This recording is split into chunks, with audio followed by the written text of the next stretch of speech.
Are we live? Are we live? Are we live? Because it is day 3 of the NFL draft. This is where championships are built. Kinda, right?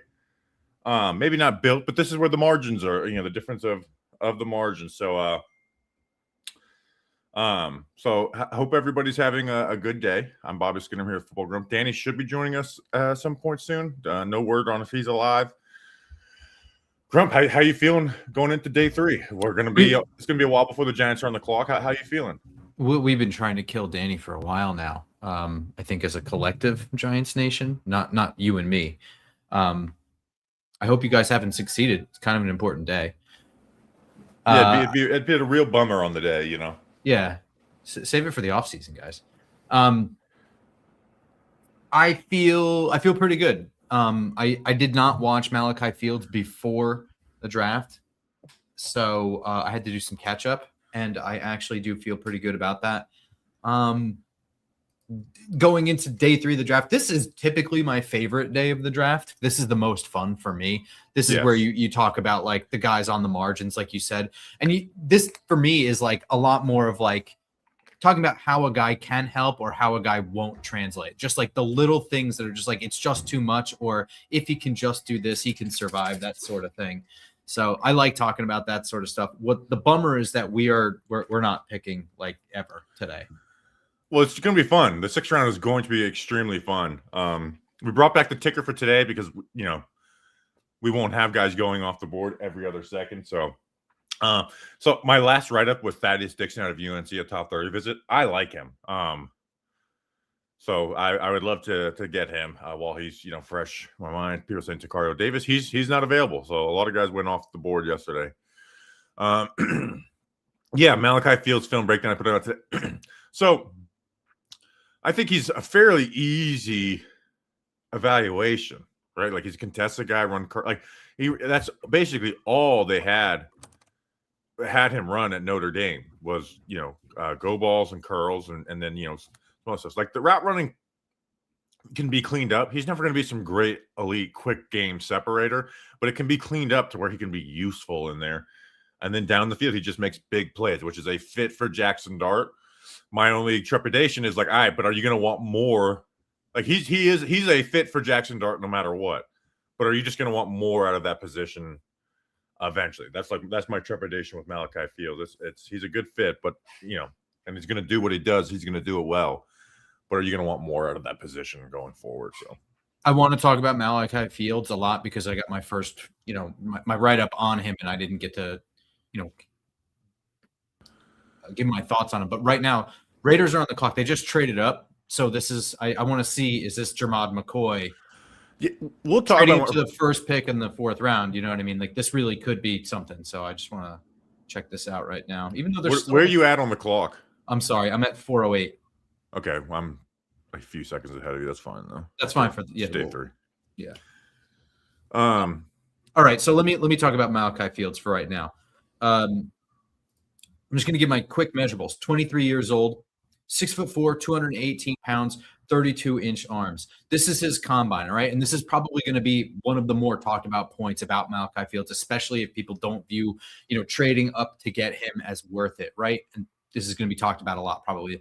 His 40 time is 4.61 with a 10-yard split of 1.63. The vert's 38 inches. Broad is broad is 10'4".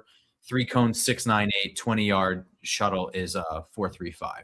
So they're not great testing numbers, right? We're not talking about like an athletic quick twitch freak or a really, really fast dude or anything like that. But where it actually is freakish is he's 6'4", 218 pounds with 32-inch arms, right? And this is important, right? So of course, like when we talk about him as a route runner, he's not going to separate with speed or like a ton of quickness. He's not a super smooth mover or, a ton of foot jab where he gains all the separation.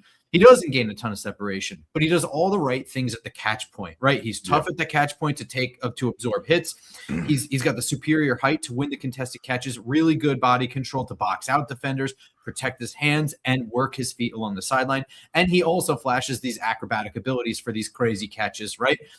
I'll say he makes crazy catches. With the separate, like there was like I went through 5 games of film last night. There just was not a, oh man, look at what he did to gain separation. That just doesn't show up at all overall in the film. But like you said, it's the big plays downfield. You mentioned like the speed stuff. Like he's got that build up speed, right? The Giants referenced the 21 miles per hour thing, which I think is a little bit misleading because like, yeah, they ran him on verticals. He was able to run at full speed a ton. But it is like the lack of like acceleration. But I will say what I do like about him is he's a smooth mover, right? He doesn't look, super. They put him on a whip route or return route. It looks a little clunky, but he is a for his size. He has like a nice gliding ability. So I want to talk a little bit. So that build up speed, like you said, he does work that to his advantage in route running. Because it is kind of that sneaky speed. Just as soon as he's starting to get into his drive, that's where he's really good at just jamming his foot in the ground. And that's where he does get separation. He understands that. And he works that right at that tempo point, having the good foot jab and stuff like that. I'm going to read a different player's combine. You tell me if this is a good player comp. We talked about how we're not good at these, right? But you tell me. 40-yard dash is a 4.63 with a 1.7 10-yard split, 36-inch vert. I'm just going to read this is the combine analysis by, it's usually Lance Zierlein, but I don't think there's an author written on this one. Passes the eyeball test, good initial quickness off the snap, good strength and lateral agility to fight through press coverage, sneaky downfield speed, good burst out of his breaks to generate separation, especially on slants. That's definitely not a fit there. Rare body control for a player of his size, can contort his body in space to make the spectacular reception. Sticky hands, can snatch out of the air or absorb with his body when he feels impending big hit, knows where the sidelines, down markers, and most importantly, end zone are. Good height and leaping ability for the fade, rare strength, balance, and agility to turn short and intermediate catches into long gains. Again, not something that fits there. Good vision to cut back against the grain, improved with each year of performance or experience, might just be scratching the surface potential. Questionable deep speed, may lack the top end speed to challenge defensive backs over the top, allowing savvy NFL defenders to just close off crossing routes on which he generated much of his success. One of the 3 legitimate NFL caliber receivers capitalized on Jermod McCoy.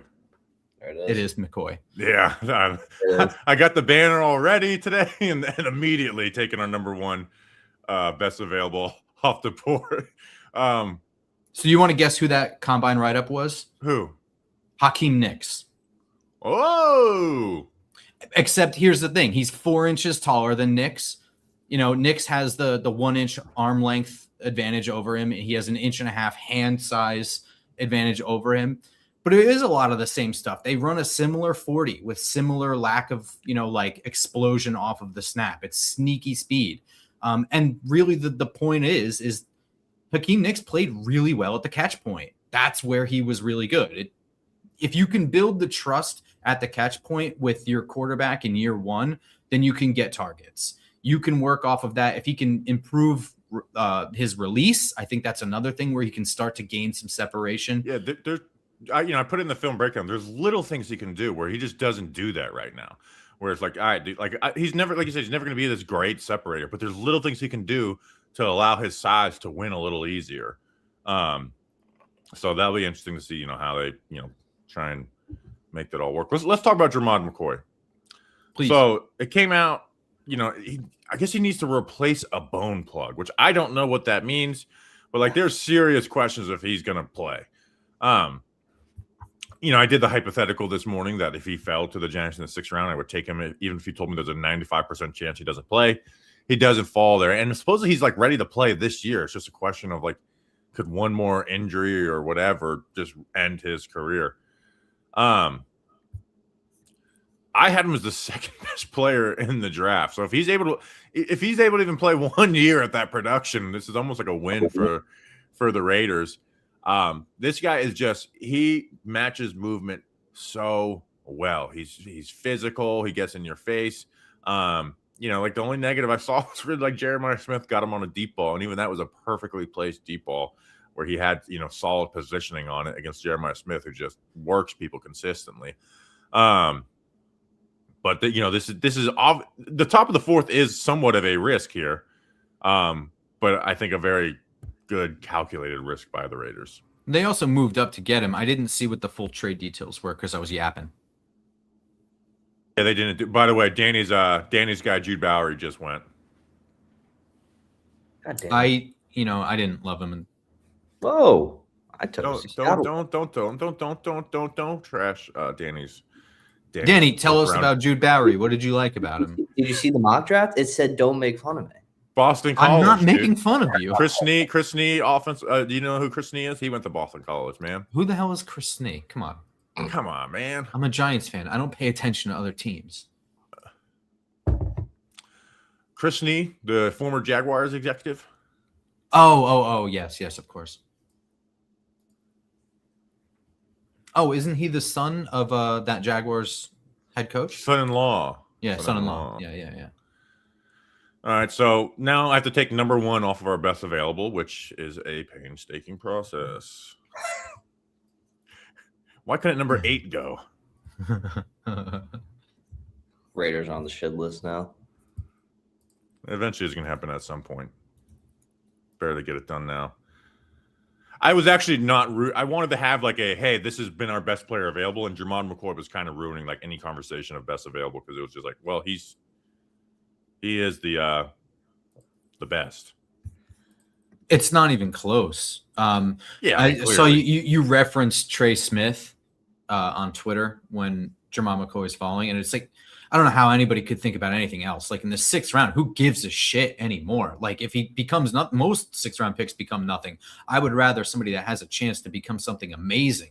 All he has to do is get on the field and he'll be amazing. Also, do we care enough for me to say what a bone plug is? I looked it up because I'd never heard of that before. Yeah, tell us what it is. Good. This is good research, Danny. From USA Today, they said a bone plug is used in ACL reconstruction that transplants bone and cartilage and is used to repair cartilage or meniscus tear. The new technique is also used in knee replacements. Obtain a plug of bone and healthy cartilage from non-essential weight-bearing area of the knee with similar core and tool. The surgeon then inserts the bone and cartilage plug into the defect area, creating a smooth joint surface. So basically, they're transporting one part of the bone to the other. That's how I read it. Hmm. Wow, the Jets took Daryl Jackson. Trash. He was so.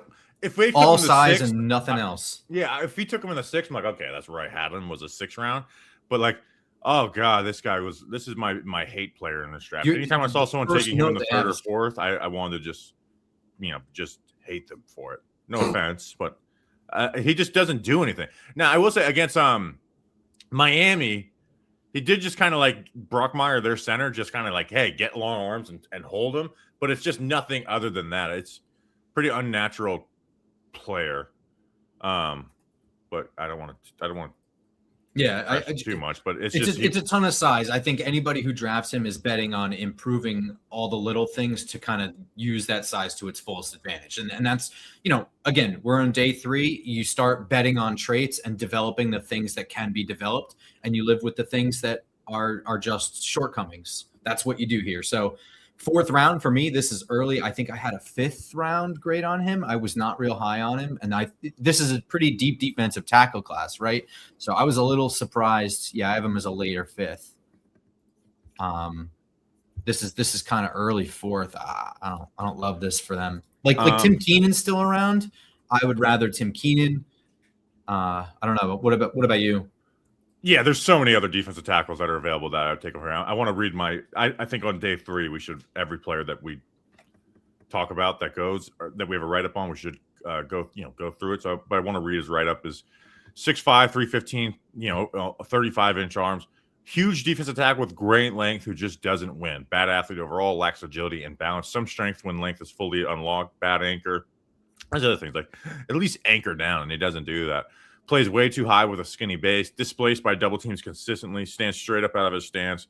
Hands usually land softly out of offensive lineman's chest. No hand usage to shed or break free of offensive lineman.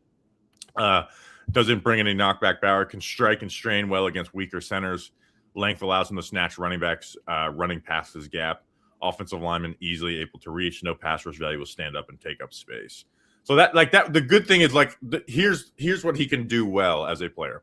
He can take it, like I said, a weaker center, strike, extend, and if the running back is running past that lane, he's got such long arms and he's big that he can literally just reach out and wrap him up and get some tackles that way.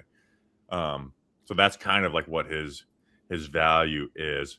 We're doing kind of our best availables. I had him, let's see, 1, 4, 5, 4, 5, 8, 11, 13, 14, 15, 18, 23, 27, 28. I had him 29th of 47 players left, or 46 players left because McCoy went. Yeah, I mean, there's some advantage that he has that some of the other defensive tackles around here don't have with his size and length. I think you can develop him to play multiple positions along the defensive line that some of the other guys can't. So there's that too. I just don't love the pick. It's not for me. Just think, guys, we'd be getting ready. We're getting amped for who, Tim Keenan here in a second. Instead, we're not. So we'll see who does he replace. Thank God. Proctor. Caleb Proctor. So I saw cut-ups of him on Twitter. I didn't actually do a write-up on him. He's like a quick dude, man. He makes plays. I was literally just going to say killed LSU, and then the NFL Network thing is killed LSU. So probably wasn't like the fit of what the Giants are looking at of defensive tackle. And maybe in other years, I would have really made sure I've gotten a good, solid write-up on him, especially in this range. But he is quick. He's undersized, and he can make some plays. So, well, and let me ask you this question: would you rather have Caleb Proctor, or would you rather have Darius Alexander? I haven't done a full write-up on him, but I've only seen cut-ups, and Darius Alexander's cut-ups were pretty damn good too. So I won't give an opinion on that. Yeah, I didn't get to watch him. I only saw like quick highlights. I think like flipping through a thing on defensive tackles. Yeah. But Tim Keenan now. So here's the players since we took Jermon McCoy off of our 10 best available. I'm going to put it. Tim Keenan goes to your number 10, and Skylar Bell from UConn goes into mine. So I'm gonna add the ticker here in a second.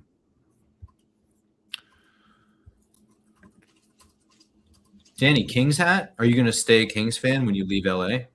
No, I went to a Kings game once, and I was like, I feel the need to get a Kings hat. But if I'm going to be a fan of anyone, I support the Islanders. So I just supported sadness. No, I'm joking. I know the Islanders were good this year, or had a chance to be good, but then they choked it at the end. By the way, when are we doing the burnout video again? Was it 31? Yeah, so we hit 31K 5 minutes before the stream started. I was hoping that it would hit during the stream. So it's the first time ever. I was like, don't subscribe. Wait till we get on stream. So we did hit 31K. Let's see who the Chargers pick at pick number 105. Because this is the Giants pick here. And then see if it's a no. And then we'll so the burnout video will come in the next 15 minutes. I'll say that. I don't want to start the stream out with the burnout. So the burnout video is coming. And here's the other thing. I'm not going to tell you when it is. It's just going to be in the middle of Danny King speaking. Yeah. And bam, here it goes. I would have you guys all check your computer volume or phone volume right about now. Yeah, make sure you turn it up. Oh. You want to make sure you hear the burnout video. How much do I got donated to see? I mean, I'll never forget the burnout just being on the big screen in the Sussex County Minor Stadium. Just like, Dad, we made it.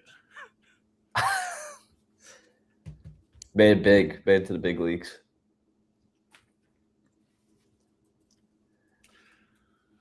So, unfortunately, I got to go back and watch Colton Hood film. I think sometimes, I'm like, let me go watch some more games, and I just get reminded of why I wrote things in my notes.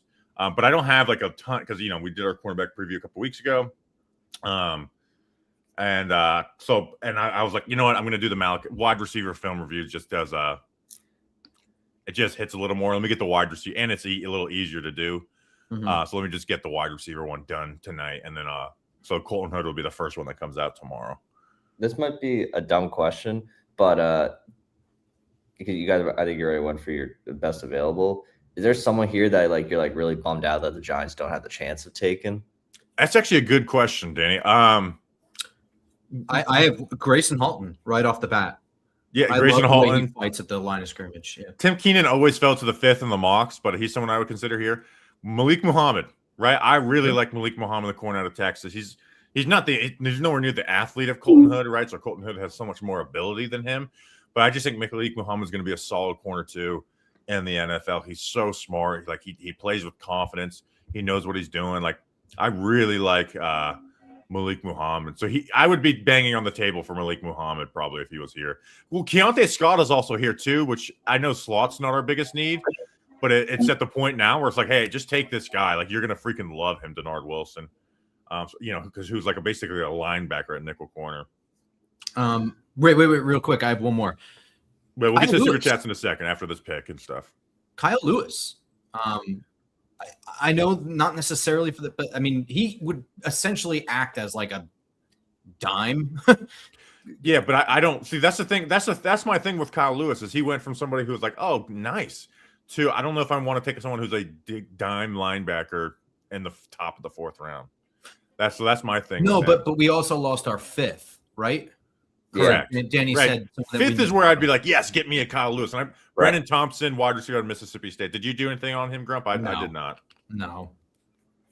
Some people are so official, but hey, that's a good question by Danny. Officially, who would you have drafted here, Grump? Grayson Halton. I've been so zeroed in on Malik Muhammad, and in fact, I took Malik Muhammad in the mock draft. But I think this is at the point where I would just take Keontae Scott, who is my best available, and like, hey, whatever happens, happens. But is just a very talented player who is the exact demeanor you want for your defense. I would just take him. But after that, it would be for me, Grayson Halton is right above Malik Muhammad here. But here's the issue with Grayson Halton, man, is just I am just thinking kind of the Giants defensive tackle room, and I was like, man, we need the just pure run defenders taking up double teams type of guy, and Grayson Halton was more of that chaos creator. And so that's just kind of what gets me not like banging on the table. I know it goes against everything I've preached over the last couple of years, but that has just really just creeped into my brain this entire process where if you're not a real deal run defender, I guess consciously have just not thought about you in a realistic lens. Yeah, I mean, I get that. Look, I'm gonna view it this way. That's the way you should. Again, it goes against everything that I've been, Well, I mean, especially this. Even if you want to view it in the lens of just like the Giants and the roster and the state of the roster, like I'm not buying the Roy Robertson Harris as my guy who's going to be penetrating a whole bunch and making a ton of tackles for loss. Or generating pressure. Darius Alexander is the guy you drafted to do that, but now I'm John Harbaugh walking into this. I didn't draft Darius Alexander to do squat, and he didn't do squat last year. So, if I have my shot to upgrade from Darius Alexander and Roy Robertson Harris, I'm gonna do it, even though it doesn't actually fit our immediate need. I'm upgrading the roster. So yeah, but we're gonna get to this is the beginning of the stream, so we kind of got everything that's in our. So we're going to get to these super chats in a second. Don't think we're ignoring you. Appreciate all you guys. Seriously. Yeah. It's a long weekend for us, and you guys are doing it for fun, too. So. Yeah. Once we get kind of through the first. Wow. Fabechi Nwaiwu. Again, this was a top 30 visit. I didn't know what to make out of him. I think his film was just so messy, and I didn't see enough things that I liked. I had him as. Yeah. Let's see. Where did I had him as a 5th rounder. But he was literally the second lowest 5th rounder I had, and I'll pull my write-up on him. Like I said, he was a top 30 visit for the Giants. Where's my 2026 O-line?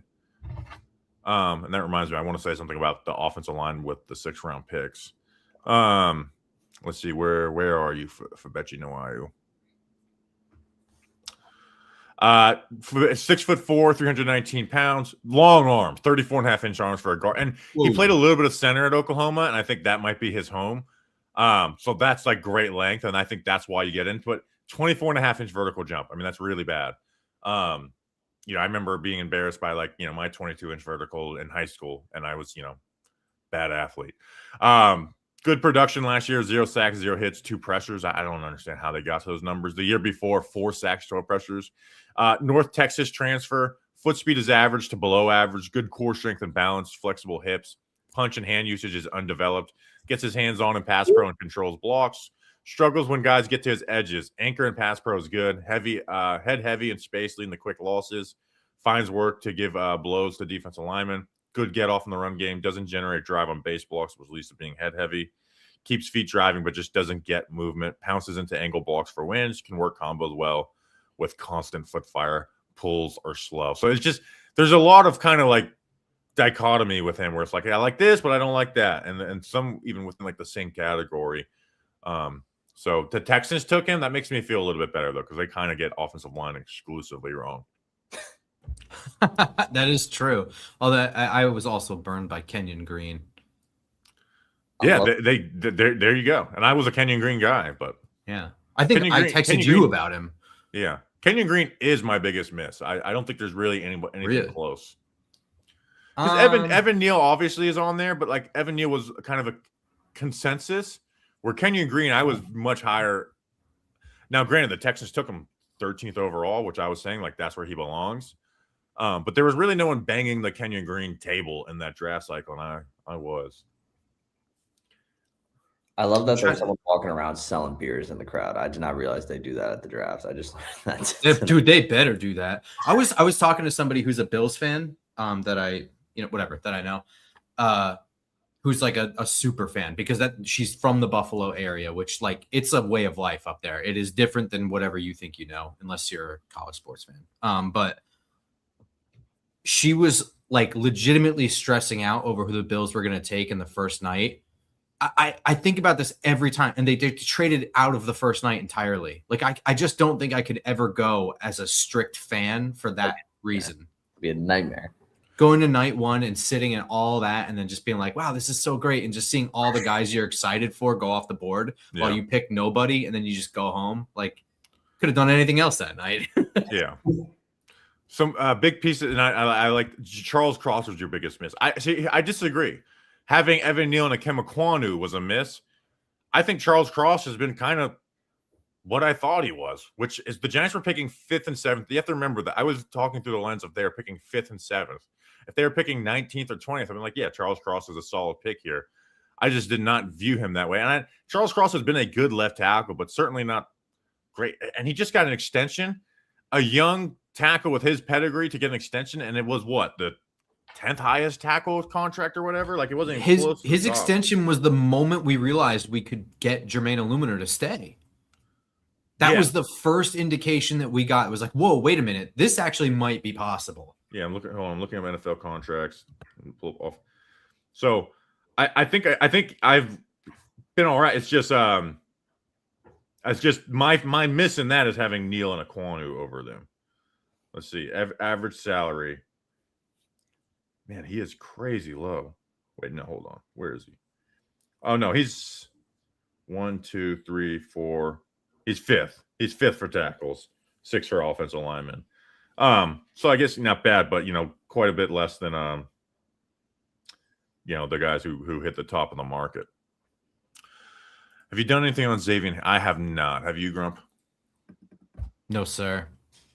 I'm fascinated by him because he's 6'8". When I was looking at who's still on the board, the ESPN had him listed at 6'8". Oh, he's a receiver, right? Yeah. No, he's what school? Wait, no, he's a D tackle. Oh, yeah. I've never seen his profile. 6'8". Did you take him in your mock, Danny? No. Oh, okay. Missed on Dart. Yeah, that's a miss. Luckily for me, I feel like Dart is my only miss in the last 3 years of quarterbacks. Hang on. Number one, you didn't miss on Dart. We have less than a year of sample size. Okay, but year one looks like a miss. But like, let's go through 22, 21 through 25. Malik Willis had him QB1, but was like, hey, this is limited. So I feel like that. Kenny Pickett didn't like. Desmond Ridder, I was like, what? Desmond Ridder, are you guys gross for even considering this guy on day 2?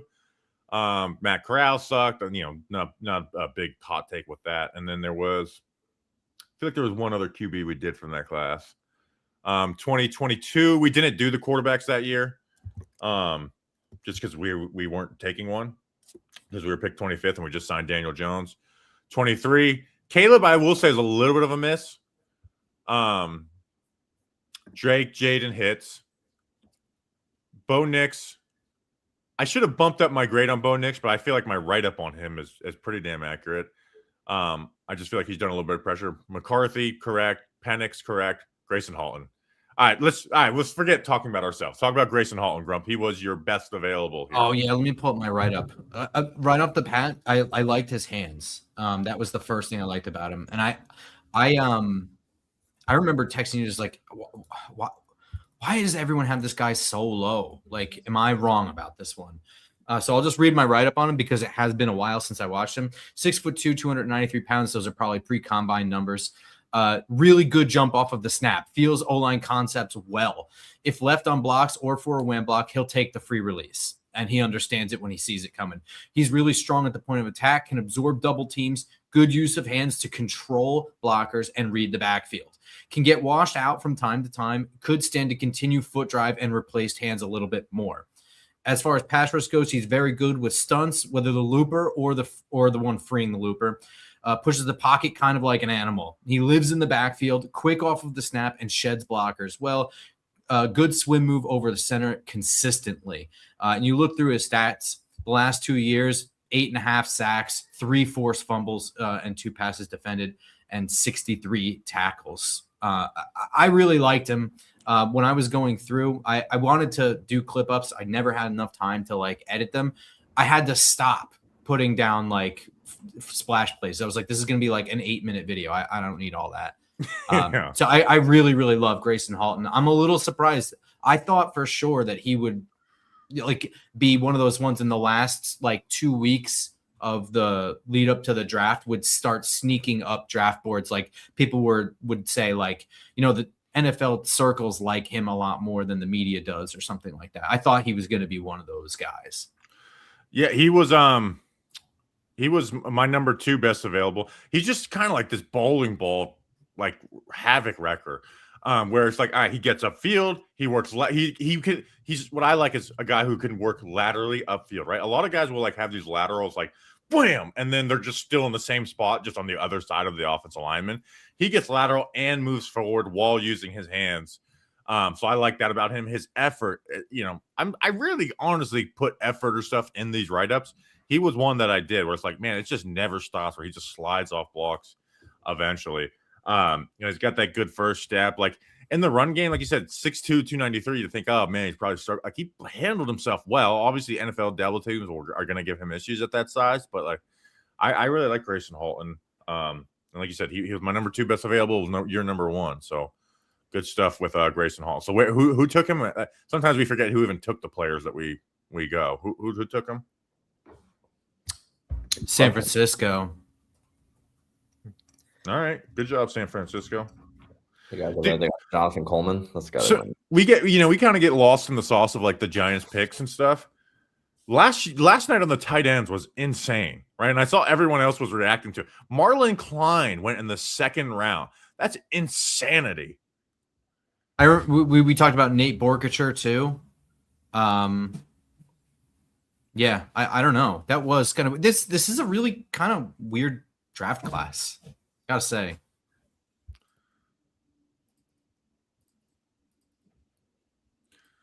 Jaden Kennedy. This is a guy I didn't like very much. He may move the safety, you know, at 5'10", and man, our guys are just flying off the board here. Jonah Coleman went to the Broncos a pick before. Yeah, I didn't have a write up on him. I did. Slot cornerback who has some free safety experience, average speed but good quickness, good hip flip but lacks some change direction burst. Loses leverage and man coverage way too easily. Late to react to wide receiver stem. Consistently loses ground on crossers. Loses footing against physical receivers. Finds the ball well with eyes on the quarterback or watching wide receivers' hands. Keeps his eyes on QB and zone and aggressive reading out concepts. Versatile to line deep and use in zone rotations. And had him as a suspect tackler. He was actually a late night watch when I was doing the April 1st mock draft. And I just wasn't the world's biggest fan of the guy. It's pretty cool. They got like the Steelers draft picks out there, like throwing out stuff in the crowd. But did you have anything on Candy? I mean, we didn't cover him or anything. He, like I said, he was a late night trying to figure out this mock draft watch for me. No, I didn't have anything on Kennedy. I like that his name looks like Candy because it makes me think of John Candy. Great point. Great point. Canada D. So the Jets traded up for this pick, I think. They weren't here before. So let's see. With Grayson Halton off the board, my number 10 is now Auburn center Connor Lew. That's your best available right now? No, I'm saying with Grayson Halton off the board, he jumps onto my number 10. What a day.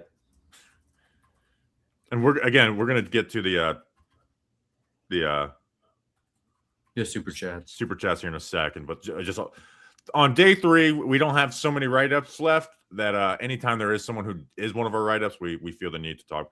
I get we really did kind of hone in on this clump of players here though, because we were expecting to pick right around here. Yeah. That's 6 rounds gonna be crazy for you guys. It's gonna be crazy for Bobby having to go through pick, reaction, coconut video, tweet up. Oh man, I didn't bump anything, dude. Oh, I'm so sorry. I'm almost at the point. No, you don't even need to do it until later, honestly. I guess that's true. The diehards in here right now. Real gamers.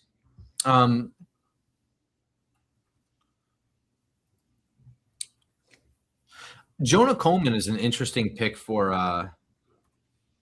Did you do a write-up on him? I did. Washington by way of Arizona, 5'9", 225. Highly productive the last 2 years. Coleman was used as a workhorse back. Doesn't do much as a receiver and will need a lot of work there. Route tree is very basic. Running is lackluster. Route running. And he body catches a lot. As a pass blocker, he's not shabby, but needs a normal amount of refinement. He identifies his responsibilities pretty well, squares up, hits with a bit of pop, and does what he can to sustain. Sometimes he needs to keep his feet moving. Sometimes he tried to use shoulders for extra pop rather than proper technique. Anchor needs work because he gives up a bit of ground. As a runner, looks somewhat unspectacular. Seems to have average speed. His burst through the hole is good. Sorry, I slept in my contacts. They're like clouding up because I'm not blinking. But if not, his patience can be frustrating. Looks good in zone schemes, bouncing with quick jump cuts on the outside in another hole. And I think that's really where he fits in with Denver, right? Tends to favor flattening everything out east-west rather than bouncing and getting north-south. For a thicker, stronger guy, he rarely puts his head down and pounds his way through muck or a defender. Pretty good stiff arm, effective spin move, and has shown ability to bounce off of tacklers, but he seems to avoid contact rather than assert authority. Thought his 2024 tape looked better and more confident than 2025 tape. I don't know. It was a long time ago I watched that. That was pre-combine. But I remember feeling like I needed to pick him up just based on the fact that he ran for 1,000 yards in 2024. Yeah. So let's I want to get to the super chats. Let's do quickly our best 10 available, just like one blurb on them. Skylar Bell jumped into yours, Connor Lew on them. So for my 10 best available, number 1, Keontae Scott, a nickel corner who plays like linebacker out of Miami. Malik Muhammad, not the best athlete, but just an extremely smart cornerback. Oklahoma wide receiver Deion Burks, a slot receiver who's got a lot of speed and juice, but just needs refinement. Will Lee, Texas A&M corner, had a good matchup with Malachi Fields, although Fields mossed him. Aggressive corner. Jalen Farmer out of Kentucky, offensive lineman, extremely athletic, but it's just his temperament worries me. It kind of reminds me of Jonathan Harrison, a former Giants offseason player. Tim Keenan, defense back at Alabama, he's going to anchor down versus double teams. Michigan linebacker Jimmy Rolder, just a all over the place linebacker, aggressive, good instincts. Penn State safety Zakee Wheatley, kind of a generic safety, but that's value in the 4th round. Skylar Bell, wide receiver UConn, a highlight machine, but just needs to do things better to get himself more opportunities. And then Auburn center Connor Lew, kind of a standard center.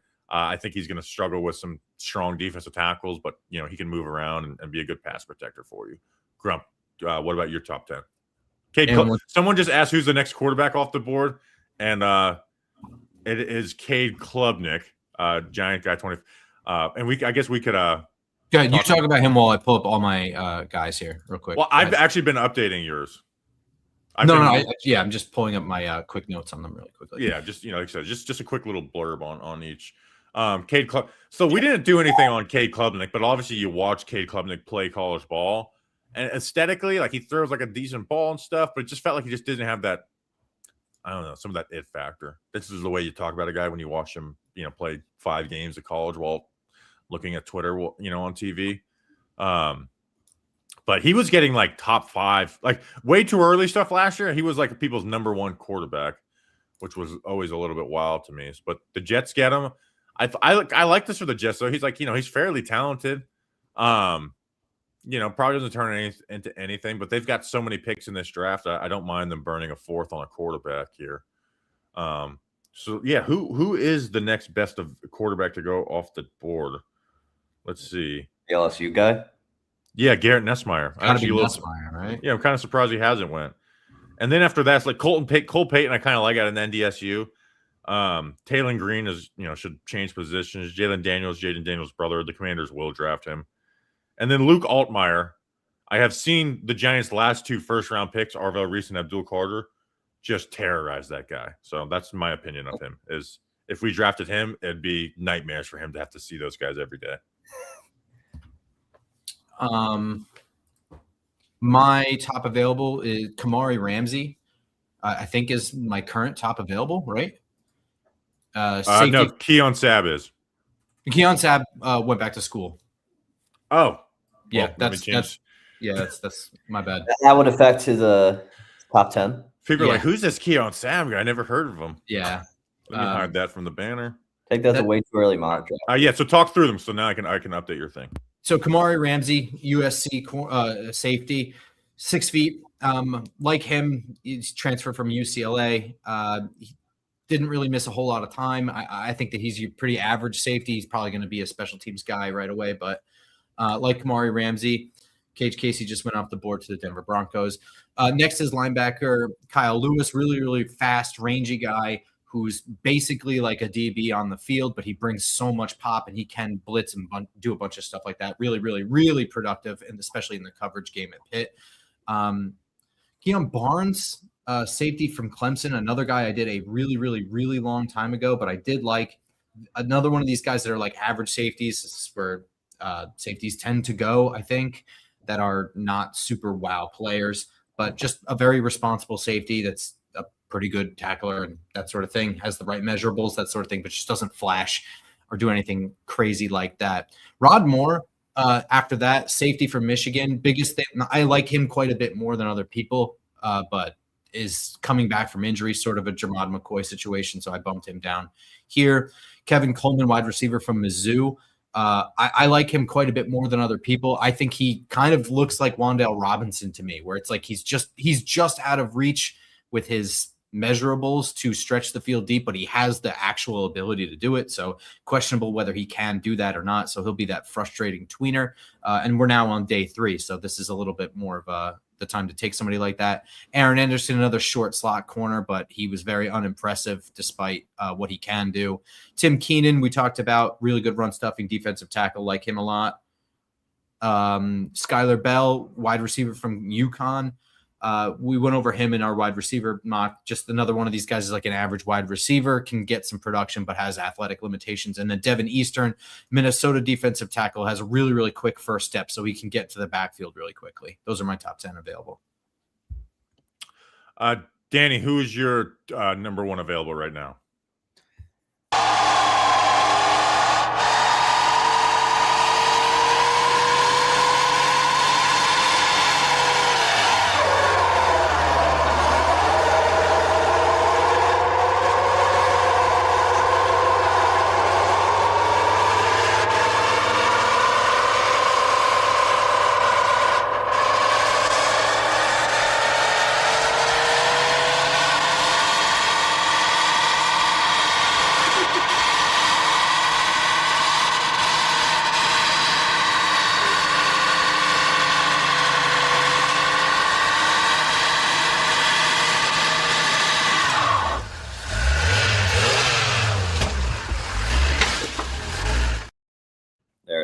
Too easy. So welcome back, Burnout. So the first day I was kind of like the there again. Sometimes we need to remind people that there's new people who weren't following us and watching day 3 last year. That is 1991 in Lawrence Harbor, New Jersey. My dad doing a burnout in his work van. That is the longest burnout I think I've ever seen someone do in a work vehicle.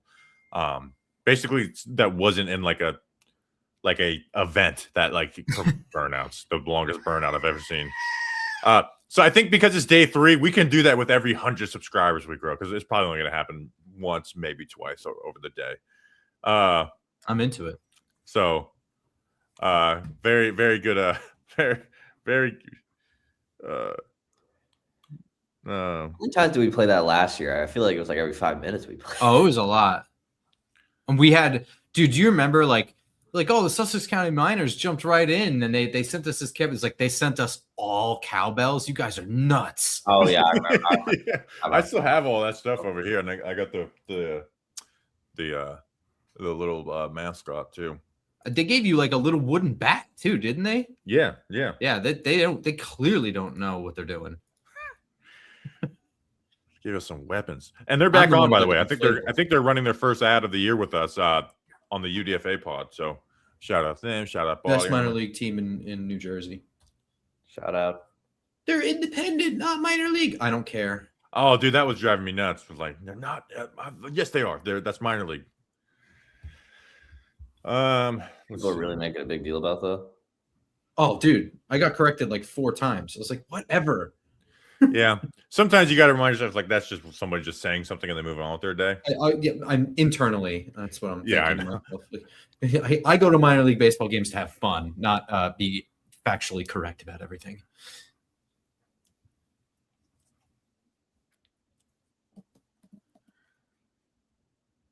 So, Danny, who is your best available? I mean, who'd you take in your mock at round 4? I don't remember. My mock in round 4, I think I took. Was that the Boston College offensive lineman? Oh, was that Jude Barry? Logan Taylor. Oh, the guard from Boston College, and then I took a safety after that in 5, but apparently Cornhusker wasn't that good. Deshaun Singleton, that's who it was. Oh yeah, hated that pick. Sorry, pal. Yeah, but at the end of the day, that was the only one we did hate, though. So that's yeah, that's okay. Whenever we do come up on the board, I just hope they at least take 2 defensive tackles. We didn't skip a super chat. Like I said, we're at the start of the stream. We got a lot of we're saying on off our hand and some players going off the board. We're gonna get to the super chats in a second. So again, thank you, but actually thank you for reminding me to do that. In fact, let's see what the Colts pick, and if they don't pick a player that we know, we can go and do this. I do like this the day 3 having people announce stuff all over the world and thing. I actually think that's something that the NFL does well. Oh, Germany. The only thing that hurts is if you're a person there, you want to like see someone come out and say it, but whatever. I think they could clean it up, but they do a pretty damn good job. Colts go. Jalen Farmer. Okay, so super chats are gonna have to wait. We do know we talked about him on our offensive line preview. I think he was in our best. He was, for me, he was 5th best available. Grump. I didn't do a write up on Jalen Farmer.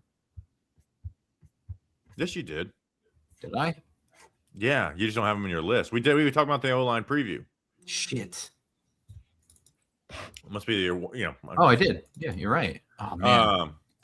So as I'm pulling up my actual notes on him, this guy is like gigantic, muscly, right? He's just pure muscle at the offensive line spot. He's quick. It feels like he lacks the instinctive and aggressive to be a good NFL offensive lineman, right? Athletic guard with a high ceiling. Like, he's extremely athletic. He moves really well. Strong upper body. Lower body doesn't generate drive. You can tell he likes to, probably bench press more than squat. Footwork is a little choppy. Defensive lineman can time up his pass sets, right? Once that starts happening, you get in trouble. Balance isn't great paired with wide feet and pass protection. So it's like if he gets off balance, he's not able to really recover because he's so wide. Lunges and pass protection with feet stopped, leaving him behind. Strong hand grip with good lateral movement allows him to mirror Hand fight is okay, but rushers are able to slide off. Generates drive on angle blocks and double teams. Doesn't get much push on single blocks, but some great reps. Easy ability to hit reach blocks, gets out in space, but often loses angle to the linebacker. Very good puller, but needs to bring pop more often. Needs more nastiness run game. Stunt blitz ID is bad. Had him as a 4th rounder here. This is a Colts pick, though, Grump. This is like, hey, very athletic. We're going to need to fix some of your instincts and stuff, and we're just going to take a chance on the athlete. Usually, it's like the 6'6", 6'7" guys, but this is an awesome athlete out of Kentucky. Sorry, okay. Devin Moore from Florida. Yeah, this dude is.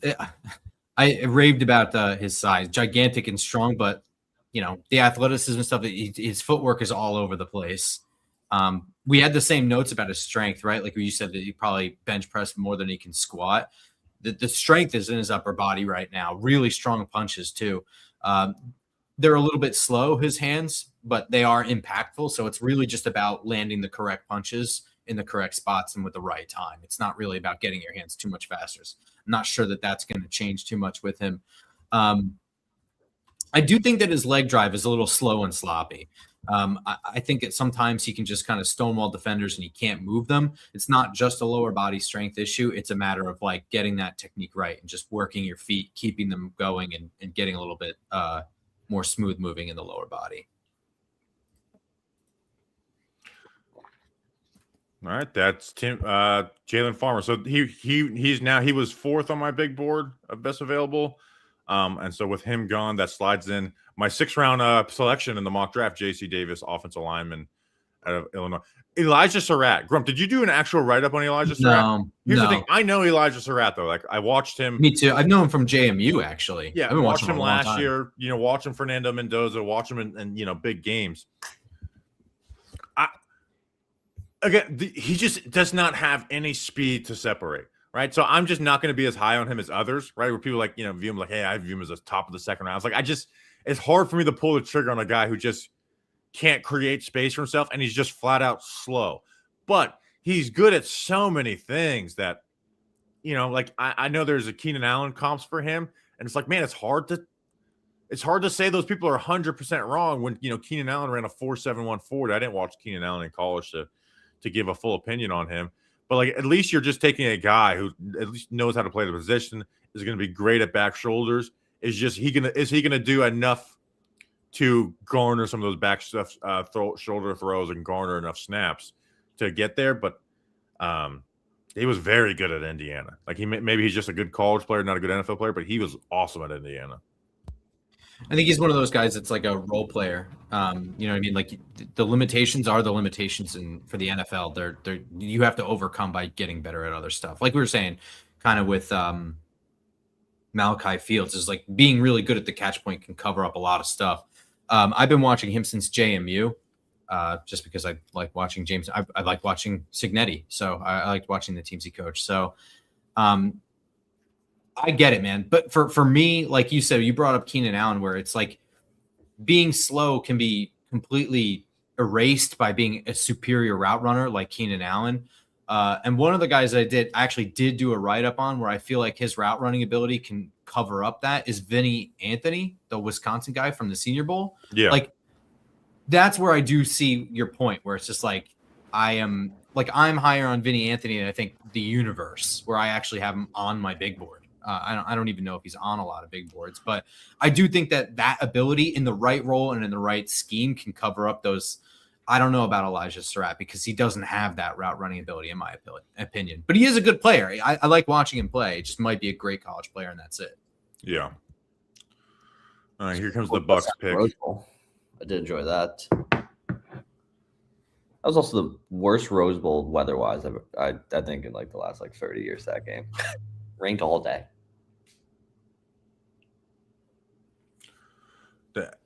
The Germany NFL International Fan of the Year. Maybe we'll see him at a Giants game eventually. In a Bucs jersey. He won't be a Giants fan, but we'll know him by his Bucs jersey. I think was it a Brian Kelly jersey? No, it says International Player Fan of the Year on the back. So it's just the 2020. Okay, I was like, who's number 25 with the Bucs? Yeah, I'm a Giants jersey. I'm trying to remember when's the last good number 25 for the Bucs. I only remember is Brian Kelly. Check it up here, buddy. Oh, Keontae Scott. Keontae Scott. Go ahead, bub.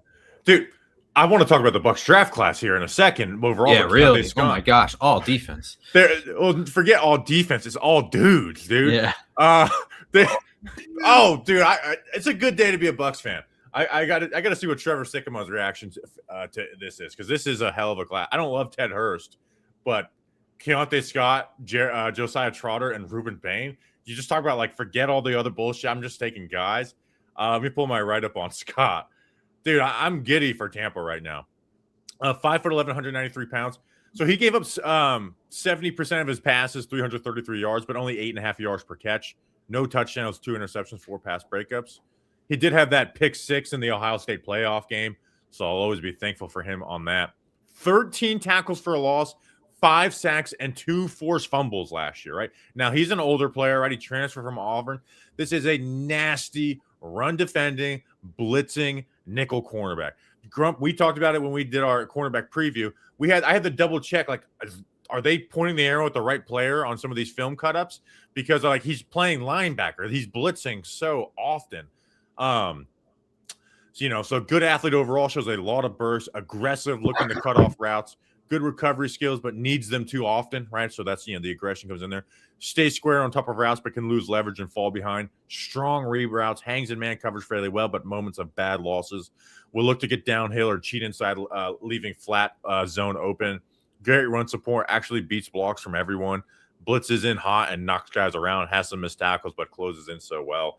I had him as a B-, so a high third-round pick.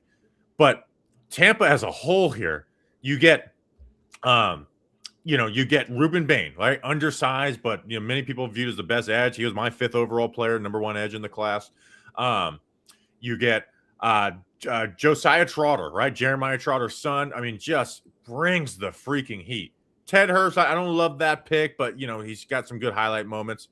Could be a good fit with Baker. And then you get Keontae Scott. Like, they're adding a level of nastiness to that defense. And Todd Bowles is hasn't been the most inspiring coach for Tampa, but they're adding a level of nasty to that defense. They're going to be undersized, but they're going to be fun to watch.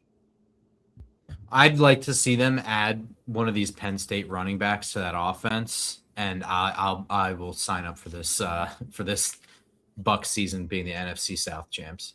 The Ted Hurst pick, like you said, I don't love it for right away, but you can develop it. There's not really a need for him to have a huge impact in 2026, the way they have things set up with Godwin and Ibuka, The defense is just going to be insane, though. Like, they're going all in on that defense this year. It's just I love it. I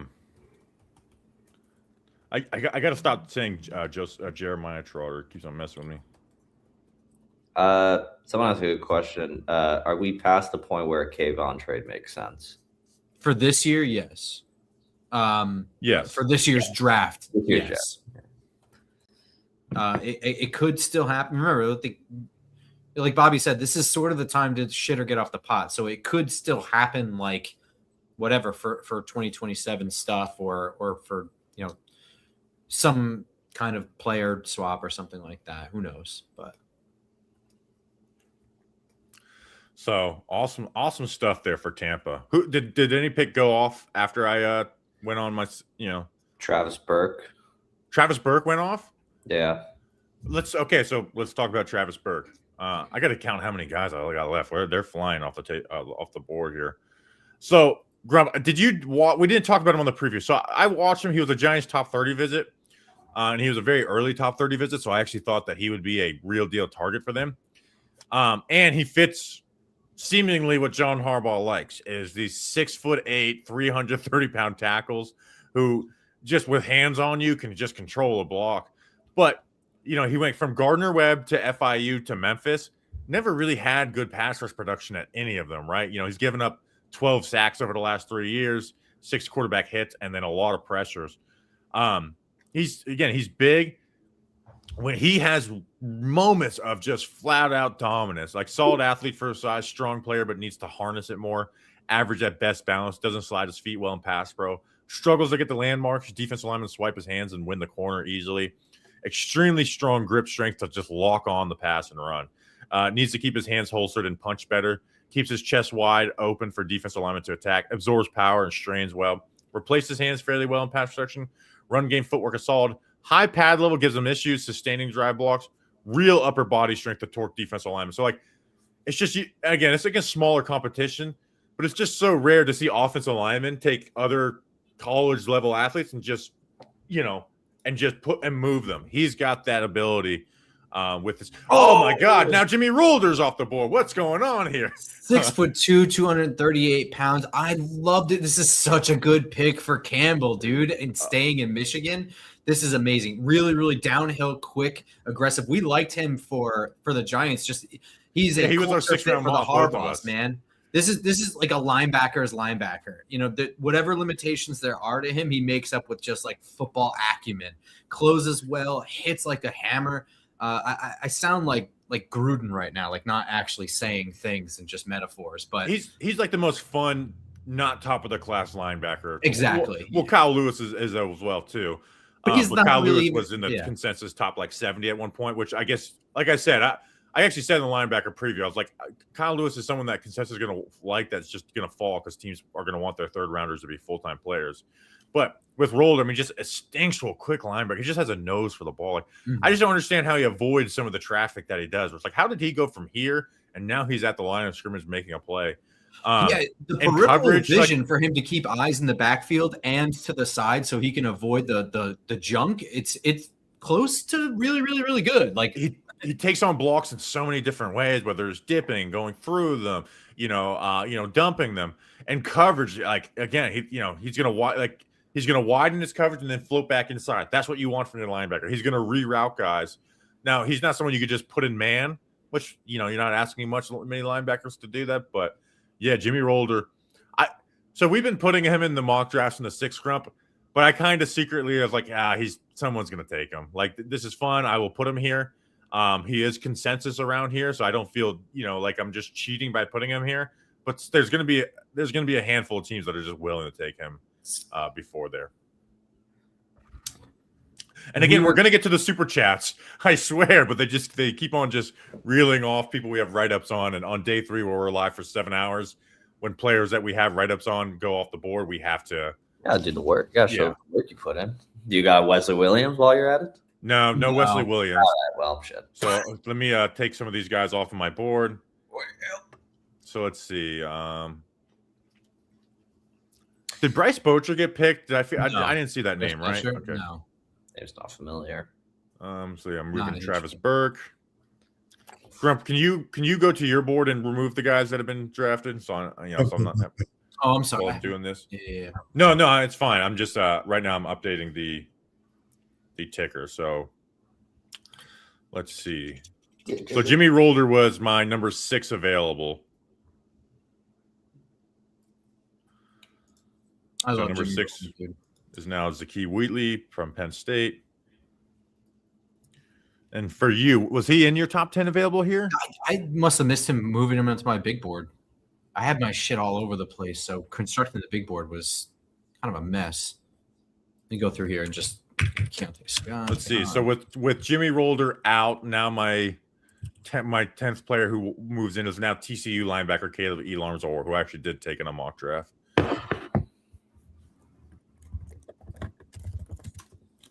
Jimmy Rolder. I'm sorry. He was on my big board, but he wasn't in my top 10 available. That's what I was asking. I was like positive. I was like,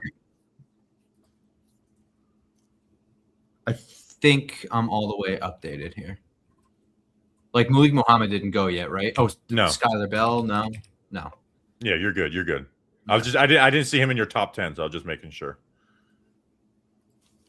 I didn't even have the doc open, so there you go. I removed some of the guys that had went already. I just figured while I was getting this new ticker ready. So Malik Muhammad with Keontae Scott off the board. Malik Muhammad moves into my number 1 best available, who I mocked to him at 4-105. What the hell am I looking at right now? Some Irish Institute of Music and Song, Gavin James. Love that. Good for them. Irish harps. I honestly, I'm enthralled. Like, what am we missing by not being able to hear this right now? I can hear it. They just played the do do do do do do do do on the harps. Yeah, that does make sense. Danny Dennis Sutton. So I thought about watching him last year in the way too early because it's like, oh, another Penn State athletic edge, but I actually never got to him. Did you? No. I don't know. Let's what get they're to playing super right chats now. though. It's been long enough. I've been teasing this for way too damn long. Let's see where we're at as subscribers real quick. Thank you, everybody. Yeah, for this hanging weekend out has with went us with super amazing. Chats, everything. Yeah. Shout out the chat. Weekend has went. Yesterday's stream got 26,000 views. I was shocked. I thought it was gonna be a low one. Wow, 26. Yeah, and about to be 27. Ronnie says, "Hey guys, I think we're doing great. I think Coach has a great staff that can work with Fields to make him into a complete, clean receiver. I'm having faith in him to get the best out of these guys." Yeah, now I'll say that I don't think he's gonna be like, "Oh man, this is a complete receiver." He's gonna be what he is, right? Sideline, contested catch balls. It's just he's gonna have to run more routes than that, and he's never gonna be great at them. But it needs to be cleaned up. So yeah, they're gonna have to do that. I mean, I like coaches. the idea of him in tight splits in Harbaugh's offense and using him like blocking. Yeah. Oh, that's another thing. Is like 12 person. Like you see the vision with the 2 tight end stuff as well too. So Chad Hall is our wide receiver coach, right? Matthew Stafford. Yes. Yeah. So he was a wide receiver coach in the past for the Jags and stuff. Big Blue Banter and others were suggesting Fields could play a power slot to maximize his short agility, size, and hands blocking. I kind of hate the idea of power slot. It's just something that gets talked about, but not actually gets practiced much in the NFL. There's just a few rare guys that do it. Yeah, it's like he can't run any quick routes, really. So as a blocker, sure, but I kind of don't. I don't. Obviously, we love the Big Blue Lantern. I don't love that. I need Dante Corleone. If they could get Dante Corleone at 186, it's a freaking dream. A dream. Caden Wet Jean. Did you get Wet Jeans from Iowa? Did you wet your jeans? Ooh. Appreciate the draft coverage, guys. Still worried about our interior defense line. Would have taken Kristen Miller over Hood, but understand our secondary needs help too. Who would you guys have taken? Yeah, Kristen Miller is who I would have. Either Kristen Miller or Lee Hunter. It's not. It has nothing. Not that it has nothing to do with positional need. It was just I actually had him graded higher. That's just it. Yeah, my best available was Emmanuel McNeil Warren, and I think Kristen Miller was my best of it. I have to go recheck. Yeah, we're removing Jermon McCoy from the. Yeah. Did Jacob Rodriguez go before? So he was third outside of Jermon McCoy. It was Emmanuel McNeil Warren, Jacob Rodriguez, and then Kristen Miller. Actually, that's a good. So, who would you have went if the Giants just stuck at their picks so far? So, I would have Caleb Downs, Francis Maui Noah, Kristen Miller, Caleb Downs, and Malik Muhammad. That would have actually been just my mock draft. Well, or no, Keontae Scott. Sorry, not Malik Muhammad. I would have went Keontae Scott. I said I would have went him. At that point, he's just the best available by a good margin for me. So here's the thing. If we were going to go, my highest available was Grayson Halton, and I guess I could have done that. I could have double dipped and done the absolutely Miller and Grayson Halton. They serve completely different roles, even though they play the same position. So yeah, you should have. Yeah, I'm saying lean into that. Say, hey, I got the run defender. Now I get the guy who can do a little more. Lean into that. So like, don't let that's a great take. Yeah. Good stuff. Says Demon Alcohol 5178. Wow, that's a name right there. If you make alcohol and that's your brand, I'd love to try it. Tell me how. Oh, that's probably what it is. Have you done anything on? We did that one. Hood plus Fields or Boston plus Muhammad plus 2 other picks. Boston plus Muhammad plus 2 other picks for me. Yeah, I think so too. But it's just the reality of it for me. One of them is more upside. Like, yeah. That's a fair point. Let's see. Boston, though, don't you think that Fields and Boston are not really the same guy? Like Boston's more a duplicative of Slayton, right? Boston knows how to run routes, and he understands, like, and he makes those, like, he gives himself more opportunities to get those contests. Like, here's something with Yes. Malachi Fields, right? We see these highlight plays. He had 8 deep catches last year, right? And on 23 targets. Now, granted, some of these targets I saw on film were terrible, and they shouldn't count against him. But at the end of the day, he had 8. Now, Jackson Dart, I don't like CJ Carr, the Notre Dame quarterback, from, just watching film in this year's cycle. But so that goes into it. But I guess there really wasn't any deep targets that he got where I'm like, oh, he should have brought that down. No, maybe one in the 5 games of film that I had watched. I'm just saying, I think Boston is more redundant of Darius Slayton and that kind of receiver. I think that Fields lives more in the 15 to 20 yard intermediate area with the tough catches kind of thing. And given the way the Giants roster is constructed, they're not really the same kind of thing. So going the Boston Muhammad 2 other picks is probably something I would rather do, but it's kind of a different vision, I think, than Hood and Fields. Just because it's a wide receiver and corner doesn't mean it's the same vision, I don't think. Am I the last person to find out that Sam Beal is a missing person? I was looking up today in my Google search. Yeah, Danny King was actually the one who reported that. TMZ us. Let's go. So actually, you know what? I won't get too into that. But once guys' disappearance, it's just kind of sad because, there's a likely outcome to this. Not a guy who just went and decided to go live somewhere else. None of us are actually joking about it at all. Just looking him up, that was shocking to see. Like when that came out, people were making jokes, and I was kind of like, this is. It's not funny, man. It's a crazy story. Bunch of deeper stuff into it. I mean, you could go to look up Sam Beal on TMZ. You'll see some of the work I did on that. Fields has prime Detroit Kenny Galladay upside. I'll allow it. Oh, prime Detroit Kenny Galladay. Okay. I'm following you now. Not what was it, NYKG or kind of? I mean, I don't love the contested catch style of player. His are nuts. He makes some nutso grabs. His Madden rating that when he was on the Giants was at the 2020 Madden? 2021. 2021? Yeah. It'll be Madden 22. He was actually incredibly, that was like a win button. I ask every year, but are there any chances we could take the time in the 7th round to solve racism? We'll see. We'll see how we're feeling in the 7th round if we want to solve. We got a lot of other stuff to talk about in the 7th round. It'd be ideal. Yeah, we will solve some of the world's issues, but I don't know if that's the one we're going to do this year. Maybe there are other drafts in other years. Looking at the board and the wide receiver still available, do you think the trade for Fields, who seems one-dimensional, was worth giving up so much draft? I don't love trading up for him, but I will say the wide receivers, he was my number 2, and it was literally stacked right on top of each other. It was Deion Burks, Oklahoma, and then Malachi Fields. And Deion Burks is just not the style of player the Giants are looking for at all.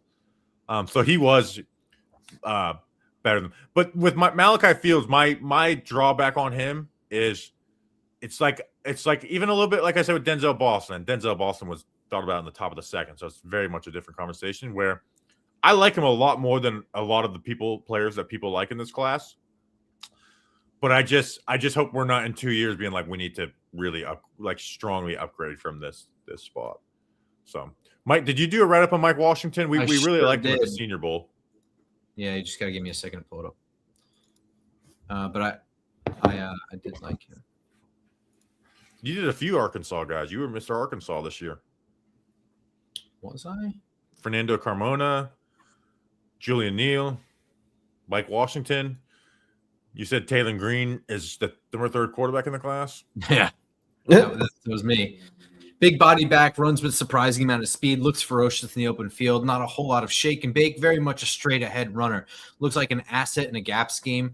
Does a good job of tempoing his speed to burst through the hole, gets north and south very quickly, looks very good on stretch plays. Wish he could get his shoulders lower on contact. He would barrel through most 2nd level defenders with ease. Oftentimes he tends to veer out of bounds or take on contact while too high. Would like to see better contact balance out of a runner with his style, alarming amount of fumbles. So looking through, he had 3 fumbles in 2025, 6 fumbles in 2024. 4 fumbles in 2022 when at the University of Buffalo, because he's Arkansas, but by way of New Mexico State and Buffalo before that, which means that he's pretty old. That's a lot of tread on the tires for a running back. 150 rushes in 2022, 90 rushes in 2023, 157 in 24, 167 in 2025. That's a ton of tread on the tires. But I liked him. He's fun to watch. Wade Woodass. Did you do Woodass? No, I was with his cousin Dixon Myers. Oh, You should tweet that. No. Like Wade Woodass is a good pick here, but I would have taken Dixon. that's a YouTube exclusive. Rival family, Gabe Jackass in this draft as well. Yeah, Woodass, Jackass, and my ass is a big difference. This is an ass draft.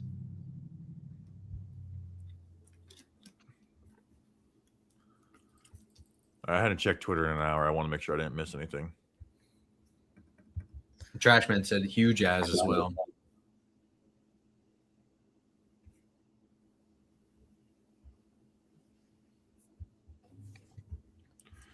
The Bears. What are my Bears taking? Rich Eisen just had a Christian Saban Carretero from Spain.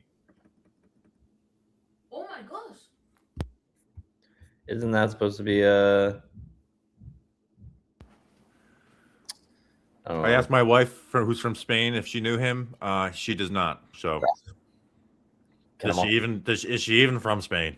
Fake question? Malik Muhammad. Dang, Chicago.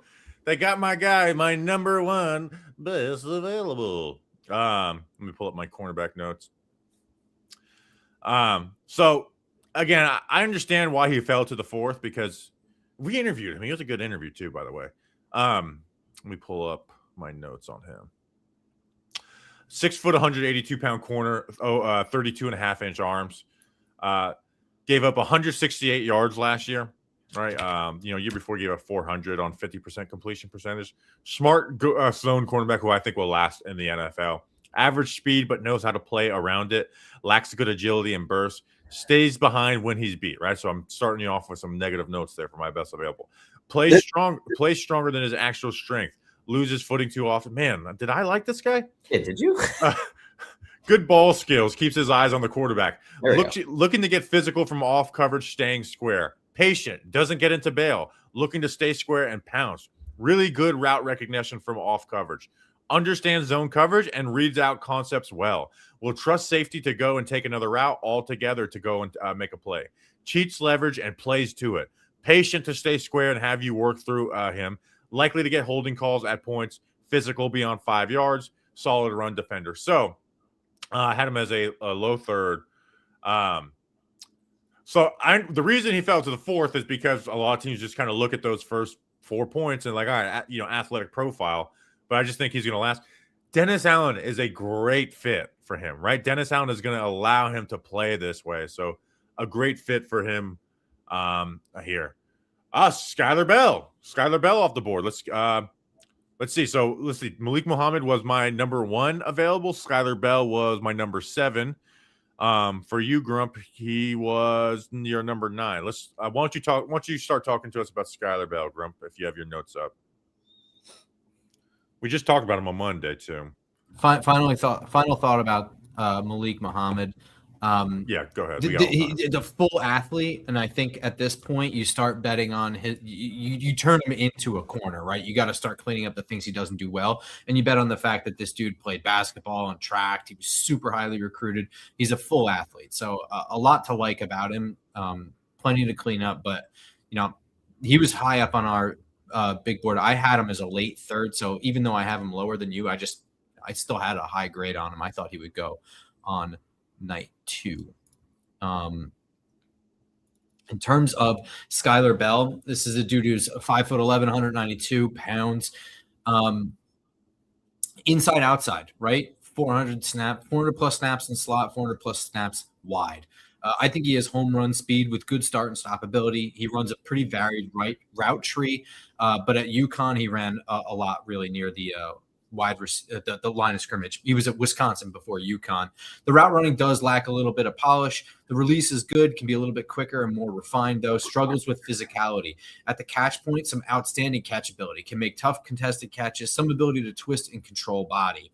Catches are tougher than they should be due to a lack of separation and route running and strength, right? So, like, he is good at the catch point to win those things, but he puts himself in positions he shouldn't be in. If he can clean up the route running, the ability is there for him to get the separation, get the targets, because the targets that he gets with these nice contested catches, he's not likely to get at the NFL level. And that's kind of what we were talking about on the wide receiver preview, is you're just not going to throw to this guy because he's not open, but he can get open. You just have to clean up the route running. That's my thoughts on Skyler Bell.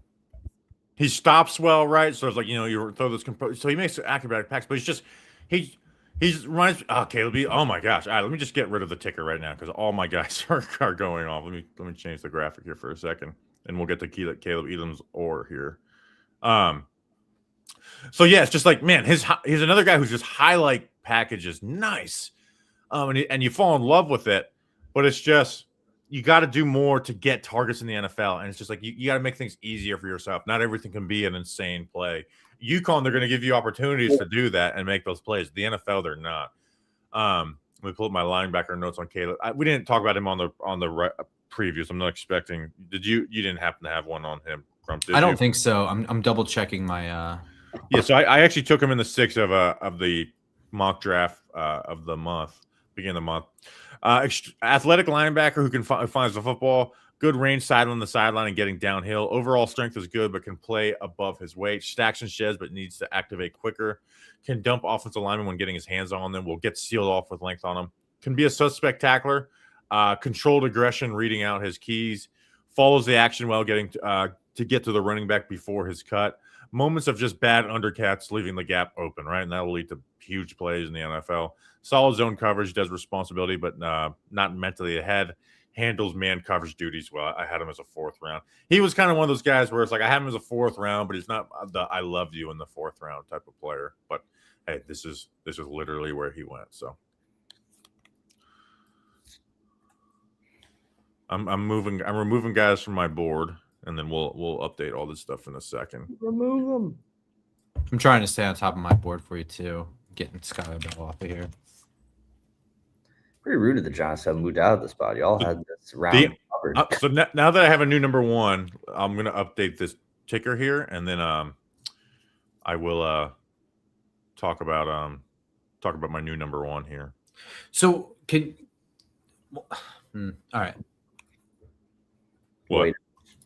I was gonna say if we can reset ourselves a little bit to Giants focus just for 5 seconds in the 6th round. What are your 6th round grade players that you want to pick from? Yeah, I know you did a lot. I know you're doing something else right now, but that's kind of where I wanted to bring the conversation after that, because I think at this point with the 6th round, there's guys that we have to sit here and do nothing but sit here and let the board fall to you and take your best available is sort of what you have to do at this point. And there's plenty of guys to talk about and get excited about. One guy that I started to come on to late because I watched him late. I think like literally 7 days ago, I watched Pat Coogan. And if he sticks to the 6th round, why the hell not? I mean, he was highly productive at Indiana. You're upgrading the whole offensive line. First of all, 6th round, what are you getting? 9 times out of 10, you're getting a special teams player if you get anything at all. So if he turns out to be somebody who's blocking on field goal attempts and stuff, then it's okay. You got what you kind of hoped you'd get. But what you can get out of him from there is somebody depth at center behind JMS. You're upgrading the offensive line. He's productive. You put him between, next to Francis Maui Noah, put him in a new scheme, get things going the way you want. I would be okay with Pat Coogan, especially in the run game. I would be happy with that. There's also some of the running backs tend to go really late. John Harbaugh did want to upgrade the running back room. Both Penn State guys are kicking around. They're kind of projected for 4th round picks, right? Katron Allen and Nick Singleton. They moved around kind of a lot, but they've always been available late in mocks for me. Well, give me 2 seconds, and then I'm gonna have this thing. No, it's okay. I'm kind of just shouting that into the universe. You don't have to answer me. But yeah, both of those guys. Katron Allen gives a lot of burst. John Harbaugh does look for explosives into that run game. He was, poking around on Kenneth Walker, Jeremiah Love. This would be the light version of that, just getting the explosion, and has to come up with something else for the rest of it. Tim Keenan, I have a 3rd round grade. I thought you said he got picked. I was like, you gotta be kidding me. I just did all this damn work. No. Sorry. I'm still filling time here. Tim Keenan is somebody that seemed to tumble in mocks that I have a really high grade on. I get that he is kind of going to be a run stuffer. That's also something we need. Not even forget if Dexter Lawrence were still here, we'd still need a run stuffing defensive tackle. I took him in my first mock, right? And on day 3, I want to say in the 4th or 5th round. Yeah, I don't understand why no one just values Tim Keenan. It's so weird to me. I guess I had him projected, or I'm not projected. Mocked in the 5th. So I guess part of me should just hope he's there, so it doesn't seem crazy that I took him there. But yeah, so your number 1 is still Kamari Ramsey. My new number 1 is Deion Burks, wide receiver out of Oklahoma. I mean, he's just a juiced up, smaller wide receiver who is just like, man, just get better at some of the crispness of route running, and then you can be a guy who plays slot, right? And he gets open down the field. Like my actual comp for him is if he could just get a little better, he could beat Calvin Austin, which I know is not we're not swinging for the fences here, but Calvin Austin is someone who can play ball. So ball nerd, Calvin yeah, Austin. Unfortunately, my top 10 is not changing much. So Kamari Ramsey, Kyle Lewis, Keon Martin. I am a little surprised. I will be surprised if Kyle Lewis falls out of the 4th round. I understand he's a little bit of a niche linebacker, but still the skill set and the production is alarming. Like Alarmingly good. Yeah, it's ridiculous, dude. And even at the Senior Bowl, so like the Senior Bowl, there's a couple positions that are really, really difficult to judge every single year, right? Linebackers and running backs are really hard to judge, and you kind of can only judge them on the things that are like niche ability, like coverage for linebackers and for like pass pro for running backs. It's something that's like you can truly separate, because the run plays, it feels like in team drills, the defense knows that they're going to be run plays, so they're just downhill triggering. It's not realistic enough to be like, and unless somebody has some rare ability to slip like 100 tackles, you know what I mean? Yeah. He had 2 pick sixes in the Senior Bowl, I think, in the week of practice. Yeah, it's unbelievable. It's actually unbelievable. Oh, there goes Connor Lew. So Connor Lew, here's now that he's gone, I can admit this. He was the one player from my board that I did last year in the summer that I was like, I'm not going to watch it this year. I'm just going to copy and paste your write-up from last year. So Connor Lew is off the board to the Cincinnati Bengals. So I'm not even going to read my write-up on him because I haven't actually watched film on him in 11 months. You love the honesty, though. Yeah, we're an honest show. On the show.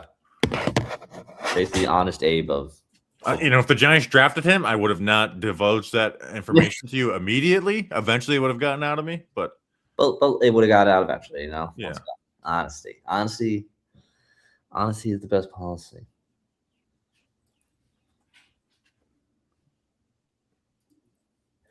My friend asked me this, and I was just wondering, because it's going back a few days now, but I was like, with the Giants like doing the talk of the whole Jeremiah Love thing, should we be concerned about Cam Scadaboo, or it's Jeremiah Love? We should. No, I don't even think that they're the same kind of player at all. I don't think that one necessarily means anything about the other. I just think that Cam Scadaboo is not explosive, and Jeremiah Love is. Yeah. That's what I think. I mean, I'm again not a doctor. Haven't checked in on Cam's foot at all. Like, I'm not one of those people that watches streams and like asks him questions. He's on them too many. Chat. If he was on a stream every once in a while, I'd watch him. He's just too old. I can't keep up. Well, I mean, I've seen clips that have like floated across Twitter of people asking him how the foot is, and then like he'll like demonstrate whatever over the course of whatever. But I don't know. I'm just gonna wait for the Giants medical to tell me. I don't really care right now. Yeah, I think that's very much just like they really love Jeremiah Love thing. These jerseys should say 20 on one shoulder and 25 on the other shoulder. That's a great point. Come on, Fanatics. Oh, this guy was Another Fanatics failure. We should riot. All my homies hate Fanatics. so bad. We saw this dude yesterday with the one pant. We did. I said this dude had great hair. That's my question. Why only have one pant for hand? You got to commit to the bit. I don't care. You got to hold. What if he just has a missing hand and we're like, but show it, put two of them.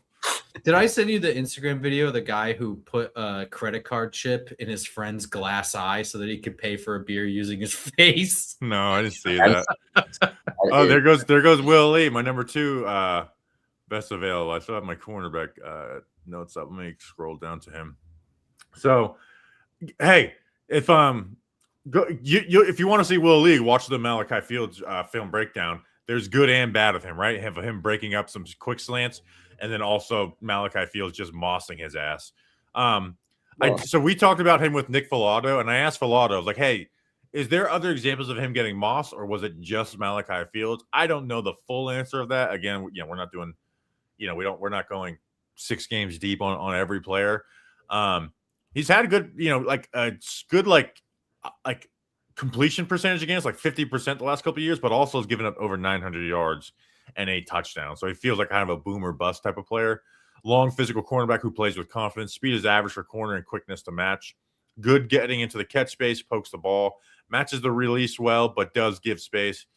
Hip watcher and press coverage, presses well and physical to stay connected throughout the route. Can be left behind on quick in breakers, but makes pass breakups on slants. Again, you can tell some of these notes are from the Malachi Fields breakdown.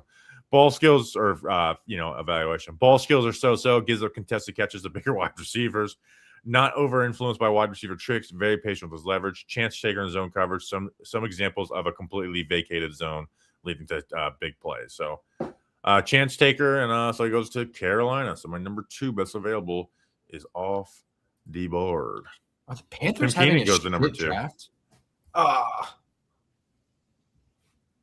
Trey Moore. Did you do anything on him? No, I thought you were saying that Tim Keenan just got picked by Miami. No, because I'm a little bit behind you. Somebody asked why the jerseys are 2025 and not 2026 because they were voted for the International Fan of the Year in 2025. Yeah, last year. Yeah, imagine being the Giants International Fan and now they're like, hey, you're not up till round 6. Yeah, sit tight, buddy. Thanks for supporting us. All right, so Willie goes off the board, putting. We're almost at the end of round 4. Kamari Ramsey, Grump's number 1 available, goes to my number 10 available. By the way, the Giants, like I said last night, they just now run the announcing thing. Don Aponte now on our team. Now we got Kevin Booth up here. Yeah, I love this. I did not recognize him at first. He looks. He did some yesterday too. Yeah, I like the suit. Genesis Smith. Somebody in the chat was just asking about him. I don't know anything about Genesis Smith. And it's crazy because I did so many DBs. I saw some people that I like talk about him. Basically, like if tackling and run defense didn't exist, he'd be like a top 60 player. Nice. So I didn't watch him, but that's what other people said about him, which is interesting playing it. So Traydon Stukes was a safety for Arizona who I really like. They must have just had the most athletic. These cut-ups look nice. Just the most athletic safety group known to man. Any chance we trade Slayton? So I said yesterday, I was like, at this point, you just trade him for anything. Here's the thing. I don't think it's crazy to think Slayton beats out Malachi Fields and Darnell Mooney this year to be the starter. I don't think that's crazy. But what I would say is you're investing a good bit into Malachi Fields. You signed Darnell Mooney, who's totally capable, and at times it has been better than Slayton. Other times it's been worse. You have Calvin Austin, obviously Malik Neighbors. You're going to be down to do 2 tight end. At this point, if you could get something for him, do it. But it seems like they're not going to be able to. Yeah, we discussed also, like, if you're going to trade him, you might have to take on, like, half the salary anyway. So you're not really clearing the full $16 million. You're probably only going to clear $8 million. I just don't know what the return's going to be. So I think the door has shut on what you're going to get for draft capital for this year in the trade. I don't really know if a player swap is going to do anything for you that you're going to want. So I think at this point, if you get a phone call, absolutely entertain it. But I don't think anything is going to happen. And I think the most likely scenario is what you said, which is he's going to actually win out on that position, the starting spot. Lewis actually brings up something I wanted to say. That these ads during a live stream are so weird. So It's annoying. On Thursday, usually when I do a live stream, I set the ads to automatic every 18 minutes. Like we're trying to make money. On Thursday though, I turned it. I put manual, being like, so I have to add them manually. I'm like, because I didn't want them happening during the Giants picks, right? I just, people are going to complain like about, us, an ad during a live stream. All right, we got to make money. But what I did not want at all was the Giants ad coming up during the pick. We are screen recording our reaction to the picks to make videos. An ad popped up in the thing, and I literally turned it off. So for the last two, I've set it to scheduled every 30 minutes. In fact, it made me. This pisses me off. I've never thought about signing up for YouTube Premium. Right? I'm like, you know what? I can deal with ads. I signed up for YouTube Premium just so we didn't get in trouble screen recording our reaction to the picks and then an ad popping up in the middle of it. So YouTube Premium, like Trash Man said, it has changed my life. It is probably I don't know how I went on with my life without YouTube Premium. Yeah. So here's the thing. I watch way too much YouTube just in general. Like even in my spare time, I don't know about other people, but like I love YouTube. When I eat food, I have to watch TV or something. And like, sometimes I'm eating food late at night. Like I don't want to make a ton of noise. I just live on my phone a little bit sometimes. So I have headphones on. I spend a ton of time on YouTube doing stuff. So especially at the gym too, like it opens up your world. You can I can lock my phone and YouTube is still running in the background, doesn't close. YouTube Premium really did change my life. And that's not because it's a great service. It's because ads are that goddamn annoying, dude. It's not really a great service. It's just ad cancellation. Oh, and you get YouTube Music, which is not great, but I use it now because it's free for me. But you know what sucks for me is I signed up on my business email, which has that's where my YouTube TV account is on. So I can write off it's bullshit that you don't get like money off for being a YouTube TV subscriber. Yeah, literally. Yeah. But here's the thing is I watch YouTube with my personal YouTube account that is like connected to my TV and my phone. So now I'm paying for YouTube Premium, which I use on the laptop and YouTube TV. But my most YouTube usage is my personal account, which I still get ads for. So I have the exact opposite problem. So a lot of times I had YouTube Premium long before. We just did an ad, by the way, complaining about ads. We just did an ad for YouTube Premium. Well, it's fine. I actually do advocate that people pay for YouTube Premium because I think YouTube people I can't. Here's something I can't stand. Danny, you're gonna agree with this, right? You've had YouTube Premium for how long? Since the start, last year. Okay, so plenty of time. How many times has someone been like, "Oh, dude, let me show you this thing real quick," and then they go to show you some real quick thing, and there's like 3 ads. And you're like, "Oh my god, this is not my life anymore." And it happens consistently. So like, yeah, dude, ads are super annoying. YouTube is one of the ones I recommend paying for. Like I know I don't have a job right now, but I feel a class above when someone shows me a YouTube video with ads. I'm like, ugh. But like I said, like not to do like a total, like, seriously, it is bullshit that like you can't stretch it over multiple Gmail accounts. So like I had YouTube Premium before I made a Football Grump account. So if I want to comment on a live stream for like a Breaking Big Blue, right? Like Bobby, I jump into those chats sometimes and I want to hear what Jordan says just like anybody else. I have to log in as the one that gets ads. It's so annoying. It's weird. So annoying. How the Ravens selecting? Kyle's getting a lot of run on his. How many more picks we got in the 4th round?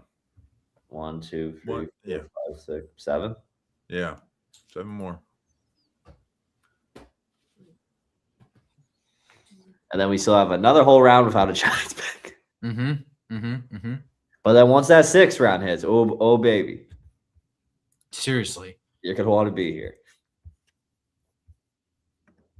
Matthew Hibner did not do there are 40 picks in the 5th round too. Did you do a write-up on Harold Perkins? I know Harold Perkins. I've watched him. Didn't do a write-up on him and missed the linebacker Sassel, first name Lou. No, we did not do one on him. Would you say you're intimately familiar with Sassel though? Nope. Okay. Not your type of guy. Nope. Or gal. Oh.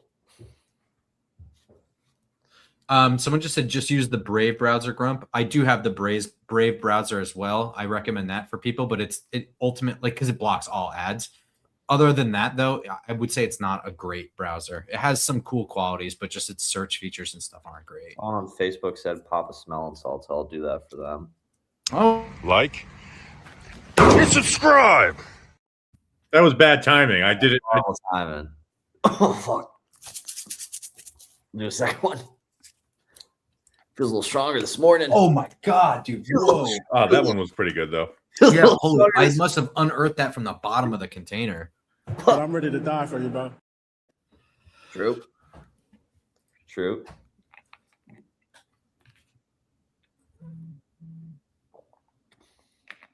I'll keep it.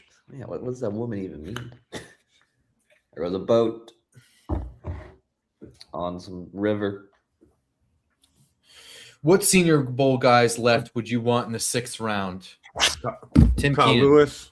So Kyle Daniel Lewis. Jeremiah is best available. Kyle Lewis, Deion Burks, Sam Heck, Jalen Kilgore, Joseph, Keith Abney, Bryce Lance. Bryce Lance, we don't have a write up on, but I tell him I know who he is. Garrett Nussmeyer. I'm pretty close to Jeremiah on some of these best availables. I like Sam Hecht also. I like Sam. Yeah, Hecht. Sam Heck he's weak, but he's like you can pull him and stuff. Like it kind of like you see some of the stuff that Ravens did with Tyler Linderbaum in the run game, and it's like, all right, Sam Heck can do a lot of that. Is Jordan coming on? I don't know. Maybe we'll have him on in the 7th Text round him. or something. Could Kyle? I think no. It's. I think that's too far of a fall for Kyle Lewis. Somebody in the 5th round. No way. That would look if that's one of those run to the podium ones for me. It doesn't even like you find some spot for him in the defense. Someone commented on the film breakdown of does he ever get open? It's like, no, but that's not what he is. Technically, he's never not open at 6'4". Yeah, he's always open, baby. Is Jordan the sharp? I don't think so because he hasn't said anything since we. I tried to tempt him with a good steak dinner that I would have paid for too. Too bad. My mailman is here. Should we bring him in? Yeah. Who's his best available? Well, Yeah. Who do you know? What team he likes? Nope. That's available right now. Who the heck are these guys? Kendall Daniels. Don't know him. 6'5". Wow, big linebacker. Jeez. 31.5 tackles for loss. 5 Outside interceptions. linebacker, maybe. Does he use that length around the corner? I'm pissed. No, he has 5 interceptions. I'm pissed we didn't watch this guy. His stats are amazing, and he's big. Is this a steal of the draft? Whoa! Oh, baby, what a hit! Jeez. We're watching NFL Network, by the way. It was just Yeah. wondering what we're reacting to. Mack truck. Good Lord. That guy's a family. Now they don't have a father. Bobby, are you a Real Madrid fan? A Real Madrid fan, sorry? I'm Orlando City Lions fan. Well, Bruce is about to ride on you. Have you been to one of those games? No, I haven't actually. I need to. I'm going to my first Charlotte FC game May 13th against NYCFC. Are MLS games fun? Oh, you've never been, so I have no idea. stupid question on my end. It's my first dabble into the un-American football. I'm excited. I only get excited for soccer once the World Cup comes around, just so I can watch America get the brakes beat off them and out of the first round. At what point I wanted to like, hey, I actually would be cool to be in Jersey for the World Cup, and now it's seeming like that's the one time. Yeah, seriously. It's going to be You just never literal- want to be there. It's gonna be a literal shit hell. show. It's gonna be. They're I charging. don't know why they keep doing that shit. The Super Bowl was a disaster. They're charging $150 just to get to MetLife Stadium on a New Jersey Transit. You can't park anywhere. It's like insane. I can understand them trying to capitalize on that because the tickets are so expensive that the only people that they're Oh, there goes Bryce Betcher to the Colts. They also probably just don't want people just like me just showing up. So it's like people that go, you gotta pay. All right, let's talk about Bryce Betcher, number one, top linebacker. For me, my thing with him is I think he's just a run of the mill linebacker. He'll be in the right place, but just lacks playmaking. Lacks athleticism, gets beat sideline to sideline. Strength is average, but adequate at NFL level. Plays patiently, doesn't get out of place and not ahead. Never out of place, forcing running back to declare. Will shoot the gap at times when it's a very clear path.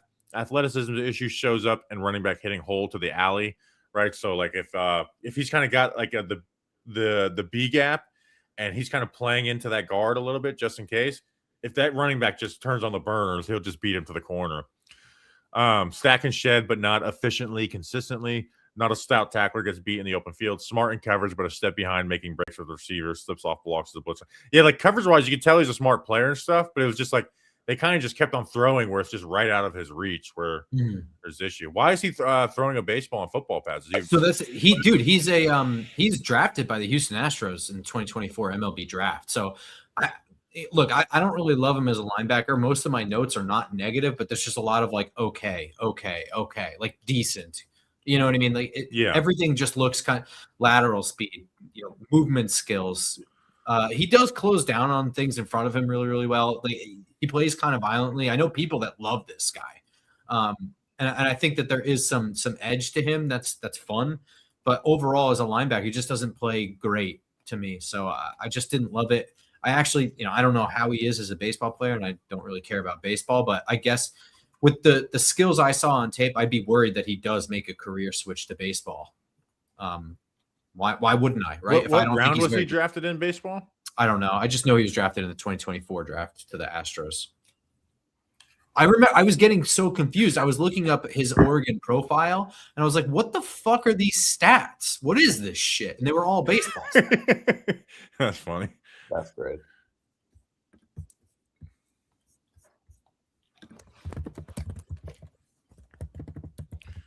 Did you already remove him from your big board on Yes. this? Okay, so I'm like, all right, you don't have him Taken No, I had him low. I have my other big board open on my screen. I was just making sure because I had a 5th round grade on him. He picked. Same. He won 13th round of the 2024 MLB draft. 104. So that's a guy who can maybe play. Bro, imagine if we did this like that. I don't know if you're joking. I don't know shit about the MLB draft. 13th. I don't know. I don't either. I'm just guessing. I guess 13's like a decent round. Well, they do like 60, so I'd like if I'd say 13. Imagine we cover the MLB draft. Imagine doing this for the MLB draft. I would love to do that, even though no one 60 cares. rounds. Does MLB have like a draft guy? What do you mean? Oh, like draft personality? Yeah.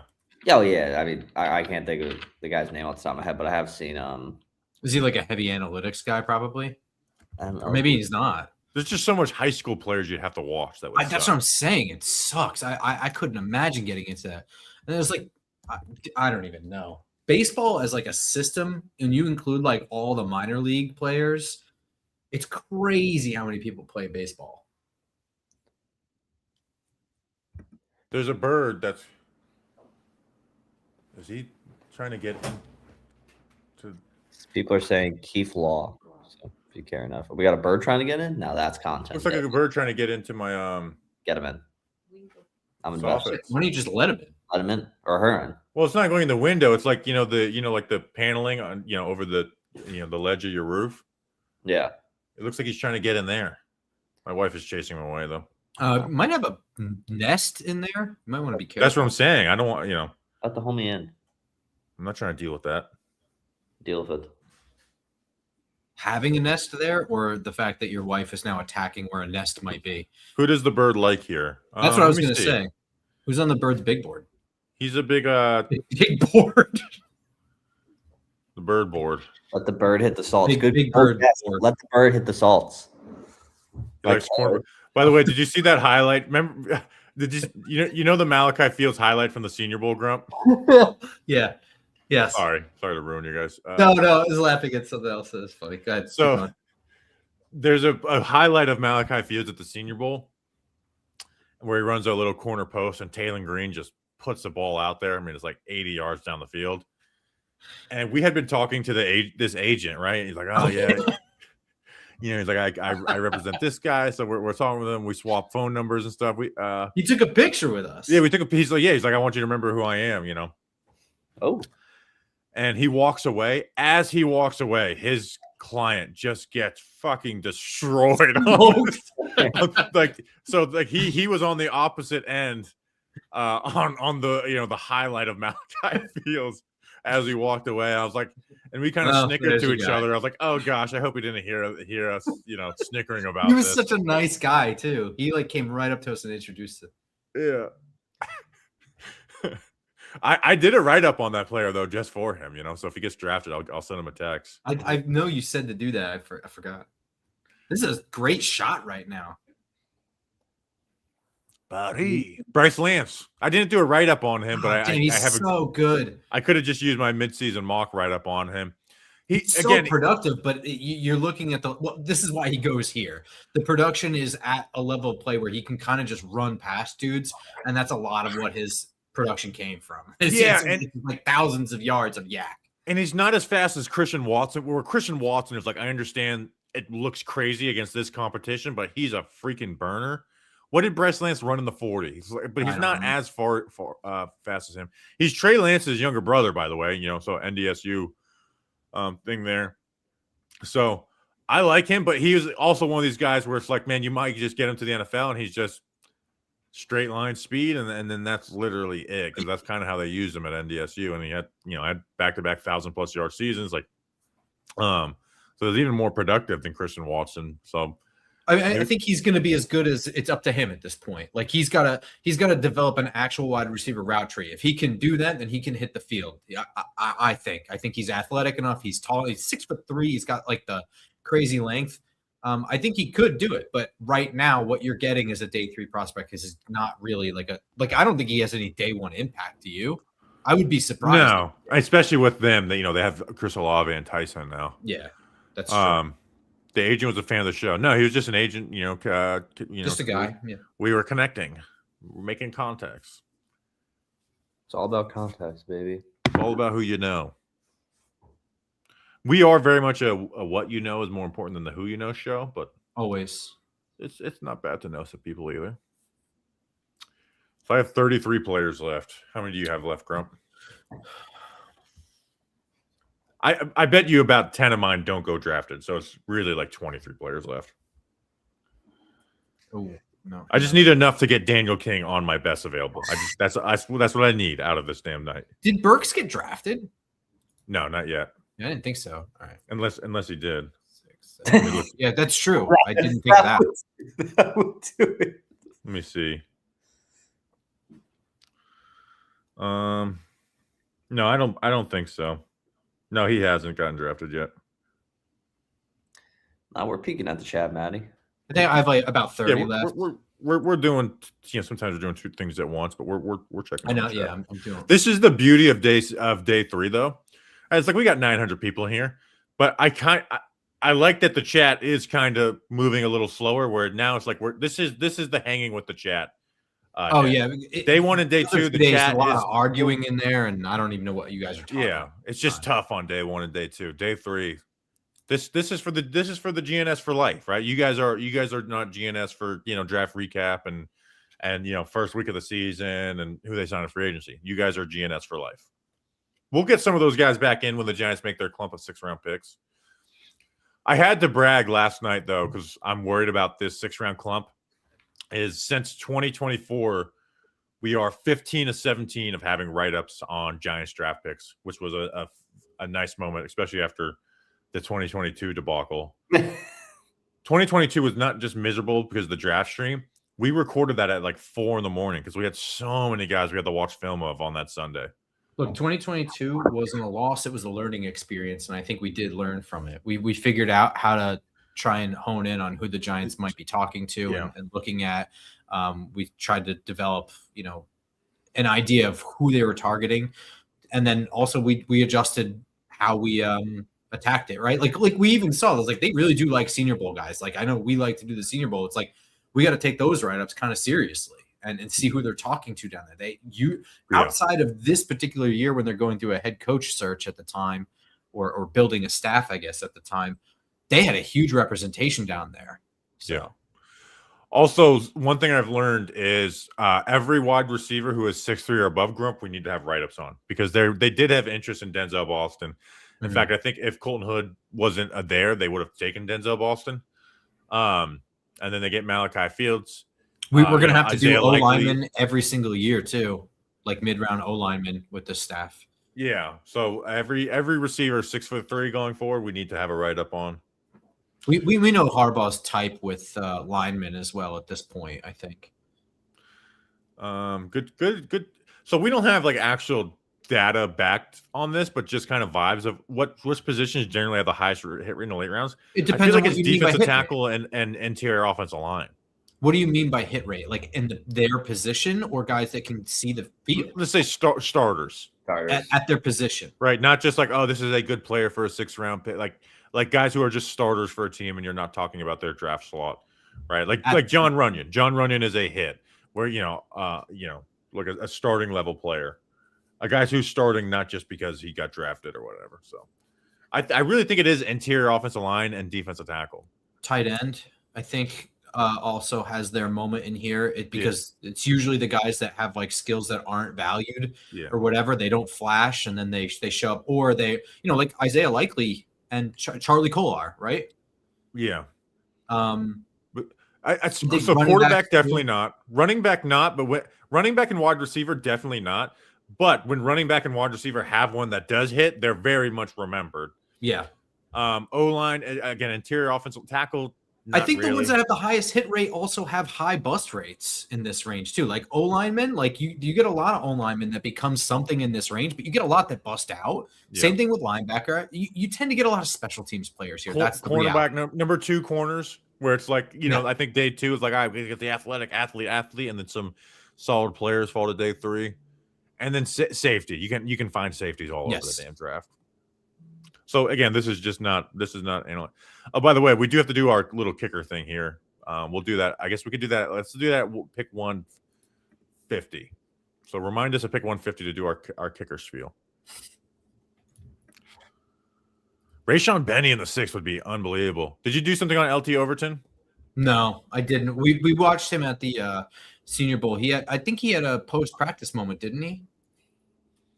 I think so, yeah.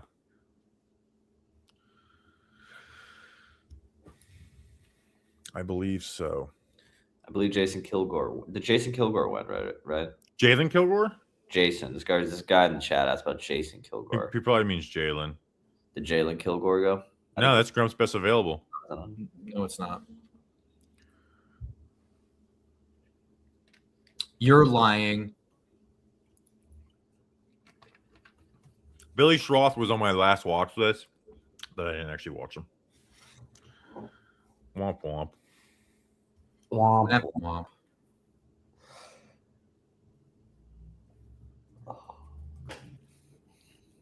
Yeah, I can't imagine sitting here for day 3 in person. That just doesn't seem fun to me. Or it could be the most fun thing in the world where it's just a 7-hour vibe. And true. Who would you guys take in at 5? We did this exercise, but 5, 10, 37. Mine would have been Caleb Downs, Francis Maui Noah, Kristen Miller. What was yours, Grump? Arvell Reese, Caleb. I guess you could have got Arvell Reese and Caleb Downs. Yeah, they were both on the board. They were my top 2 guys. And you would have went Kristen Miller at 37 too, right? Yeah. Yeah. What did I say? It was Kristen Miller and Grayson Halton. No, Grayson Halton was your 4th round guy. Yeah, exactly. Exactly. Okay, yeah. In that order, that would have been my next pick too. I would have went Keontae Scott in the 4th. I understand it wouldn't have been like that need that we were looking for, that slot corner, but I would have just taken him. Kyle Lewis to the Dolphins. Didn't make it out of the 4th round. Didn't think he would either. I actually had a late 2 on him because it really just depends on what you're looking for. If he's what you're looking for, then they don't make guys like him. It's crazy. So here's the thing: is I do have a 4th round on him. This guy, let's spend some time and tell the kind of the story of Kyle Lewis of how we got here.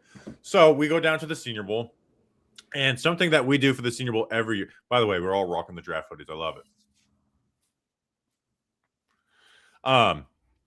So Kyle Lewis, we go to the Senior Bowl. We're prepping for like wide receivers, DBs, O line, D line, right? That's what is the Senior Bowl is about, is those positions. But we always go linebacker is a catch my eye position down there. Like you got to do something that really grabs my my overall attention. And that happens every year, right? Who was the guy we like from Florida, who's like actually might even be a starting linebacker for the Cowboys right now. Who was Shamar Stewart. Shamar James. Or James. Kyle Lewis was the best we ever saw, right? It was unbelievable that in these coverage drills that we never watch because they're so stupid because it's just too easy for running backs. He was dominating these guys. He was getting interceptions and one-on-one drills that are totally planned against him. Crazy, right? And he's making plays in the team drills too, so it's not just one-on-ones. And he was just a star down there, right? We talked about him a ton. He was at the point was like 180th to like 200th on the consensus board. I can even go look at my Senior Bowl notes. Ephesians Price Talk just got drafted. We'll get to him in a second. He just flew up to like the 70th overall in the consensus big board. So here's the issue when you go and watch him film. The coverage is on the film. It wasn't just a Senior Bowl thing. He makes plays. He's a playmaker. He's just not really a linebacker, right? So it's like, all right, are you going to draft this guy to play slot corner for you, which is essentially what his position was? That's just what his position just doesn't really fully exist in the NFL. Now, third down, he needs to be on the field, right? As you know, replacing a Micah McFadden or whoever your second inside linebacker is not like he's going to have that role in the NFL. The issue is that I can't take a guy in the third round who I don't have aspirations of playing all three downs on defense. You know what I mean? At least at linebacker, at a position where you're supposed to do that. Defensive tackle is a different story. So, so that's it. So he's a fun player. He's a very useful player in the NFL. He's going to create an advantage for a team. The issue is I just don't view him as a full-time starter in the NFL. He just can't play within the box. He's small. He's light. And he doesn't have like those run game instincts. Like if I was Kyle Lewis in the run game, I'd want to become a little more shoot and gap, but that also would put him behind in coverage. So then you're hurting some of his other stuff. But love Kyle Lewis. Love Kyle Lewis. He will be a player we remember from draft cycles for the rest of our lives type of player. But it's just complicated, Grump. I know I just went on for like 10 minutes on the guy. No, it's okay. I think that why I'm a little higher on him is I think it's just a passing down situation. I don't think he lives in third down. I think he actually is an effective blitzer as well. I think as long as you have a sub package for him, you understand like he's just going to be your passing downs linebacker. He's just you have to call him a linebacker because he's not going to be a slot corner, but he's really just like a coverage linebacker. I think the way that the NFL is trending, he'll be on the field more than just on third down. So he'll have an impact, and it's just you got to make him that two-way player. Is he coming or is he going? You know what I mean? Like I think that one system that he could thrive in, really, because he has that ability to blitz and fall back into insane levels of coverage, Wink Martindale's system.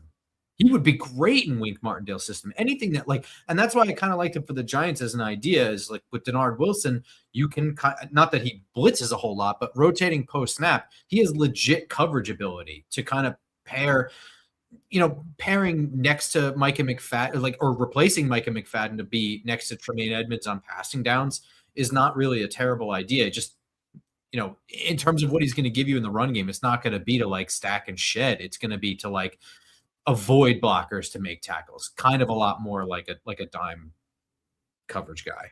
Yeah. So, but just a really fun player. I'm rooting for him so much in the NFL. Like most important thing, jersey guy. Yeah. Yeah. We tried to get the interview him. He's all about business. He didn't respond. That's how you know he's good. Jersey. Yeah. No time. So Kyle Lewis, whenever he got drafted, I did want to spend some time talking about that journey with him. It's a very weird. I think this is right where I had him. Right, I did view him kind of like we talk about the linebackers. Like, is he a run to the podium guy in the fourth? And he wasn't for me, but he was a fourth round player for me. So Ephesians. We didn't talk about Ephesians Price Talk on the cornerback preview. I did do a write up on him, the Grump. Good. Let's hear. Because he was a Senior Bowl guy. Yeah, 6'3", 33. Like he's like guard frame wise. Ran a 4.45 40, a 39-inch vertical. He's been sub 60% completion percentage allowed But 750 yards allowed over the last 2 years, 7 touchdowns, but 11 interceptions, 1 pass breakup. Long cornerback who will live in a cover 3 world. Like, you've got to only play cover 3. Who drafted him? Was it the Bengals? Yes. By the way, No, round sorry, 5 it's has Niners. Niners. Okay, so yeah, I guess that is a fit with what they want to do. A good speed to care the wide receiver once declared. Change of direction, agility is flat out bad. Like, he just gets sauced by quick cuts. Slowed the pounce out of his back pedal. Length allows him to get his hands on a wide receiver and slow them down. He will poke the ball out when in phase on in breakers. Bad missed times on his jams that just leave him behind. Needs to get his head around to find the ball. Plays the wide receiver's hands, which can lead to penalties. Gets boxed out on contested catches. Good run defender. Fits up and tackles well. So just a guy who, as long, you got an individual skill set. But with that, Grump, your number 1 best player available is off the board. Kamari Ramsey. Yeah, and it took this guy 12 years to announce it too. 6 feet, 202 pounds. I like Kamari Ramsey quite a bit more, but he is very much like an average safety in a lot of regard. And typically safety film when they're average is just not really that exciting. But best used as a 2-high safety with the ability to come down to the box and run support and blitz, but not really in coverage. I think that he mirrors well in man coverage. I think he plays too far in off coverage, and that will allow catches. But the bat battle footwork, it's okay. He flips hits with pretty good timing, so he can turn and run with guys and is pretty safe in that man coverage. Playing zone, he flows and moves with the play really, really well. Reads the quarterback and the routes in the field in front of him really well. I think that he can get a little turned around at the break, and that's kind of where he starts not looking so great, and he starts to dip a little bit. But he has decent makeup speed for college. I don't know if that makeup speed is going to work in the NFL, so he's going to have to not get turned around. And he does not really he doesn't have like that advanced ability to like bait quarterbacks into bad throws. I thought his name was Frank Carmona. I have a write up on him too. Yeah, I liked him a lot. Let me get some. You get your write up ready on him, and I'll got some on Kamari Ramsey well too. He played mostly nickel last year, so I actually had to go back and watch the 24 film. He's got to play safety. He's just not a nickel. It's just he gives up leverage way too easily from nickel. He also can do that from deep safety as well too. But like, he's got a good hip flip to recover and make plays down the field. And man coverage, I feel like he just gets overly physical. But he does a good job to get hands on wide receivers when he does and stay connected. I don't like the instincts he plays with zone coverage, but those can grow, right? He's got good ball skills. He can track. He can really leap. And then run defender, I want to see more out of him, right? So it's just, is he a nickel? Is he a box deep? I think deep is the home for him. He's got the athleticism to play deep safety. You just got to get the instincts a little better and just a little more willingness to come downhill. So why don't you talk to us about Fernando Carmona? I don't have a write-up on him, but you do. Yeah, I don't know why I thought his name was Frank Carmona. Maybe I just made that up, but it is Fernando Carmona. 6'5". Who was your number 8 available too, by the way? Yeah, he's 6'5", 320 pounds, has experience at left guard and left tackle. Arkansas by way of San Jose State. I think that he probably kicks inside to guard. I think he's an interior offensive lineman because it's kind of the pass game, the feet in tight spaces. It's quick enough in tight spaces. I don't think that he has the foot speed to play on the outside, and I don't think anybody else thinks that way either. The anchor is okay. The pad level is the biggest problem with him, in my opinion. The pad level gets too high too quickly. If he can keep that down, it fixes a ton of stuff. Like, his anchor is just okay. That means his anchor is probably good. You just need to get your pad level down and play with proper leverage.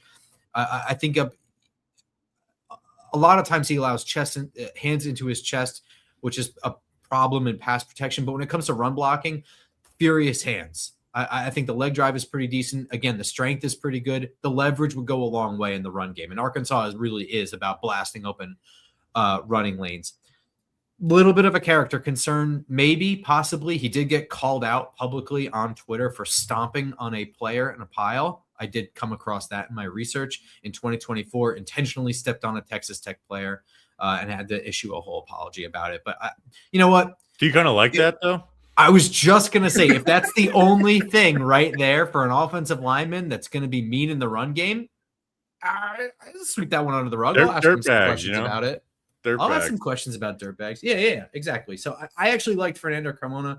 I had him with a grade in the 4th round. So they got a deal on him as far as I'm concerned. My first write-up of the season, Michael, when the season ends, is Michael Trigg Baylor. He slipped into my number 10. I'll be honest, man. It's been so long ago. I don't remember much about it. I didn't love him. Grump, your number 1 and number 2 went with Kyle Lewis and then Kamari Ramsey. And so now your number 1 and number 2 is Keon Barnes from Clemson. I don't know anything about him. So won't you got a new number 1. So let's hear about him. Uno momento, Holmes. He is also, I think he's 6 feet also, just like, oh, Jesus Christmas. Hang on. Give me a second. Yeah, 6 feet, 200 pounds. These are pre-combine numbers as well. I did safeties first, so way back in January, I did this write-up. He has experience playing in the slot, single high box, some too high as well. Fair amount of post-snap rotations and disguise coverages for him. I think that he's responsible and decisive deep. Doesn't really feel like he has this speed for this role in the NFL, though. So he's probably going to end up playing in a too high or down in the box. Strong form tackler, not a risk taker for big hits. Will chop his feet and square up for a sure tackle. So he's not really going to be laying the wood too much, but he is a solid hitter. He can absorb and deliver punishment. For a safety, he's pretty good at man coverage. I think that he works pretty well out of his back pedal. He flips his hips smoothly, and he can run into the hip pocket well. Keeps his head back to the ball. So he might struggle against size and strength, wide receiver tight ends, but I think for speed, he's got enough of it there. Zone coverage is really where you want to look for a safety, though. I think down low, when things are in front of him, he plays pretty well, reads the quarterback well. Tough hitter, too. He tore his ACL in high school. I don't know about you. I almost ignore that if there's no injuries at all at the knee in college, right? Okay. We're at that point in medical technology. So, I liked him. I think he's, your run-of-the-mill guy. He's probably going to play special teams right away. And in a too high system, which many teams run, he can be effective as a starter.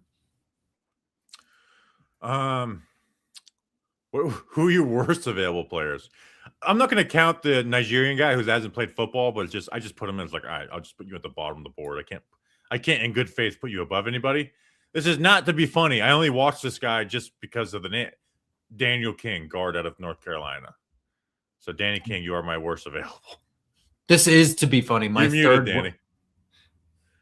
Sorry, Danny, you're muted. Sorry. I said, damn it. I was grinding. I kind of need to take Uar Bernard off my board so I could just have it tweet. Like currently, Daniel King is my out of UNC is my worst available. My third worst available is Deshaun Singleton, who was Danny's like third round. Who is your worst available, Grump? You know who mine is? That's not Daniel King or a guy who's never played football. It's also Deshaun Singleton. Oh, son of a. Yeah, 1 second. I just got a text. Sorry. What does that text say? Did we get somebody? Did we make it a trade? Give us intimate detail about what the person sent you.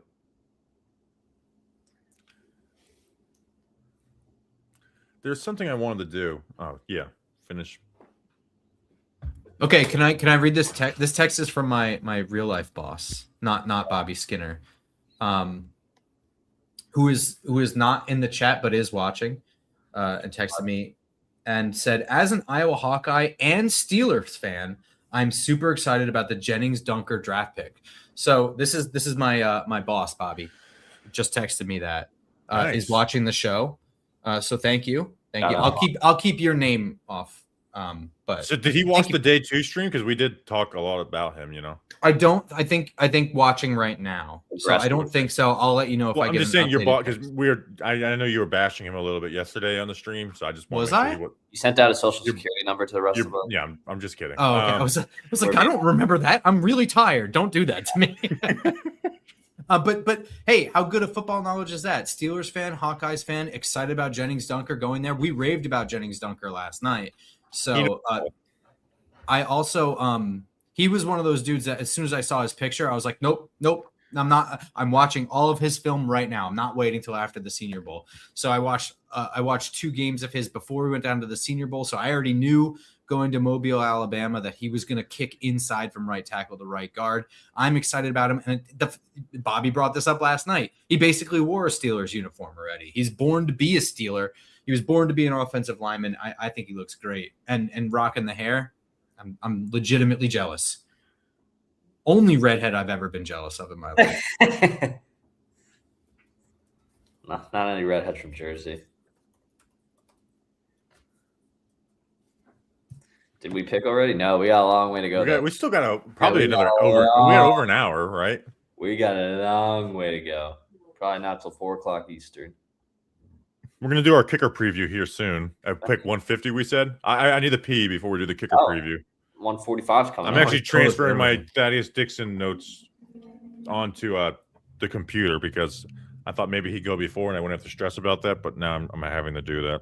145's coming up. We traded that for Malachi Fields, so we'll be interested to see who the Chargers take here.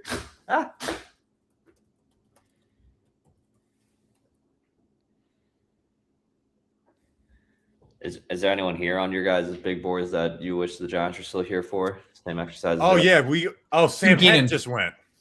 Oh yeah, you want to Sam Heck would have been Sam Heck would have been hard for. Let's see. I mean, what's my rolling big board right now? So Tim Keenan, JC Davis, Sam Heck.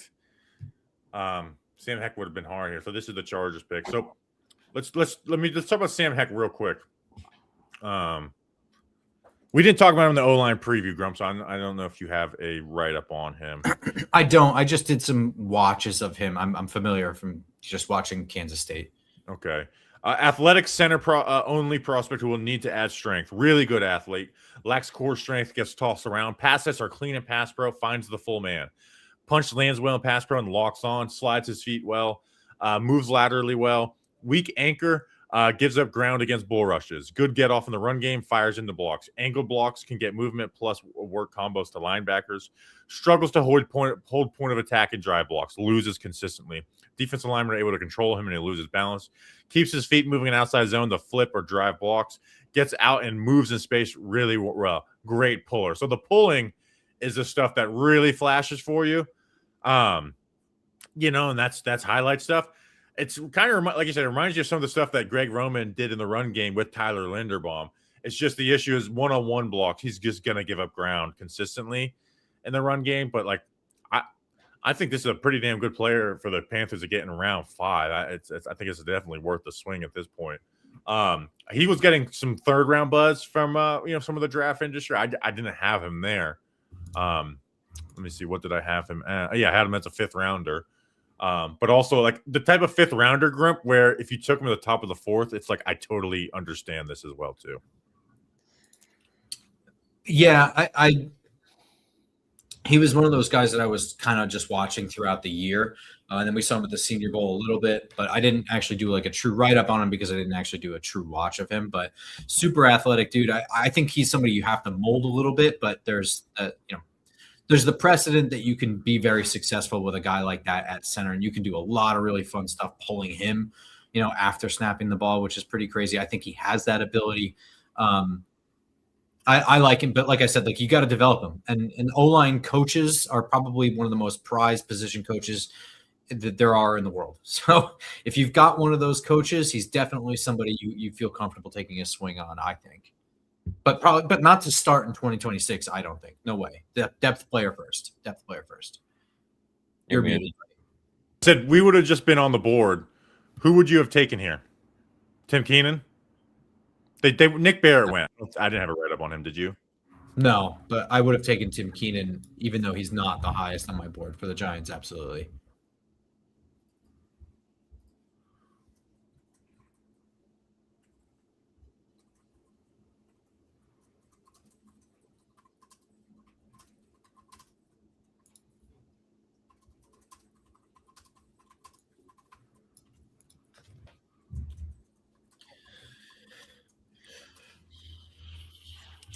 Probably draft Daniel King right about now. Parker's Brailsford. One guy I wanted to watch that I didn't watch, sent from Alabama. Not sure if anybody saw him, but he looked like a big, strong dude. But he was low ranked. I could, 5th round is where I could see like a random offensive lineman from Alabama just hitting, 3 years down the line. But didn't watch him, unfortunately. Pain. So I was tweeting something. Who would have you have taken at 145? Would it have been Tim Keenan or somebody else? No, it would have been Tim Keenan for the Yeah. Giants, even though I have other guys ahead of him for the Giants. At this point, the only guy I had above him was Deion Burks, and I'm not taking Deion Burks over Tim Keenan at this point. Yeah, I'm not taking Kevin Coleman over him.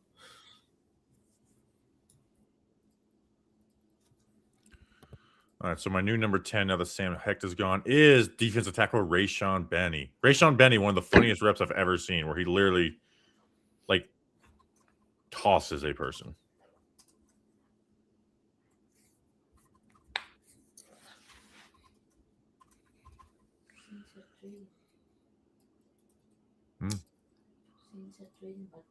Rich Eisen does his 40-yard dash during the draft now. That's kind of silly. Kind of silly. The Saints traded for Tyree Wilson. Any thoughts? We didn't do a write up on Tyree Wilson. That was the year we were picking 25th. I didn't do anything on him. I feel like I didn't really like him. I felt like that was. Well, he was supposed to go to the Senior Bowl and he dropped out. And I was a little sad because I wanted to judge him off that, and he wasn't there. Well, now you can judge him for not going. I'm going to say if I was doing his write up live unbiasedly, I'd say he's ass. Yeah, that would be my write up. Trash. Well, they went from K. The Raiders wasted more top 5 picks than any team in the NFL the last 10 years. The Cleveland Farrell one was nuts. The That's Good Sports guy, Brandon Perna, did like a thing on most draft misses, and like it's pretty easy to say that like Cleveland is obviously up there, the Jets are up there, Oakland is surprisingly up there. It's really bad, and it goes back further than I think people realize. It's been a while since I've watched it, but I remember being a little alarmed by it. I didn't realize that their drafts had been that bad that consistently.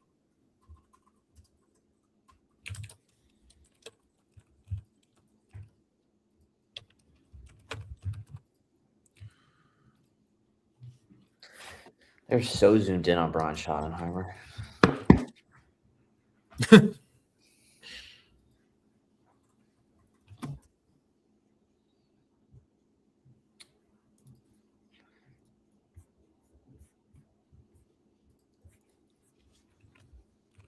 I don't want to talk about this too much. Did the AJ Brown trade didn't actually happen, right? No, but it's going to. Yeah. When it does, do you think that there's going to be any punishment doled down? Because there is. I don't know. No, I think it's. I don't. I mean, what's the punishment? We just agreed to do this later, right? When it makes more sense for us. Well, it depends because the Athletic hasn't stopped their investigation on her phone. So if there's evidence, if there's evidence that there were stories generated to make a trade more favorable, or whatever, screw around with Philly season, make him more available, tradable, of conversations like that going on between her and Vrabel, then that's legitimately tampering and screwing around with the market. That's like way more than deflating footballs to me. But Goodell keeps hammering home that it's a personal conduct issue and it like falls. It's kind of true, but we don't know if it's just that. Like I said, I don't want to talk about this too much, but that is the football side of it. Like New England really could be in trouble depending on what the investigation pulls up. Like whatever personal stuff, obviously, whatever. I don't want to talk about that. I'm just not interested in the ruin of other people's lives. I'm interested in football. So I do think that there is a chance that something can happen. I don't think the NFL wants an investigation to happen at all. But as far as I understand it, the Athletic is still doing an investigation. Yeah, they are. Because the Athletic is somehow or another, the Athletic is under the New York Times. They're owned by them. Yeah, so she falls under their code of ethics and their internal investigations, protocols and procedures. Anyway, that's, again, not a soapbox thing, not trying to get involved in too much, but there is a football side to it I think is interesting. Also directly affects the Giants if A.J. Brown does or doesn't leave Philly. I would love for it. Let's get him out. Get him out. Yeah, exactly. Even though, or do we want him being miserable to still happen just so it causes more tension in Philly? Both are good options. Both are good options. It's true. I saw Devontae Smith took their new receiver out to the Sixers game last night.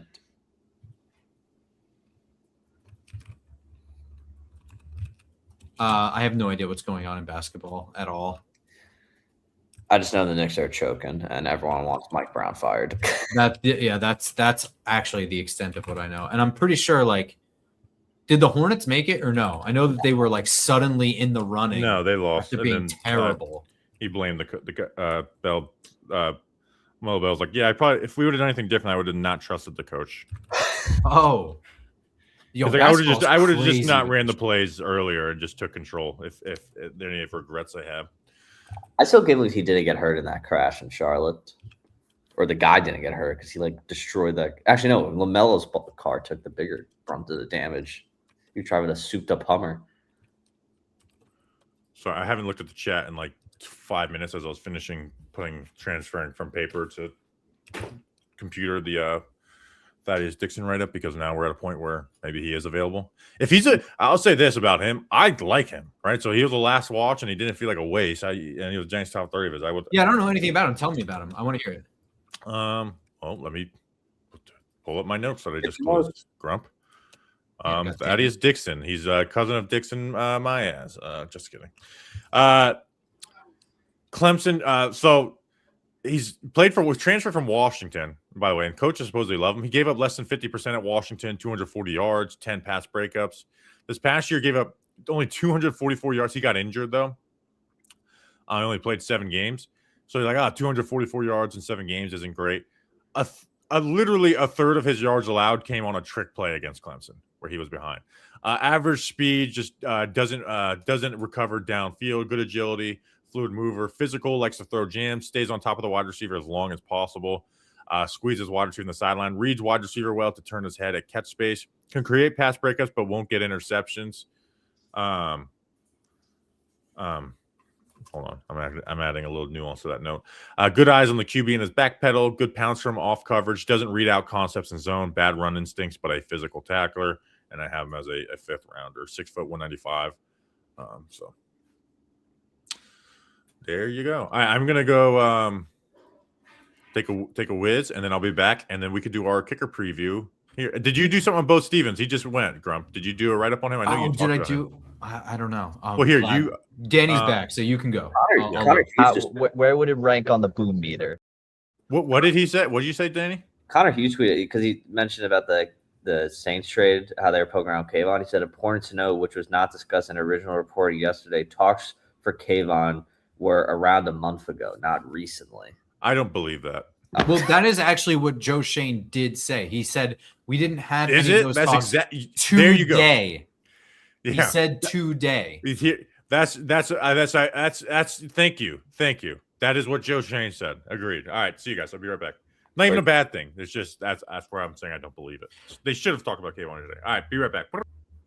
Yeah, he makes a good point. They should have talked about Kayvon and whatever. But I also don't necessarily believe it. But I also think that the conversations probably happened mostly a month ago, and then they probably had a phone call the night before, Thursday night, at the conclusion of round 1 to see what they could pick up for that, and then just let it go.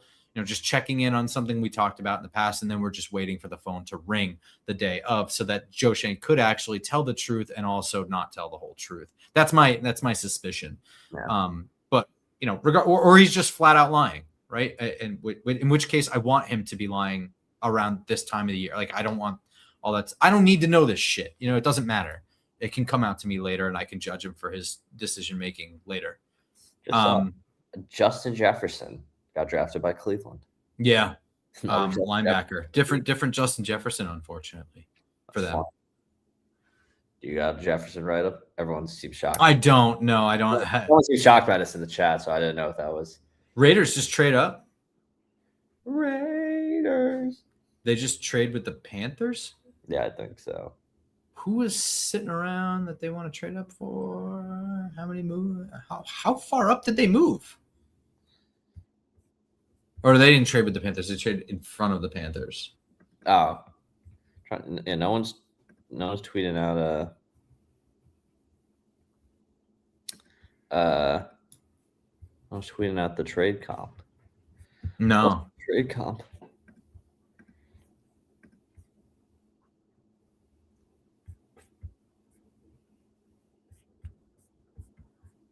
I know no one's just going to tweet out the trade comp. That's fine. I don't want to know anyway. Dalton Johnson. Sorry, I saw the pick come up on the Oh, ticker as I was trying to figure out There it is. what the hell's going on. Game changer.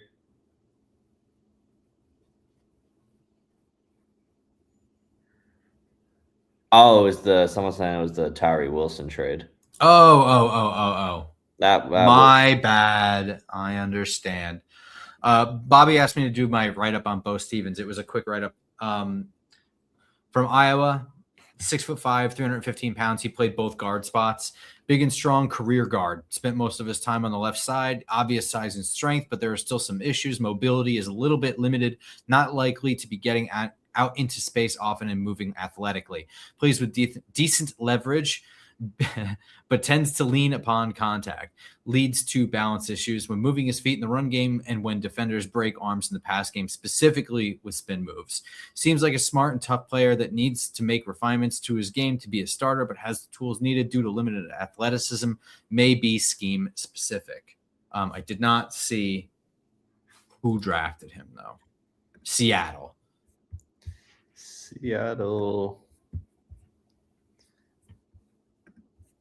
Like you said, there's 40 picks in round 5.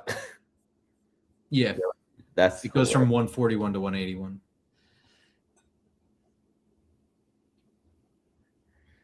Would I be? I'm Rizza's fucking 40? starving right now.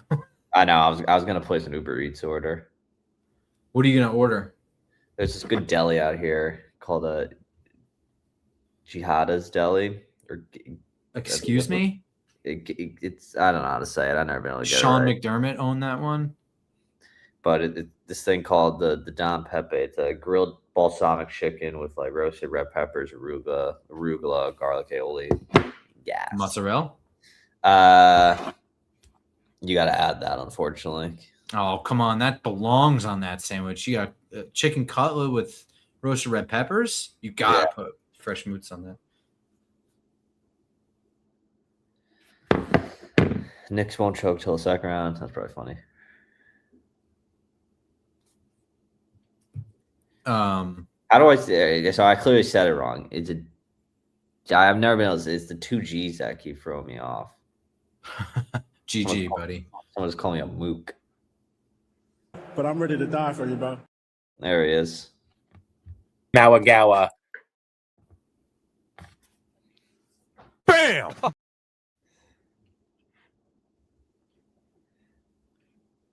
You're muted. I said shout out Novo in that clip. Bam! Zakee Wheatley went to the Panthers. Oh, boring safety, but he'll be like a playable player.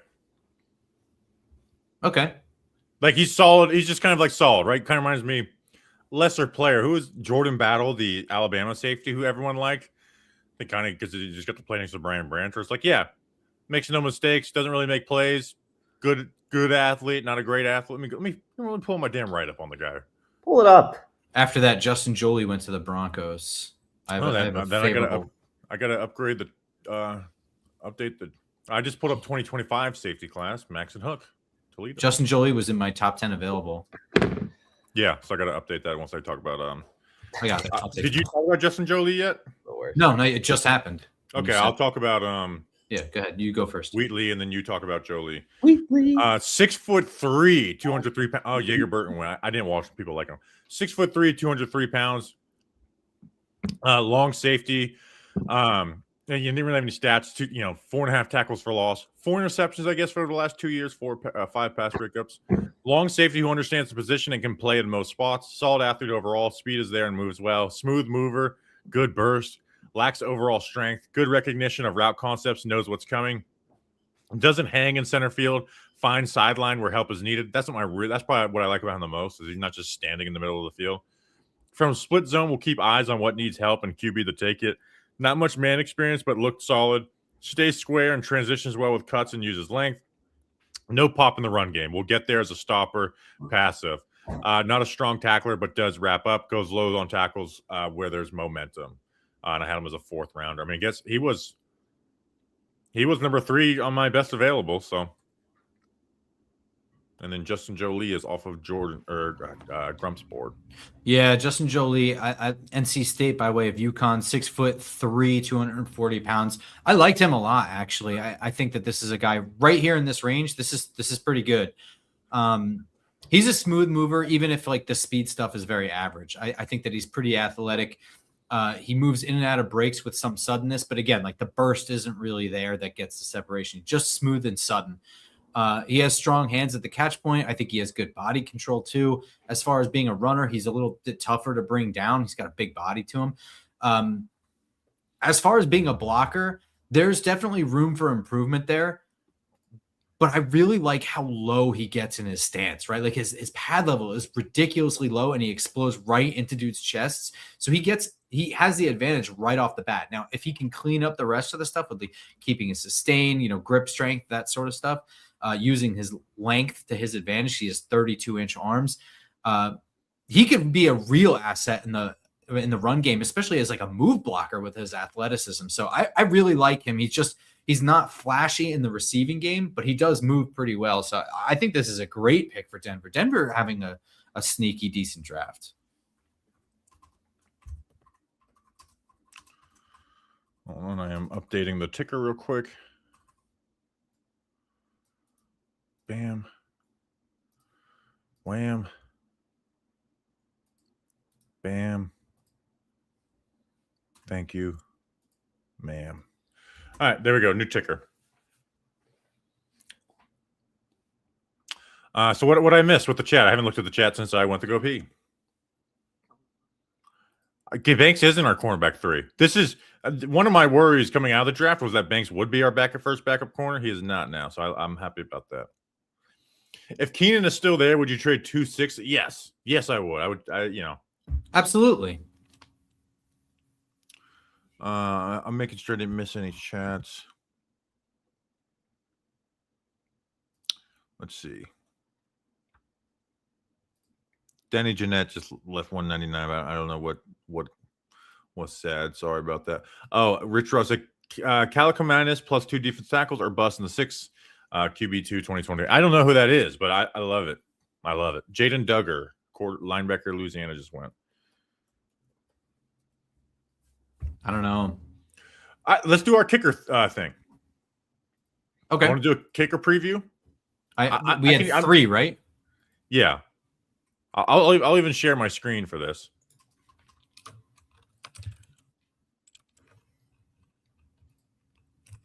So Danny's going. All right, I'm going to remove Danny for the kicker preview. Okay, do it. Yep.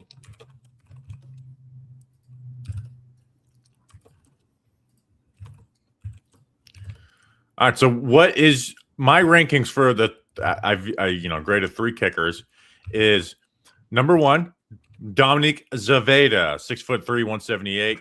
You see his stats there, 68% last year. Last year was rough, 95% the year before at Michigan. 11 of 13, 84% on 50-plus yarders, 9 for 10 the last 2 seasons.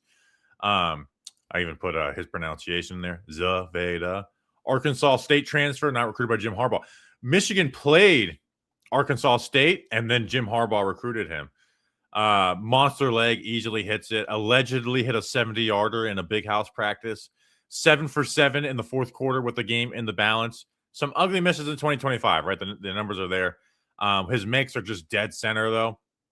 He talked about it in a video about some of his misses. Like, he just kind of stopped his momentum and it messed him up. But I look for big leg, 4th quarter performance and kicker. Dominique Zaveda is my kicker number 1. Grump, who is your kicker 1 in this class? I still like Trace Mack, but it's really close. I didn't think that what's going on with my computer right now? I didn't expect to like Dominic Zaveda as much as I did, especially when I looked at his stats, but it's kind of isolated to last year, right? He was 17 of 25 last year, 24, 23, 22, 21 of 22, 17 of 22, 17 of 18. He's been pretty money. So last year, you went a step further to kind of look into exactly what happened there. So if he knows what it is and it can be corrected, I assume those same conversations are happening with teams. I would be comfortable with that. But Trey Smack out of Florida, I do actually really like. He does have the big leg, and they were very comfortable with doing that. So if you look at his total numbers, right, 23, he was 17 of 21. 24, he was 18 of 21. 25, he was 18 of 22. That's because they were comfortable having him kick from 40 plus more so than a lot of other people, not including Dominic Zaveda, right? Dominic Zaveda did kick these. But for most college students, he had 7 attempts from 40 plus in 23, and then 3 attempts from 50 plus. He had 6 attempts from 50 plus in 2025, and he went 5 of 6. So I actually think that Trey Smack's numbers overall are pretty good. If he were in any other college, if he were any other kicker, he wouldn't have attempted half of those ones there. But Dominic Zaveda right underneath him. There's a pretty considerable gap for me to the third one to Drew Stevens, but I don't know where you are with that. Well, yeah, Drew Stevens, there is a gap. It's mine Zaveda 1, Trey Smack 2. So here's my worry with Trey Smack. There's a lot of good on him. The issue is, 1, 5 for 8 on fourth quarter with game in the balance. Two misses led to losses. One against Tennessee, and I can't remember what the other one was. His misses, they just go straight, right? So they'll be on the hash and they'll just go straight. That just always weirds me. Like, all right, what exactly is going on here? And then missed in the game against Long Island, where it's like they beat him like 70-0. Danny's fist pumping back there. That was a rough game. In fact, that game will always be in my head because Cranky drove from south of the border to that game. That's right. And he watched Trey Smack miss 3 field goals randomly in that game. So first week of the season, jitters. I don't love that. So that's why he was kicker number 2 instead of kicker number 1. I like Zaveda's leg a little bit better overall. So let's just really quick. Those 3 field goals accounted for 3 of 4 for all of his misses. Correct, which is weird. You would think, Yeah. So again, I don't know what happened there, and it's weird, but never less leverage and ever, never a less important game for him to be good, and that's where 3 of his 4 misses. So let's get to Drew Stevens. Let me format this a little bit bigger so people can read it, and drop it down. You know what? Let me make it a little bit smaller. There we go. 78% last year, 87, 69 the year before that. 12 for 19 on 50-yarders, so nowhere near as good as Trey Smack and Dominic Zaveda. Started as a freshman at Iowa as a walk-on. Aaron Blom missed a game-winning kick, never kicked again for them, and then Drew Stevens took the job from him. He was 1 for 1 the Senior Bowl with a 51-yarder. 50-plus yard, he does have a nice leg, right? His 50-plus yarders have the distance. He also has the career long of these guys is 58, but it was also just a total line drive. It was a very ugly kick, but it was in a good moment. Made it 15-10 against Oregon in the fourth. 15 for 16 in the fourth quarter with the game in the balance. Iowa plays away where they're just in 1-score games in the fourth quarter often. 5 for 5 in the last 30-second walk-offs. A lot of these were chip shots, but still. Missed against Indiana on a 42-yarder while tied in the fourth. Had a 66-yard kick blocked against Penn State for a touchdown at the end of the half. And then when they iced him, he was 10 yards short on that. And then he got blocked there. So that's why like I said, he has the career long of these guys, but I like the other guy's legs better because that was a total line drive. And then when he kicked a 66-yarder, he was 10 yards short. The next attempt was blocked. So I don't like the way he kicks on his 50-plus yarders, even though he's got the career long of these guys. I didn't realize I was muted. Sorry. I mean, there's just some things that looked off for me with Drew Stevens right off the bat. He had 8 misses in 2023. I mean, that's tough to live by. And I understand it's 2023 and that's quite a while ago and he's grown since then, but he had 6 misses last year. Yeah. Last year was bad. It's just, I'm taking a swing on Zaveda. 5 of the 6 misses for Drew Stevens. Yeah, I agree. This is why there's a gap, and Drew Stevens does have some stuff that's cool. But 5 of the 6 misses last year were from 40 plus, from 40 to 60. So it's cherry picking stats a little bit, but again, the new NFL, there's places to get kickers all over the place. And when we talk about this in the context of the Giants, we're kind of a little. Well, in the context of the Giants, I'd rather swing big because you have Jason Sanders there. Where it's like, all right, let me take a swing. If he kills it, we keep him around, and then our kicker. Michael Taft got drafted, by the way. We both had write-ups on him. Yeah. So, do you have anything else on the kickers? I know we're probably boring people at this point. Final note, seriously, because people are probably like, and I'm not looking at the chat right now, but like people are probably like, why the hell are we talking about kickers? We have Ben Sauls and Sanders, right? Here's the thing, Ben Sauls. Forget just because he was the only thing that wasn't a disappointment at kicker last year doesn't mean that there's any impetus to need to keep him. We don't really know what he is just because, whatever. I made my point. Sanders didn't play at all last year. You don't really know what you're getting. Kicker, I mean, his career could be over. You never know. He could have just totally lost it. I don't think that's the case, but you don't know. And just because you have these two guys, you might wind up in the exact same situation that we thought we were out of. So there is no harm at all with a 6th-round pick. Now, again, if these guys are off and Drew Stevens is there or whatever, if you're not comfortable with any of the kickers there and you don't want them, then don't waste the pick on them. There are other avenues to get kickers, right? So that's my thing with Drew Stevens is if you really don't like him, don't just get him for a competition. There's other places to get kickers for competition. And I'm not going to soapbox this, but the UFL is an easy spot to get somebody for cheap for competition. If he wins the job, he wins the job. If not, we forget his name and it doesn't matter. Yeah. The end. Kicker talk. There it is. So official rankings. I got Dominic Zaveda, Trey Smack, and then Drew Stevens. And Drew Stevens at the Senior Bowl, we watched him a little bit, and we were kind of like, don't love it. Yeah. Farron, too. Will Farron didn't even make it, and he was a Senior Bowl guy. Didn't even make it onto our top 3. Good looks to chat. Someone said from Bobby's top 10, Rams already went. So because he was your number 1, I forgot to pull him from mine. Oh. So let's see. I got so many freaking tabs open right now. Thanks, guys. And then Michael Taft went. We'll talk about him. Let me do this real quick, and then we will we'll give our notes on him. People were talking about him as a top 100% prospect, and I just did not see that at all. White number 16 from Texas, though. Let's see. All right, so who is my updated number 10? Would be I need to watch more of his previous. Oh my God, Max Bredesen just went, dude. To the Vikings. Oh, all right. We'll talk about him in a second. Let me update this real quick. Wow, that actually blew me away, dude. I love that for him. Good for him, dude. 5th round. I love that for him. Yeah, that's a great pick for them. Is CJ Ham still there or is he gone? Oh, that's a good question. I don't know. I'm updating this, and then we'll do Max Bredesen first because we like him, dude. And he can play fullback. He got injured and stuff. I've been rooting for him. Went in the 5th round, so I guess I feel what I'll say is I feel good about liking him as much. He gets into blocks. He fires. What he needs is he needs to add 15 to 20 pounds. I know that's a lot, and it could even be some bad weight a little bit, but like he just doesn't bring as much like just strain and just raw strength in there. That is former Giants Ben Bredesen's younger brother. So congrats on him to go to Minnesota. I know the Bredesens are a fan of the show. But yeah, well, I mean, we really liked him, man. I liked him so much, Grump. I was talking with the Big Blue Banter guys. I love Patrick Ricard. I'm so happy that he's on the Giants. Easiest free agent move ever. Part of me was like, but this makes me not get to fall in love with and want Max Bredesen on my team and really pound on the table for it in this draft cycle. But we wouldn't have gotten the opportunity anyways, I guess.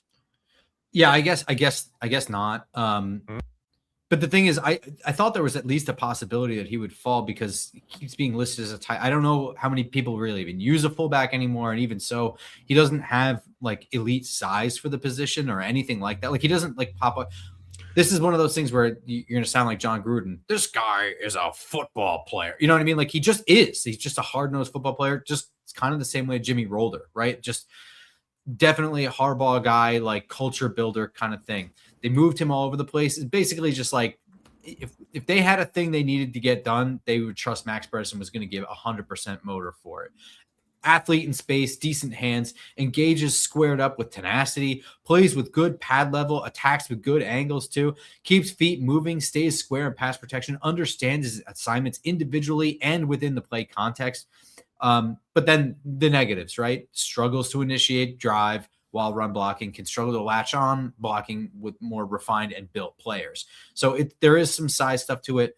I think this is one of those things where when you look at Patrick Ricard's very fast position switch from defensive tackle to fullback, it lent itself to a quicker transition because he had the same mentality as Max Bredesen, but he had the different size coming from defensive tackle. I think Max Bredesen has the similar mentality, right? Where it's just like, embrace this dude, just be a football player and hit people. And I think that he'll like doing that, but I think he'll have a slower transition to it. I actually think that the Giants, had they been in a more advantageous roster position where we're not scrambling to fill holes or worried about this, that, and the other thing, you had a chance here possibly, again, I guess not since we didn't have a fifth round, whatever, but to bring in Max Bredesen as sort of like a scout team guy or a special teams player for year one and learn behind Patrick Ricard and have yourself a smooth transition and keep the fullback position at a high level. But thus didn't happen, and I'm happy for him. He went in the fifth round. That's higher than I thought he would go. Good for him. Yeah, it's my thing is like just Patrick Ricard's like 298, and that's hard to do. That's like would be the thing that says he doesn't have that. He brings the pop, but you got to have a little more bolderness to you to be that elite fullback. You got to add good weight, and it's hard. It's slow. You can't just eat a bunch. You got to like hit the weight room a ton. Yeah. It just takes time. That's it. Michael Taft went the safety out of Texas. I didn't love him. I thought he was kind of like a run-of-the-mill safety who just didn't excel in an area. Straight line speed is fine. Athleticism is below average, not a springy athlete. Lacks strength required to consistently play in the box. Tight hips that keep him from making good breaks on the ball. Doesn't have playmaking instincts in zone coverage. Rigid in the zone, watching QB's eyes. No feel for concepts. Plays in a quarter stance to hide his post-snap movement. Not much man experience. Aggressive tackler. Aggressive getting downhill, but doesn't take on blocks well. Has mistakes fitting around. I actually had him as a seventh rounder. He was one of those guys where like maybe I'm wrong because he was like a top 100 consensus, but I just really didn't like him. I didn't like him either, but I didn't have him that low. Actually, I had a late round 3 grade on him. I don't know why. Because like none of my write-up is really that glowing. Solid, smart, versatile, high motor DB who looks like Jason from Stranger Things. You want to put his picture up on the screen? And Jason from Stranger Things up there as well? Yeah. Let's see if I'm crazy because I have not looked at his face since I wrote this write-up. Well, we got to pull up his face as well, too. That's what I'm saying. Pull up both. I'm gonna see a picture of him Looks with the helmet. all around solid. Plays smart. Always seem to be in the correct spot. Sometimes a little conservative in coverage. Speed is good, but might just be NFL adequate. Plays downhill in the run game pretty well. Triggers quickly. Squares up for a sound tackle. Lots of hustle. Tackling in general is just adequate. Strength may be an NFL issue. His tackling is sometimes just enough and absorbs a fair amount. Yeah, okay, I see it. Yep, right. That's not bad. Yeah. Pretty close. I think I was watching the season finale around the time I was, or the series. Probably the most improperly hated character on the show, where he's just like, yeah, my girlfriend was just killed. And a way that all of the makes evidence no points. human sense. Like, sorry, I think that there's spirits involved when there's spirits involved. Yeah, exactly. You're blaming the guy whose house she died in? Wow. Yeah. Stupid. I think I don't know. He's such a good like 80s villain though. You know what I mean? Where he's like the jock, Yeah, where he's funny. like not actually a bad guy, super passionate, just easy to hate kind of thing. It's just funny to look back at some of those shows if you look at it from any show from a different lens. Dude, the Karate Kid. guy? Have you ever seen the Karate Kid, like the original one?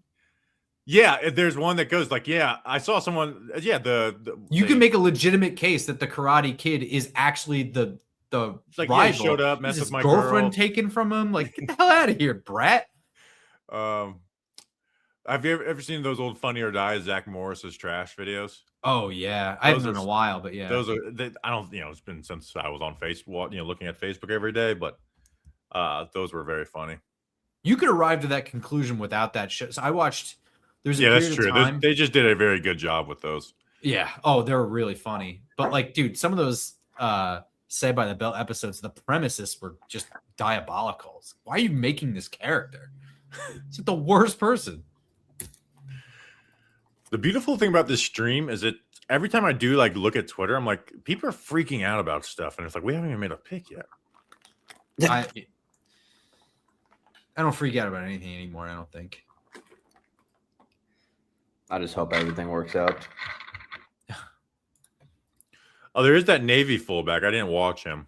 Yeah, Like, I think someone might have even super chatted asking about him. Thoughts on? Did you do Jalen Kilgore? Because he's someone who is way below consensus, and we didn't do write ups on him. Sorry, That's gonna suck if a guy who falls way below consensus we don't have a write up on. But yeah, we don't. Secker kicker on game day roster is better than Hyatt. Hey, very true. In the year 2026, I'm asking us as Giants fans to stop saying better than Hyatt. Hyatt's done. It's over. He's no longer going to be roster. We got to do better. So, same thing with Neil. I'm like, because anytime like there's a transaction, like, well, he's better than Hyatt. It's like, yeah, Hyatt's gone. He's just Hyatt is Hyatt is a zero. Hyatt, I mean, like Isaiah Hodgins better than Hyatt. You know who Jaquan Felton is? That's who Jalen Hyatt is. You don't know.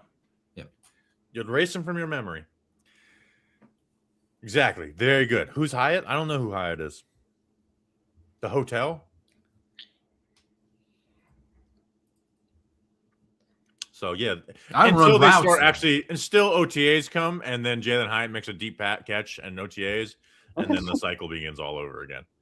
And then we do need to. I vow. If you vow, you got to really stay to it. I'm thinking about vowing to not mentioning Jalen Hyatt's name from May to July. So May and June, I will not mention Jalen Hyatt's name on a podcast. You can't. Chandler Rivers just went to the Ravens. I didn't do a write up on him, but me either. This is low for him. Had some up and down at the Senior Bowl. Yeah. I mean, generally speaking, people spoke highly of him. He is shorter. He's a slot only guy. Was up and down, but people spoke very high of him. I forgot about him because I never got around to doing a write up on him. But 5th round is crazy. The Jalen Hyatt thing. What are you gonna do if he does show up in like isn't a first cut because he's actually catching? I'm not doing this. Sorry, not happening. Not happening. What I'm asking you. Stop. Okay, just cut it out. All right. Does that mean I have to do it? So that you don't. That's what I'm trying to say. If he gets arrested and we have to cover that, then that's But that's not football. Yeah, that's not football. You can talk about that because that's Giants news. People won't want it, but whatever. It won't be a long conversation. I just need to know my responsibilities in all this. That's my point. Are you loopholing by putting the responsibility on me to talk about? When you're any corner who's ever been in an NFL practice covering Jalen Hyatt, anywhere you move, I'm gonna be there. But we do think he's making the roster, Ed. Charles Deming from South Stephen F. Austin didn't do a write up, but this was a guy who everyone was like, "Oh, take him in the 6, take him in the 6 guy." I don't know much about him. I don't know anything about him besides the fact that he went to Stephen F. Austin, which is cool. So. By the way, we're doing burnout video every 100 subscribers, so we're 61 away from the next 100 of 31. We hit 31K, which is very cool. Last year we hit 20K on this stream, so 11,000 in a year, not bad. Like and subscribe. So make sure you like and subscribe. I forget what did we do when we hit 20,000 last year? Did we just do the burnout? Yeah. Well, we were just going nuts and celebrating. Yeah. What did you ask, Danny? Oh, I said it's high. Gonna make the roster out of training camp.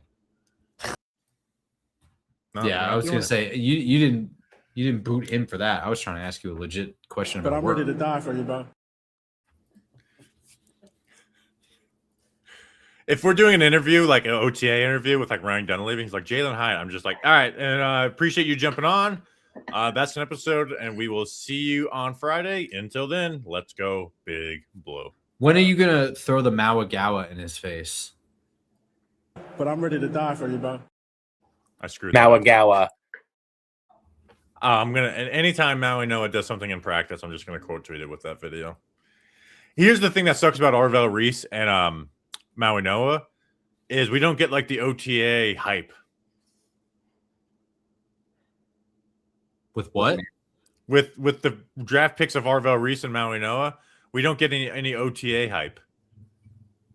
quarterback last year, Malik Neighbors the year before. Those guys get the hype in OTAs. We don't get that this go around. Yeah, probably not. Unless Arville Reese gets like interceptions or something. I guess get an interception. Intercept Jackson Dart. Now that Jackson Dart has shown what he is, I don't dread training camp and OTA interceptions anymore. Now it's just learning. Well, also, I mean, Jameis Winston is the kind of person where if he throws an interception, it's not going to make me lose my mind. It's just kind of who Jameis is. I literally don't care. It makes me happy about the defender.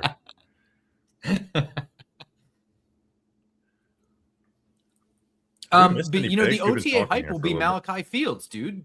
Just think. But it's not the same as a first. But yeah, those Malachi Fields goes up and dunking on Deontay Banks. Yeah, head is going to be generational. How many players do you have left, Grump? 1, 2, 3, 4, 5, 6, 7, 8. I have 25. Did Trigg go? No. Did Burks go? Nope. Weird.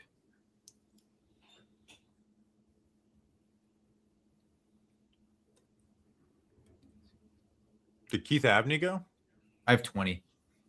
I have 25. Keith Abney just went to the Lions. No. Oh, Tanner Goziel just went. So now I have one. Oh, yeah. Talk about Tanner Koziel. He was a tight end that you covered in our tight end review. I watched. Yeah, I didn't love him. I had a 6th round grade on him. So this is early as far as I'm concerned. I know other people liked him more than I did. This is a guy that I don't know, man. The Houston guys, it's so obvious size. So many catches. It was unbelievable. Yeah, the production's ridiculous. 74 catches last year, 94 catches the year before. He had 700 plus yards the year last year, 800 plus the year before. 6'6", 247 pounds. So what's the first thing you think of when I tell you that a tight end is 6'6", but only 247? Does that worry you? Worries me just a little bit. On top of that, the speed is going to be below average. Route running isn't very crisp, not very explosive. Most of the stuff that he does well is he just wins at the catch point by walling off defenders, which, that's not really much when you're that big. I don't know if you can't separate the NFL level, you're going to have to be stronger at the catch point. But what he does do really well that most tight ends don't, he flashes late hands. And that really, when you're slower, that's what tips off corners to break up the pass. Controls body like a very huge wide receiver at times. So, red zone target, that sort of thing. I just wasn't very high on him. It's just I think the production was just mostly he played at Ball State before Houston. And he just is bigger than everybody else there. Tanner Koziel off the board. Houston by way of Ball State. What's the what number is the final pick? Here, I got it. 257. Yeah. So we're less than 100 away. Senor Irrelevante. Giants back on the clock in what is it? An hour? Yeah, probably about an hour. So the picks. It's crazy. 20 picks. It's 20 picks. It's it may not be an hour. It might this be like is 40 this. minutes. I love this. Like obviously, I want picks and stuff for but just hey, you have to do a 7-hour stream. I almost am just this is beautiful. We just get to have a. This great is true, dude. Honestly, and it's the last one. It's only the 7th round. Yeah, no, this is actually kind of awesome because this is the last major thing we have after. Would you say 2 really crazy months? Oh yeah, absolutely. Nick Singleton went. I'll let you talk about him in a second. Yeah, I mean, just saying it's nice to be able to relax today on this long day. Rather, if we had 7 picks on day 3, obviously that's cool for content and a lot of work, but that's a lot of work, dude. It's very stressful. When you're and here's the issue is what's frustrating about it's not we have if we just knew all the play, if we were Trevor Sikkema and Connor Rogers, it'd be great. It's there's so much stress of please, if we don't know this guy, and then if you don't know a guy, you're for the next one, it's oh god, please don't make it 2 in a row, and then if it just happens to be 2 in a row, now you're having a bad time, whereas people are watching you, and you don't have anything on a player, and you refuse to just be one, someone who just goes and reads a write up and gets gets it out as quick as possible to get clicks and stuff. Like we refuse to do that. Build it right. It's on the damn hoodie. Okay. It's so frustrating. We have been blessed the last 3 years where it has not happened to us. The only 2 players we have not known over the last 3 years is Thomas Fidoni and Darius Moe Sal. So we've been good. But I'm ready to die for you, bro. Maui. I keep on seeing Maui Noah and clicking on him instead of the Malagawa. But rename them. Mawagawa. Mawagawa. So. And next year, when we're the 32nd pick every yeah, that's true, Michael. We're gonna be the 32nd pick next year.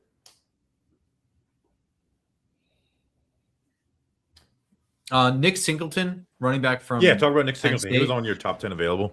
He was, yeah. Penn State run heavy team, had a two running back backfield, and also whatever. They were kind of one dimensional this year and still managed to generate a lot. But you look at the production's ridiculous. 2022 had 1,000-yard season. 2023 750 yards. 2024 1,000-yard rushing season. 2025 500-yard rushing season. That's with everything going off the rails with Penn State last year. And again, splitting snaps. It was not like the main guy. So the stats paint the picture of a very different running back.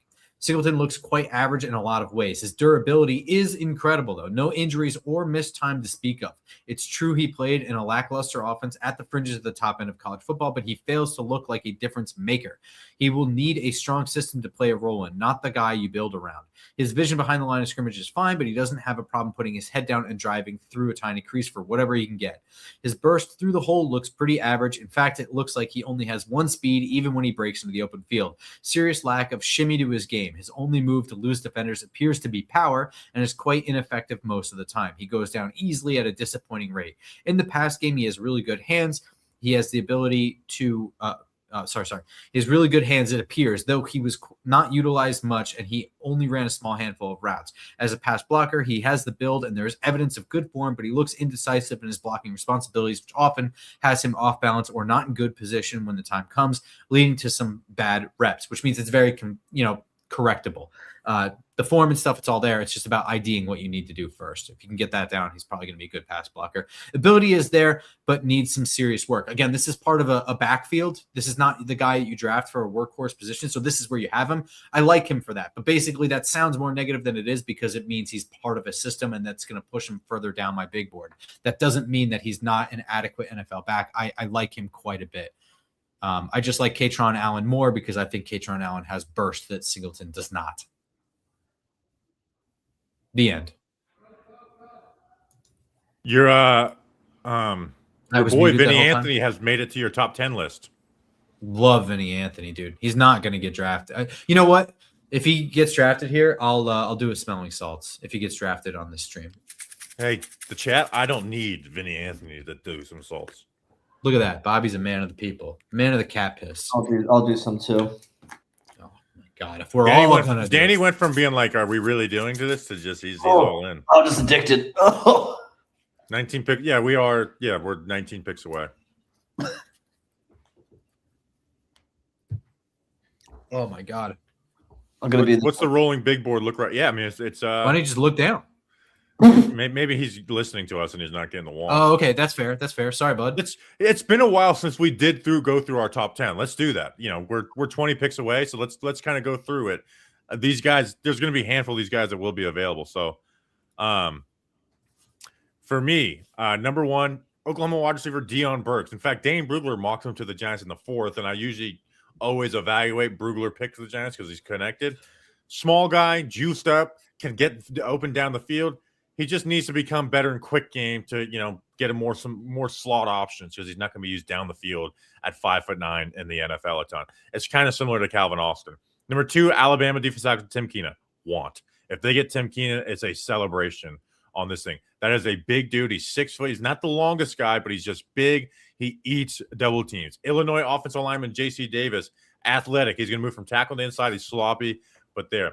Duke offensive lineman Brian Parker, another tackle. He's going to play center, though. In fact, he plays tackle like he's a center. Never took a vertical set in his life.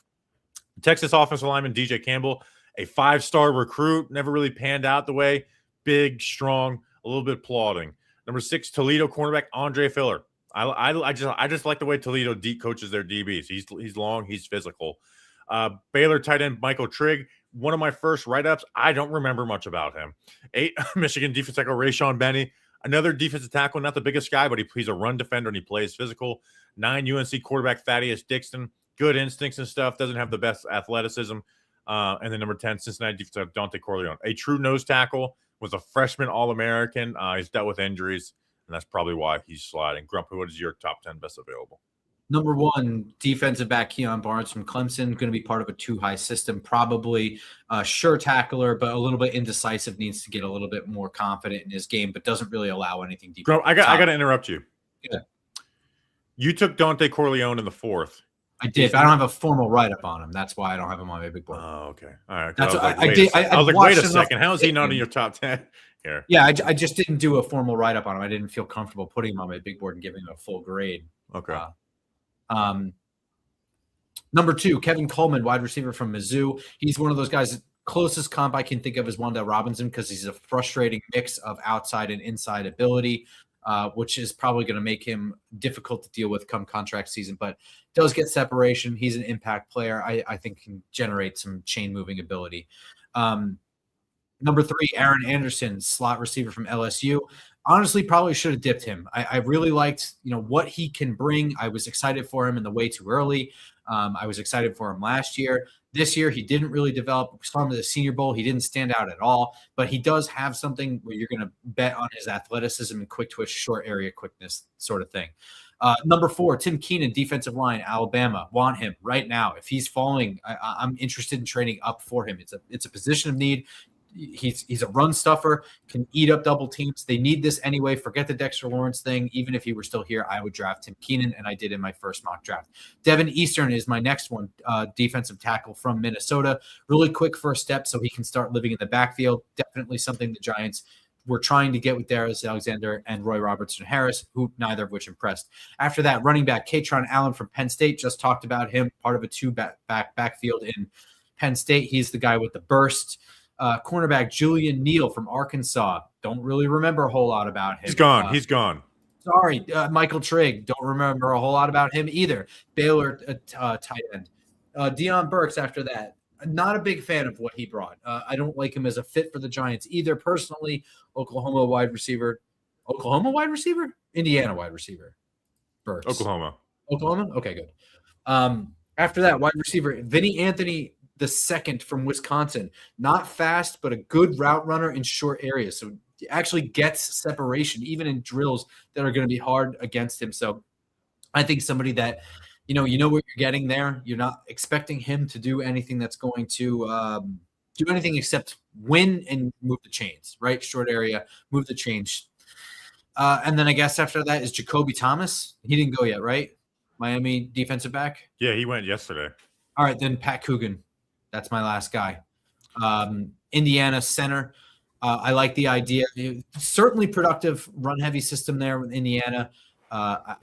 Giants need center. I would be interested. He's your top 10 right now? I'd feel like he's not on this little thing right now. That's because he Did you just go through everybody? Oh. He's the 10th. By the way, Jalen Kilgore, who a lot of people wanted, is gone.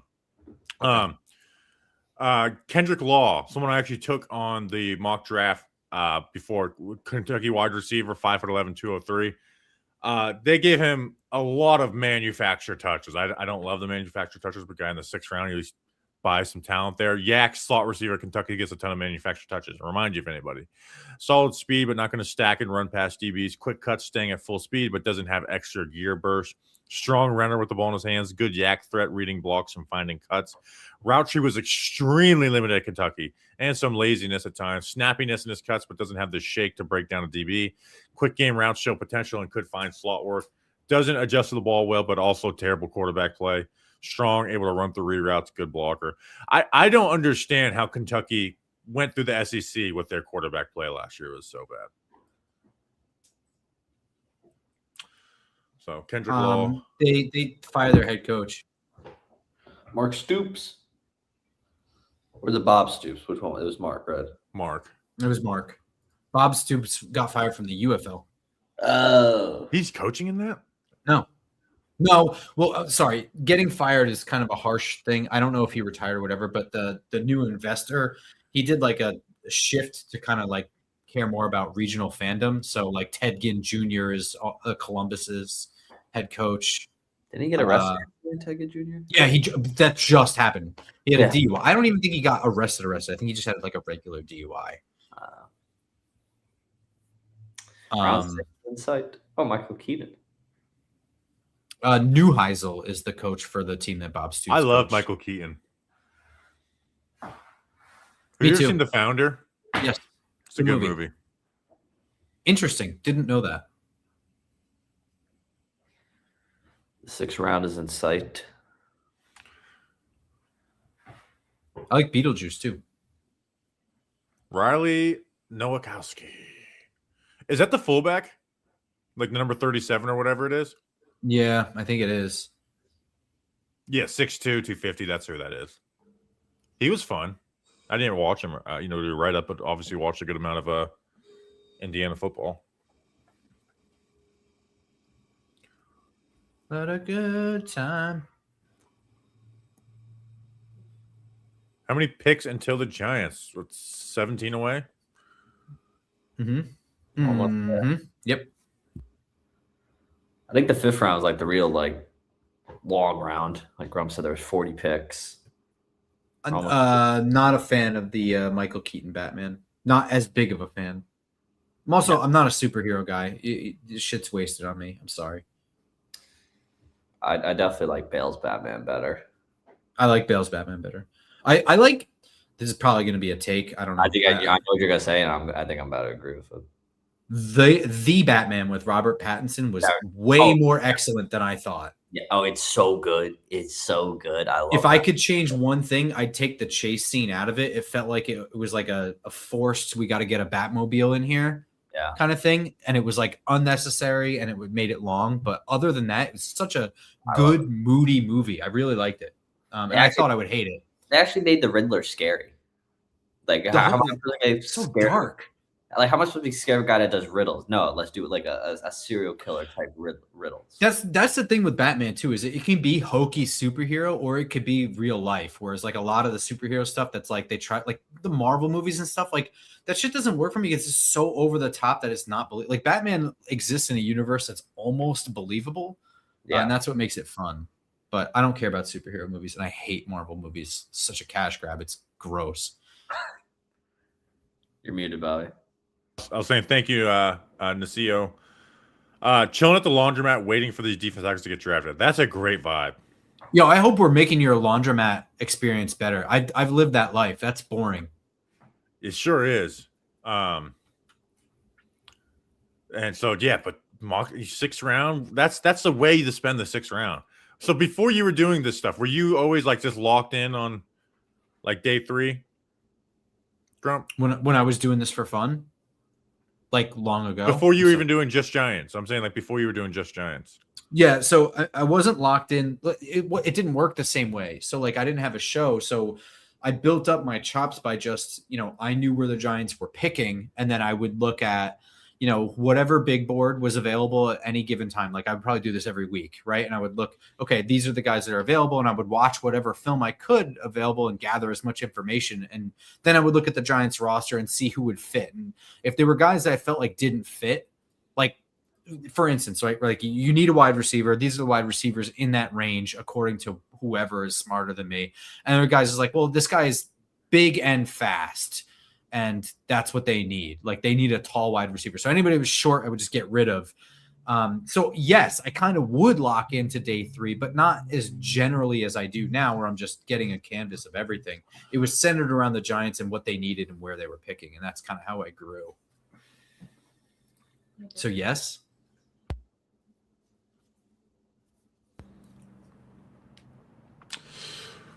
Wow, man, are you getting nervous yet? Dude, I said so many tight ends. I feel I was the same thing. How many tight ends have been drafted? Like 18? We don't like half of these guys. And like some of the guys I liked, like Justin Jolie, right? Like I get that I like him more than everybody else, but I actually hate some of the tight ends that were taken. I'm going to count. 5, 5 in just this round. Let's see. And round 4, we got 6.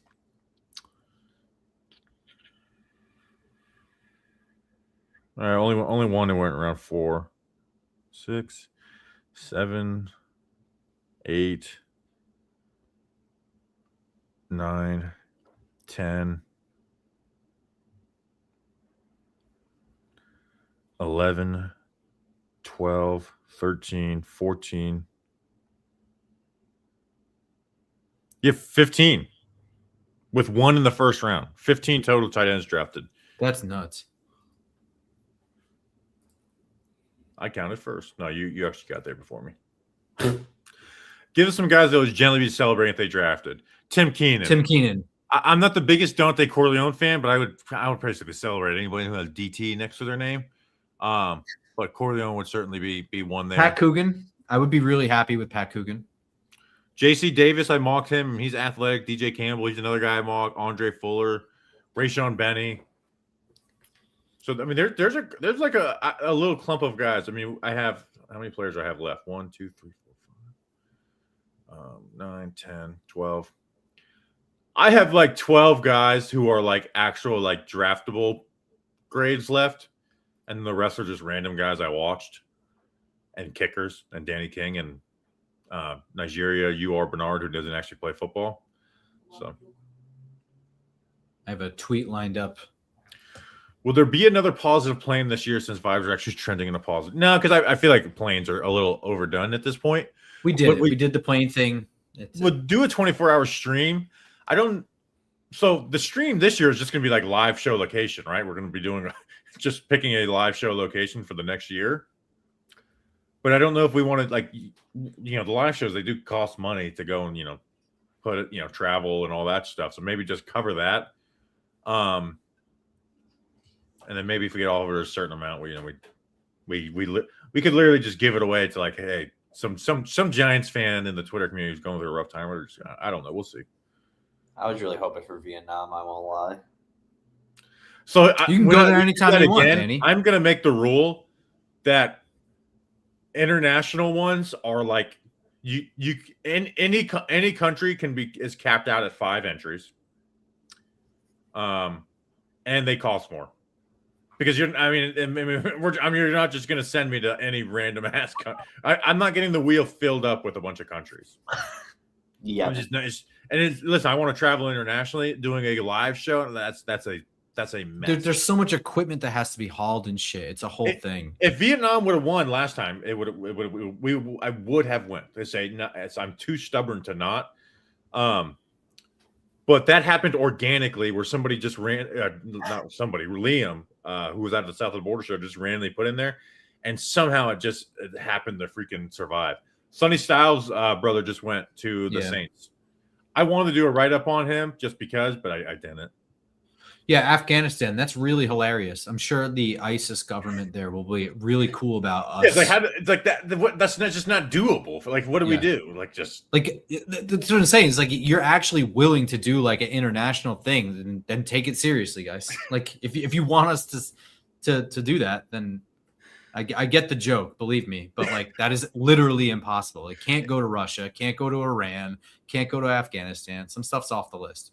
Also, some of those countries, even if it's technically possible, put us on a government watch list. Traveling to some of these places puts us on lists. Someone wrote the favelas, and I did say if the Giants played in Brazil, I would have went and done a weather report in the favelas. We're getting into foreign politics, and I feel like we got to slow down here a little No, it's not that. I'm just saying I don't think people are thinking about this. That's what happens when you get to round 5, pick 172. Yeah. Imagine someone just clicks in, like, pick the Giants pickers are coming up. Afghanistan. See, people are saying with Afghanistan is kind of chill.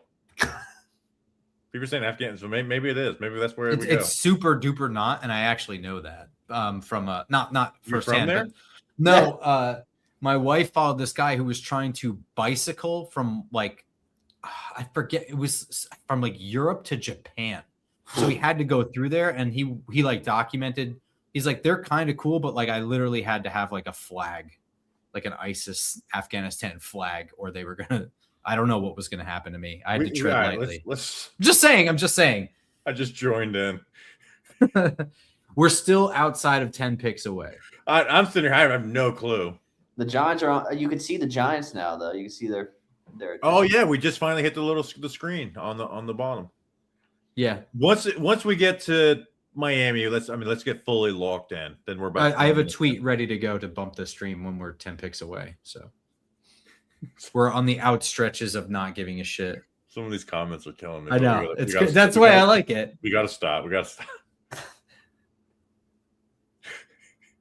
Like, that's why they killed you, dude.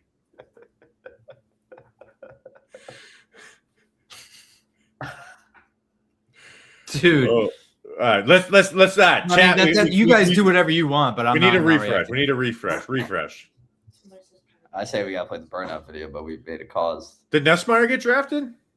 I didn't see it. I don't think so. Somebody said that if you're okay with hopping in. I think he's still on the board. Nice. Yeah. What would you think about drafting a quarterback here? I would like not. Haynes King or somebody. I would not. I don't like. There are years where there's a guy late that I actually do like. This is not one of them. Sorry. Cole Payton. I like Cole Payton. I don't. Who should we target coming up? I mean, it's just got to be Tim Keenan. I mean, you see our boards down there. I'd consider trading up. Here's something I would consider: trading both 192 and 193 to move up from 186 for Tim Keenan. I don't really think there's a whole lot that's dangling down at the bottom that's going to give us something that impacts. I understand that Tim Keenan is a one-way player, but it's a direction we need. But then again, would you do Tim Keenan and Dante Corleone? Why not? That's literally my preference. Okay. And you still have another kick. You can. I mean, I get a 4th round and a 5th round defensive tackle in the 6th round. I'm doing that. The International Pathway Program took a weird turn. So. Yeah.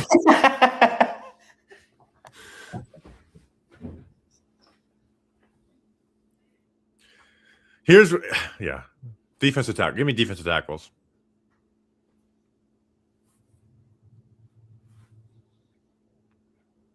Josh Cuevas, Alabama. Boom. Another tight end. Was that 16? Yeah, up to 16 tight ends. Let's keep track of that. That was the first compensatory pick of the 5th round. And the Ravens have another one back to back. What do we have subscribers? Pick in or what? Come on, Baltimore.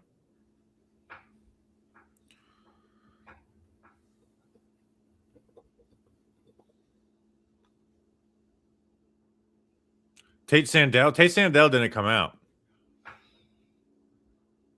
We're 49 away from our next 100. Hopefully the 6th round. We haven't had anybody that we know go off the board in a while. Yeah, it's been. I mean, this is sort of when that starts to happen. This is where there's clumps of guys where slight changes in grade and positional need. I will say we did pretty good for the first 4.5 rounds. We were scrambling. You remember? It was like I got this guy right after that. So we were spitting facts for a minute there. Listen, I'll say that. I don't know how the 6th round is going to go. I'm proud of our draft work. I'll be frustrated. Don't get me wrong if we don't know these guys, especially all three. Ugh. But that'll suck, right? It's just suck to wait all day for this and not know the guys. But I'm still proud of our draft coverage this year. In reality, it doesn't start until after. That's the most important part. So we're gonna go watch the film. We're not gonna go read Dane Brugler's scouting reports and pass it off and say, physicality and just kind of talking cliches. We're gonna go watch the film and give our thoughts on the player and what they can be. And I think, when you're doing pre-draft stuff, sometimes you're kind of going quick through stuff because you got to get so many. I do think we've done a pretty good job of kind of forecasting players when it's like, all right, now they are on the Giants. Let's look at them with a little bit of a slower look, a keener eye. I feel like we've done a pretty good job.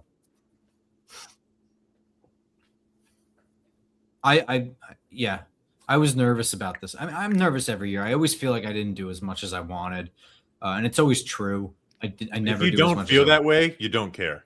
Yeah. Honestly, I think even if this were my full-time job, and I was just like, hey, anytime you need Giants stuff, let me know. Otherwise, I'm going to be head first into the draft all day, every day. I still would feel this way. So there's just that many players and angles you can go and ways to think about it.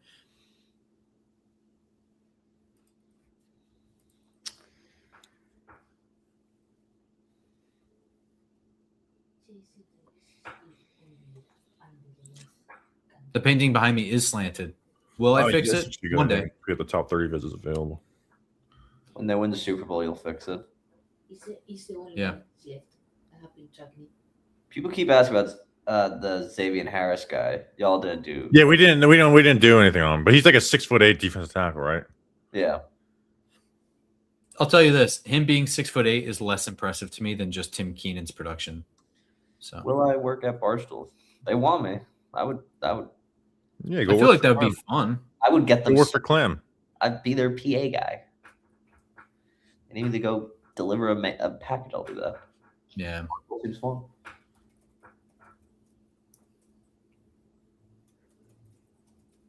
Being 6'8" isn't a positive anyway. Well, I mean, It typically isn't actually. Once you get to that tall, like usually your pad level is just way too high all the time. not can you spare if you, I'll take some of the inches from your height and add to mine. if that's how it works. I mean, a really flexible guy, like if they take like yoga and stuff seriously where they can be bendy enough, then you can get your pad level. It's not an automatic disqualification. It just very typically is that their pad level is too high. That is true, Lewis. 6'7" is more impressive these days. That is true. I feel like I want to strangle you for saying that. And I also feel like Baltimore has been on the clock with this stupid 174 for like an hour now. What is that? Back-to-back picks.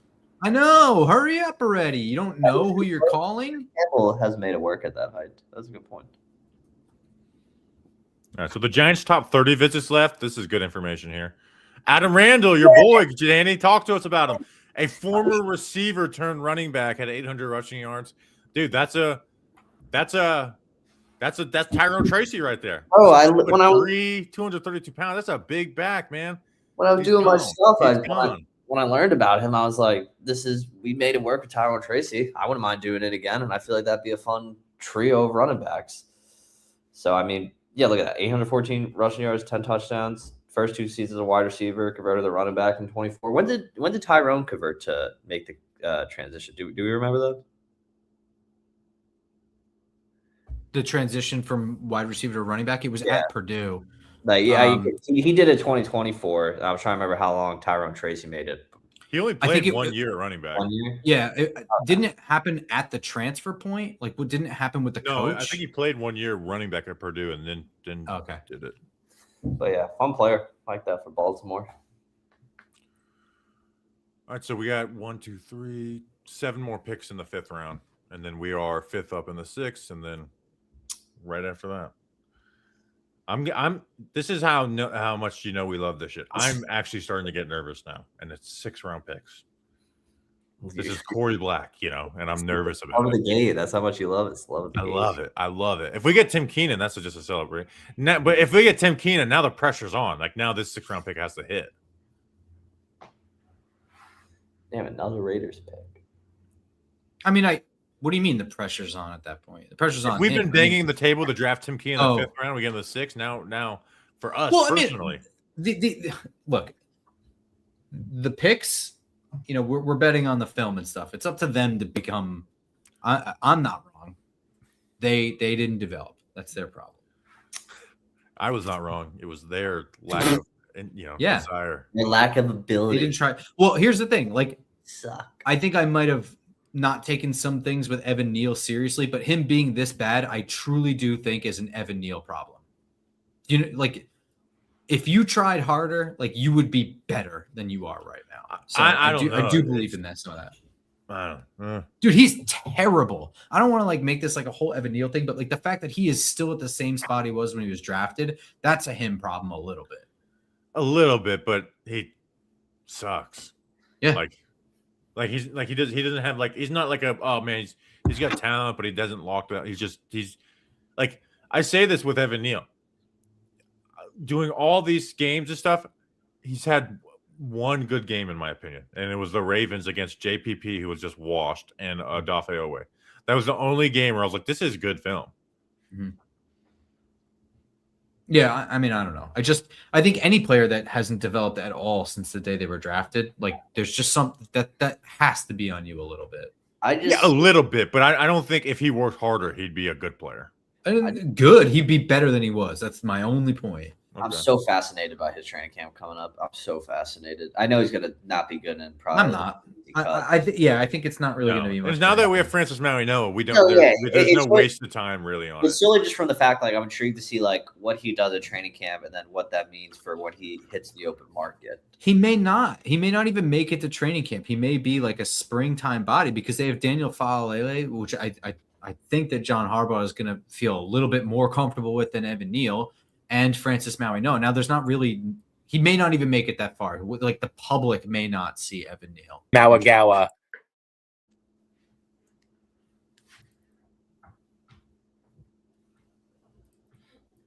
What's the radio guy that that cussed out Evan Neal? The Devils PA guy? Oh, Don LaGreca. Don LaGreca. This is what Don LaGreca wants us to do when we see Evan Neal in the mall. Anywhere you move, I'm gonna be there. That's an all-time clip. If you see him at the mall, well, Dude, do you even know what the hell you were talking about? What? Do you know what you were talking about in that moment? I don't even remember. It was telling the story of the tour guide I went on. Oh yeah, that's right. Where the guy just lost his mind on.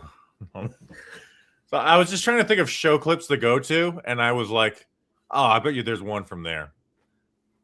Oh yeah. Anytime we're together, there's usually something. I just realized you probably don't. What's the West Virginia? Is there gonna be a van, a bus? Are we doing the No van, no. Well, actually, I don't know what exactly. I think we're gonna stay in an Airbnb. As much as I hate the company Airbnb.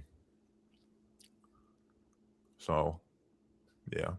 I want to do a live show around that, though. So, I mean, worst case scenario, we just do it in some bar. I would like to do it at like some type of place. Any kickers we could take? I'm a Dominique Zaveda guy. I don't know if I would take him in the 6th, but Grump is a Trey Smack guy. Yeah, but I think they are close. I think you do too, right? Yeah. Actually, no. I'm gonna stay. I'm gonna stay strong. Okay. I'm gonna have a hot take. No, they're not. You did the clutch factor, which I think is smart. That's fair. Clutch factor. And like other people were like, oh, with the wins and all this, like, yeah, that's all true. I don't get to control who the best kickers in college are. I'm not gonna just ignore a guy because he kicks in a dome or kicks in the South or something like that. Just can't do that. Sorry. If they do draft a kicker, it's going to be so fucking electric to tweet out. Here's my write-up on Giants. Oh my God, Dominique Zaveda. That's where Giants Nation is a step above. That's going to be electric. And be what, Dane Brugler and us? Yeah, yeah. Who's actually Keenan? not Dane Brugler? He doesn't have write-ups. He just has their numbers. Yeah. Their weight. So no, not even Dane Brugler.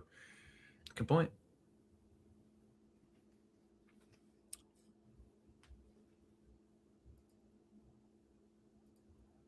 Mawagawa. Like and subscribe. We're finally 10 picks away. We're 10 picks away. We're 10 picks away. And I don't know. I'm just trying to decide when to promote it. I guess once we're like 4 picks away, like Giants. I decided at 10 picks away. All right, so yeah, that's good. You bump it now. I'll bump it when we're 4 picks away. Because the way I see it, like if people are hanging around for us and they want our reaction, they're watching the draft while doing other stuff. This is kind of the time to sit down and see who comes off the board right before us. And we are going to be scrambling for a little bit to get ready. Yeah, and with 10 picks away, I'm actually going to tweet out like these are the guys. I have. I'm going to try and bump on Instagram now.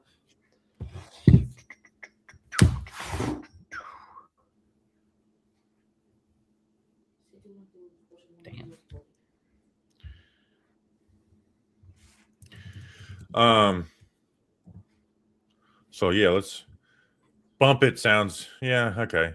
Bump it. I'm bumping. Thoughts on the Giants taking Taylor Green? Yeah, I'd take a swing on a tight end here. Burn, but also not a joke. Do we do a smelling salt when we're 2 picks away? Yeah, 63% of players in the NFL are around 4-7 picks. You don't say it. Yeah, so that's true. We gotta. We're getting players here. These guys will play in the NFL. 100% of them are football players.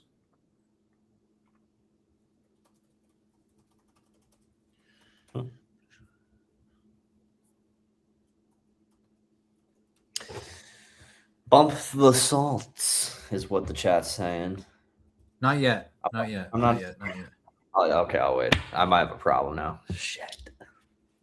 I don't think you can get addicted to them, but I will say, my wife popped in at one point last night, like overhearing secondhand with no context. Was like, "How many of those have you done?" Because I'm pretty sure there's a warning on the label. I think it's 10 per day is what you're It's supposed to do. 10 per day, and the fact that it's that and it's not like a severe warning tells me it's just kind of bullshit. Yeah, they Probably just not good to huff a lot of ammonia. They just got to put it or some, government rules.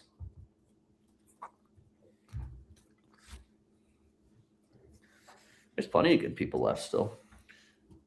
Yeah, so I'm here. This is I shouldn't just type this. I should actually. What the hell happened to my TV? What the Calling hell? Evan Neal a football player is stretching it. Actually, no, it's not. That's literally his job. All right, Grump. It's the opposite of stretching it. He's just trying to shit on him in peace. All right, dude.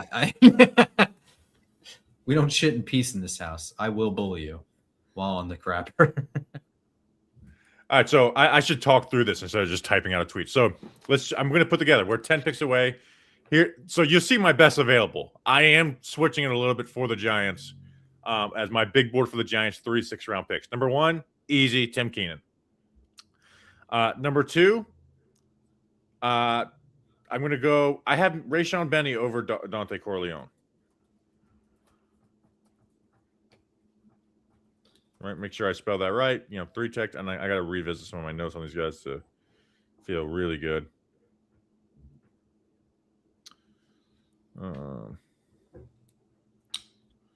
3. Do I put Deion Burks here at this point? Kevin Coleman Kevin just went to Coleman the just Dolphins. Oh, I'll Do you let want you me to talk read about them? him in a second. Yeah. Actually, no. Pull up your Kevin Coleman notes, and then we'll revisit my thing. That's shit. All right, here we go. Lock it in, Grump. Lock it in.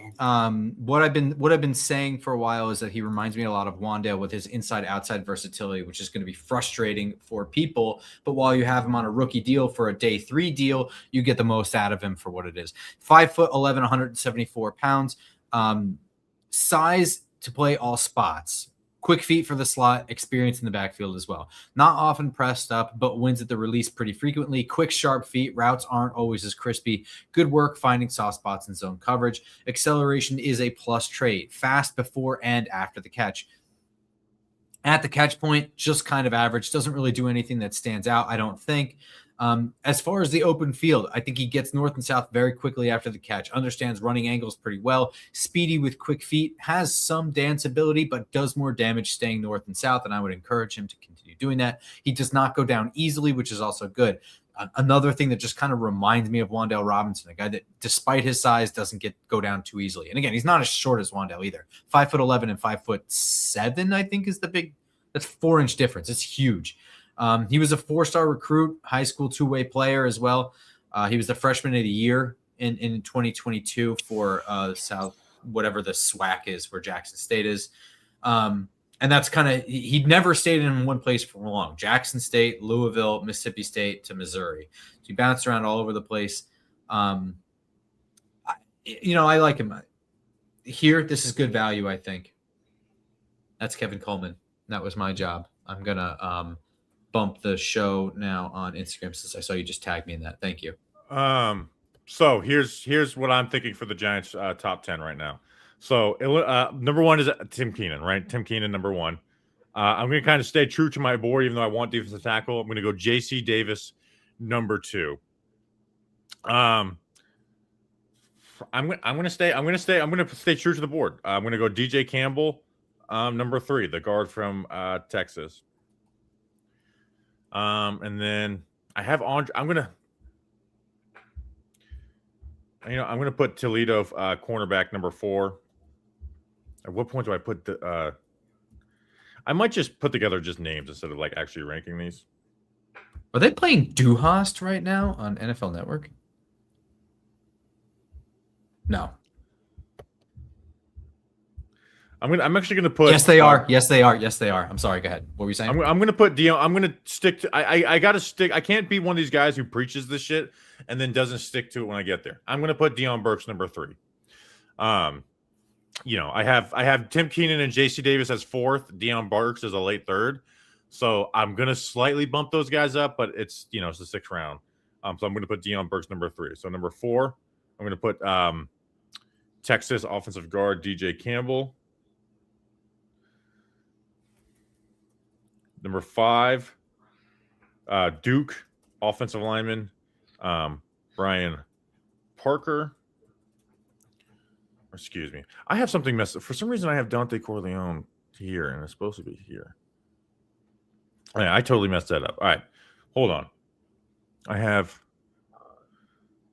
Dante Corleone is 4. I need to fix that. I did a typo here. Okay, so Dante Corleone is number 4. Number 5, Texas offensive guard DJ Campbell. Number 6, Duke offensive lineman Brian Parker Jr. Number 7, Toledo cornerback Andre Fuller. Number Eagles just took Cole Payton. Where the hell did Rayshon? Oh, right here. How bad Cole Payton. Oh, I want to talk about him in a second. That's because their quarterback sucks. Number 8, the LSU guy. Michigan defensive tackle Rayshon Benny. Number 9, UNC cornerback Thaddeus Dixon, cousin of my and then number 10, I'm going to go. Should I go Wake Forest running back Damon Claiborne? Yeah. Yeah, I would. Damon Claiborne. Barnes. All right. And tweeted. That's a tweet, baby. Cole Payton, lefty. PFF's whoever grades North Dakota State is a lunatic, but he's a lefty. He's athletic. Like, he's kind of a fun player. He was my quarterback of the week at the Senior Bowl. We weren't focusing on the quarterbacks, but I unfortunately like this for the Eagles. Probably not going to turn into anything. That's the nature of this, but so all right, we're getting close, baby. We're almost to the 6th round. Did Danny just do assault? No, I did not. Oh, I was just saying fuck Philly. Where would it rank on the boom meter? All right, I love tweeting out my 6-man big board.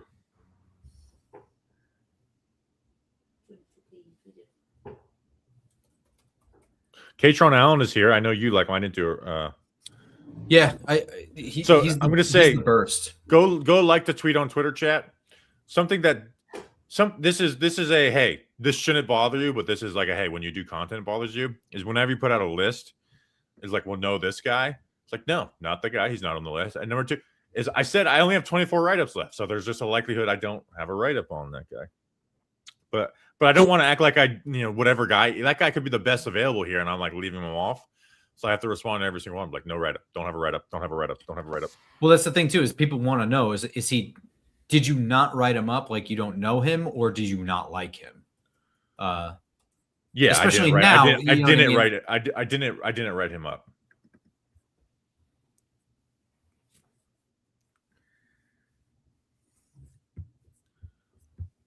So I guess I can put that on this. Let me pull this tweet up for people to see. It's crazy how many this show's live on X over here, and it's just everybody's like day 3 stream, day 3 stream, day 3 stream.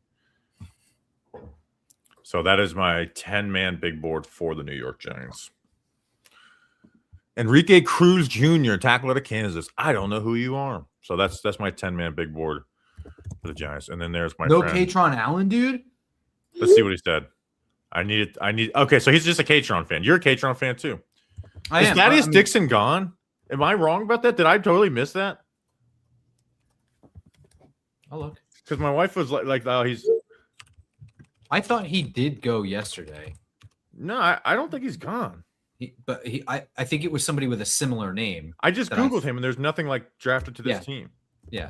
He's not gone. He's not gone. He's not gone. There was somebody with a similar name that went yesterday that gave me pause. Nope. Oh, he deleted it. He knew he was wrong. Abdul Burns, Jalapeno XO. You know. All right, I'll stop sharing. Jalapeno.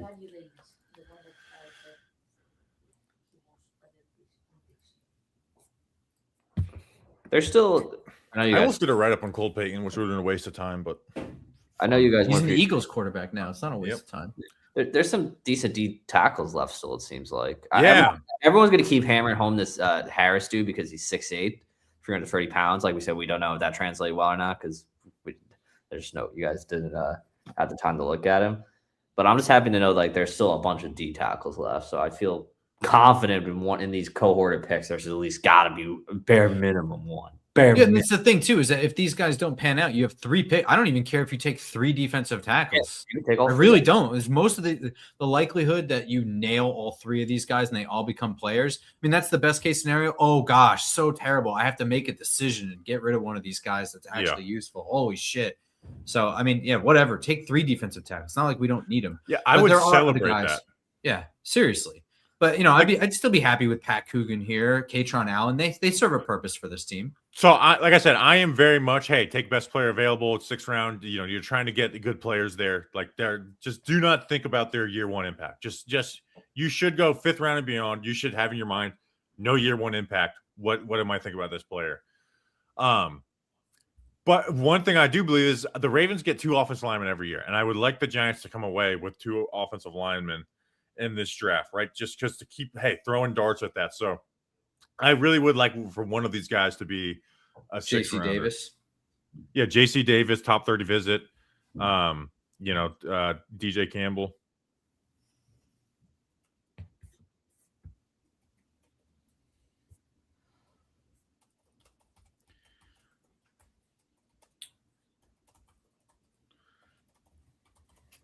Is there a I'm doing a tweet right now to talk. So I'm a big believer of late rounds. Just take guys that you think can make the roster 1 year from now, but also would like to use Ravens strategy of 2 O-linemen every draft. Twiddled. You keep seeing people ask for a BPA. It's literally on the bottom of the screen. I know it's new, whatever, but we're not going to be able to answer it constantly. So instead, we're updating it. It's just on the screen for you. So there you go. Kind of. Nice, I need to change mine. thing. For some reason, I had Dante. I did a typo where I had Dante Corleone lower than those guys. So never mind. Is there? If they take 2 defensive tackles in the 6th round, is there a combo that you want, or you don't even care? You just take your top 2 or any. Yeah, just take your top. I mean, I want Tim Keenan, obviously, but yeah. But I'm saying, does Tim Keenan take? So like Tim Keenan and Devin Eastern, for me, they actually are complementary players because they don't do the same thing. You don't give a shit about that at this point, right? So no, you don't care if 2 defensive no tackles override each other. Yeah, no care in the world about that. So yeah, okay, just making sure, putting that out there for the universe. It's not about hitting on all these guys; it's on making sure that they're good players. The only thing that I'm sacrificing here of like not taking the best player available, like when I put together my big board, is I took Deion Burks and put him below Tim Keenan and JC Davis because they are 1 grade below. So I feel like the end of this 5th round has just screeched to a grinding fucking halt. I know. They're killing it. What the hell is going on right now? I know. they're messing with us, dude. It's ridiculous. I don't care. I have this overwhelming sense of we were like catapulting through this draft, and then like the last 4 picks have taken an hour.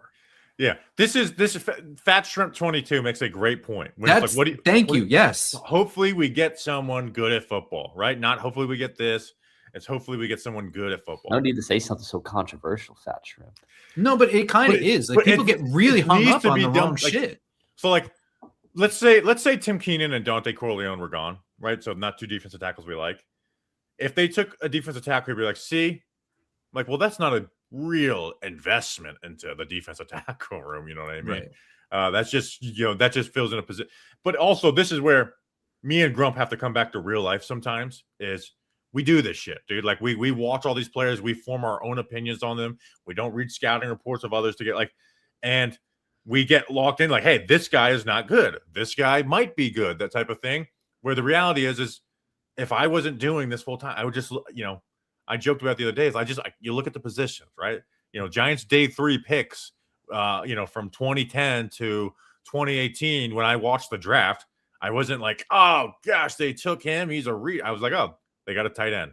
They got a big wide receiver. Love a big wide receiver, Ramses Barden. So sometimes I have to take a step back and be like, dude, stop expecting people to do 100+ write-ups and half of those be on day 3, guys. It's not realistic. So Inez Cooper, I enjoyed watching him with Francis Mourinho. They work double teams together. I don't have a write-up on him. All right, Dolphins select. Finally picking.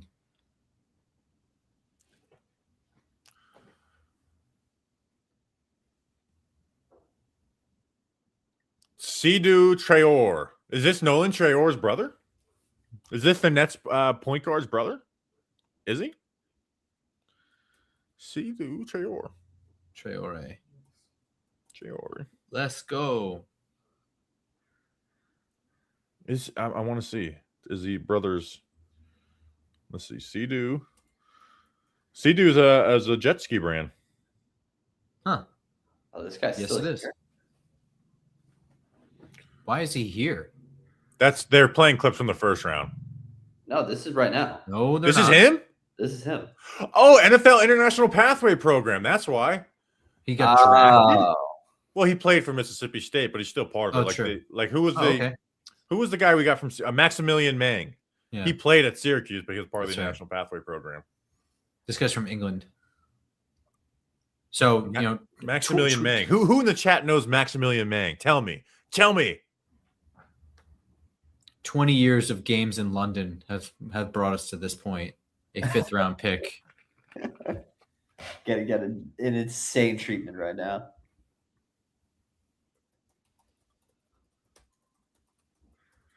Loki, I'd be like, damn, I don't really want to be that guy that's still here on day 3. Can I go home? I don't know, man.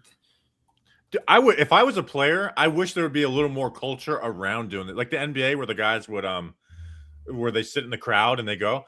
I actually wish there was a little more culture of like, hey, if you're gonna go in the 4th round, 5th round, if you want to come, we'll let you go out on stage. I actually wish there was a little more of a culture of that happening. I like it, dude. Here's the thing. I don't know anything about cricket, but just to put it in cultural context, as an American that doesn't know anything about cricket, if I were good enough to play in England or India or something like that and like get drafted or whatever, even if it's on the low end, I would be stomping around like a hero. So like, I get it. I would do it. I think it's cool.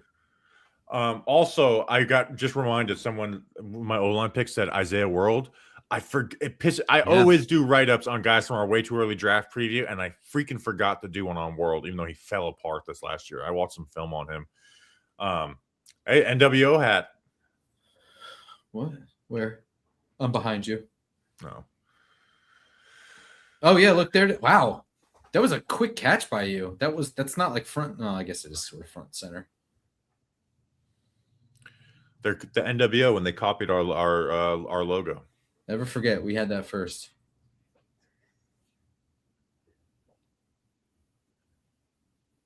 Commercial, bro. Are you kidding? Dude, they have definitely slowed this down, I feel like.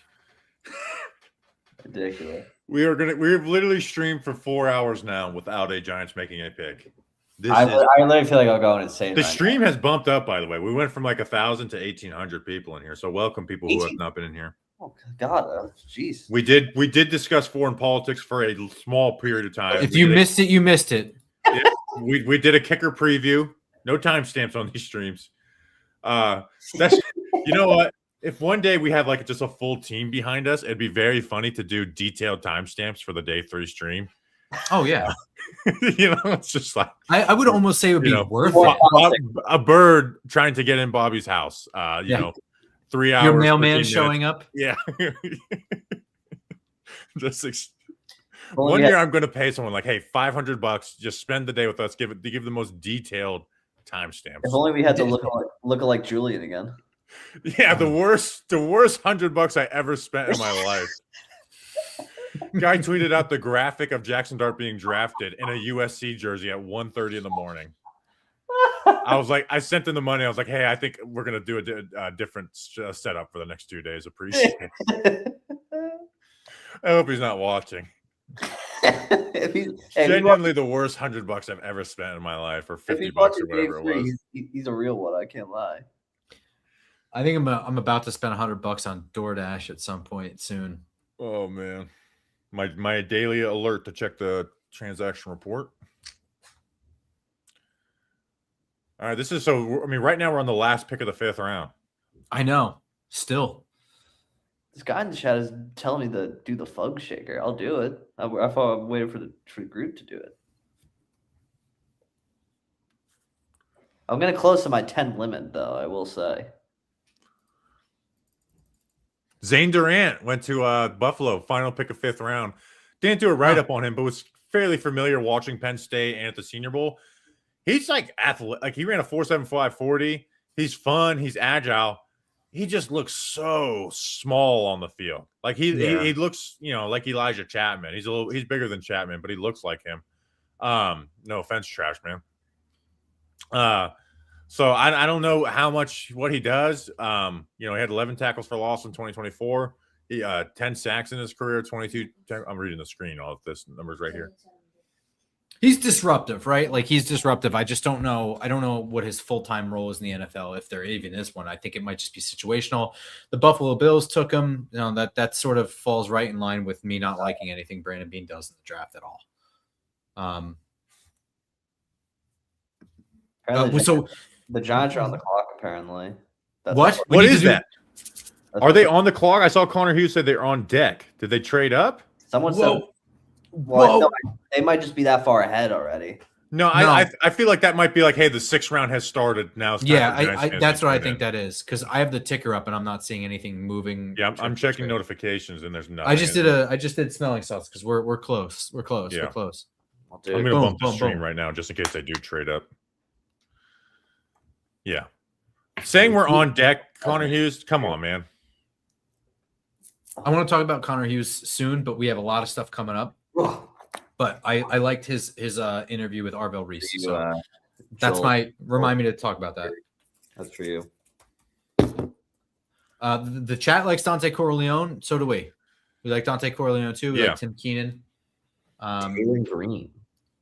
The Browns picked Taylor Green because they need quarterbacks. That makes sense. Jesus Christ, what's happening over there? Well, they could just move him to tight end, though. Is that the discussion with him? Because he's not good. No, Lamar kind of like ruined, not Lamar. What Bill Polian ruined it, being like, he should practice the wide receiver. Like, dude, he won the fucking Heisman.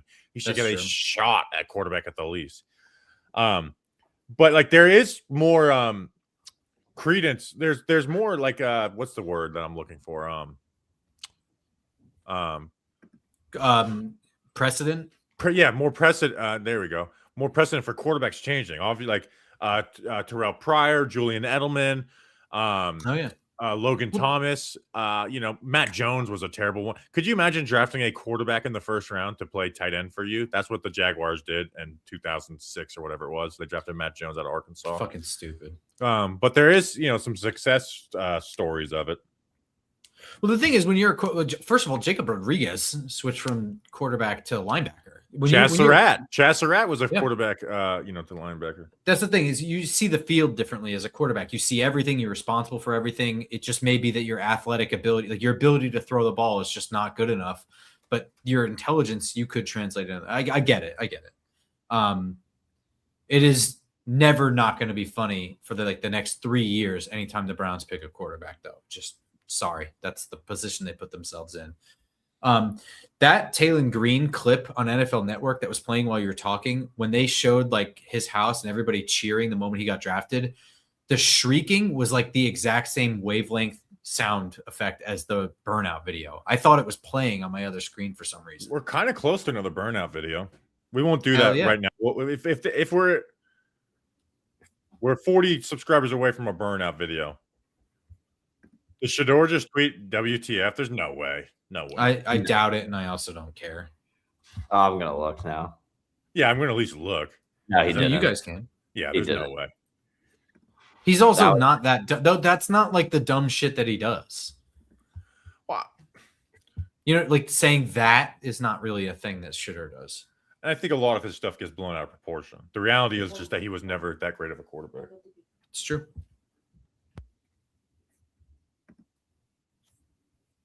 Oh yeah, we got to turn chat off. Thank you. Whoever said who said that? Nick ID 3ZQ. Bobby's muted and talking to nobody. I'm turning the chat off. Sorry guys, love you. Still muted over there. Bobby, you're still muted, buddy. Ah, shit. I'm going to turn the ticker off for this as well too. Oh yeah. Good idea. We've been waiting all day for this, and now it's coming. It's like, oh, there's things I need to do to get ready. Now, let me pull this up on YouTube so I can screen record. Danny, are you ready? Lock in, buddy. Lock in. I mean, we want Tim Keenan, right? I mean, that's ready. what I have we it. want here. Yeah. Mm-hmm. Mhm. Lock in, buddy. Lock in. Whoa. So now the Giants have picked 186, and then they have 5 picks later as they get on the clock for back-to-back picks. Crump's taking a photo of his cat, I think. Mm-hmm. Yeah.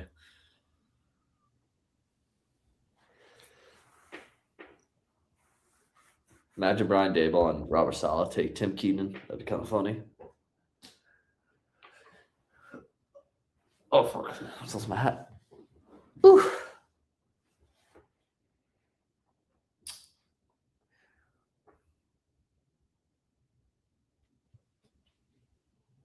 Make the pick, Titans, please. I'm trying to see who my team picks.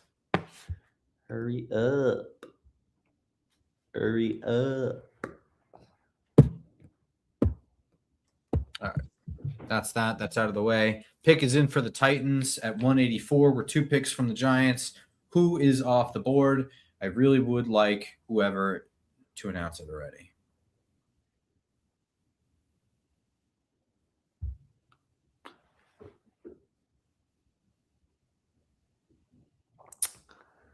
Jackie Marshall out of Baylor. You're muted again, Bobby. Jackie Marshall, you say?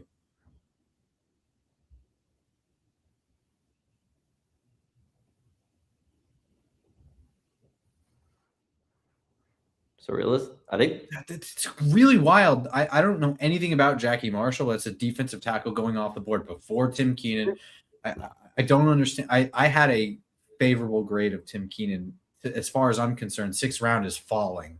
It is falling. So that's when that happens. Now you're like, all right, is there injury issues here? Don't I know? He dealt with some type of injury last year. I don't know the details of it. I didn't dive into Tim Keenan's. I remember listening to Connor Hughes talk, or Connor Rogers talk about it a little bit. Somebody just jumped us. Tampa Bay just jumped us. Yeah, I was confused. I thought who are they taking? If these sons are going to take Tim Keenan, that might be our fault because us as Giants fans have been tweeting about Tim Keenan. But so I thought I was like, I could have sworn like a second ago. They've been going like 99% defense this whole draft, Tampa Bay. So we'll see. Which is not a bad strategy, unless you need a lot of off players. You do know what they say. Defense does win championships.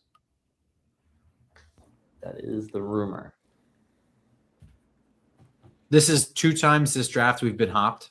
So Bauer Sharp, tight end of LSU. You jumped us for Bauer Sharp. Well, they might have jumped somebody else. I don't know how far back they were. You literally got tight end 9. No, I don't know anything about them. You got tight end 19 in this class. Here we go. Yeah, all right, so Giants are on the clock. Giants are on the clock. Bauer Sharp, official. Who do you want? Here's my top 5 of who I want. Maybe we get all of these guys because we have 2 more picks and 5 picks. Tim Keenan, defense back out of Alabama, run stopper. J.C. Davis, athletic offensive line from Illinois. Deion Burks, wide receiver from Oklahoma, just quick, fast. I like him. Dante Corleone, nose tackle from Cincinnati, and then Texas offensive lineman DJ Campbell. The pick is in. With round 6, pick 186. With round 6, pick 186. You might be New York Giants select. Come on. Who is it? you're gonna be here for a while.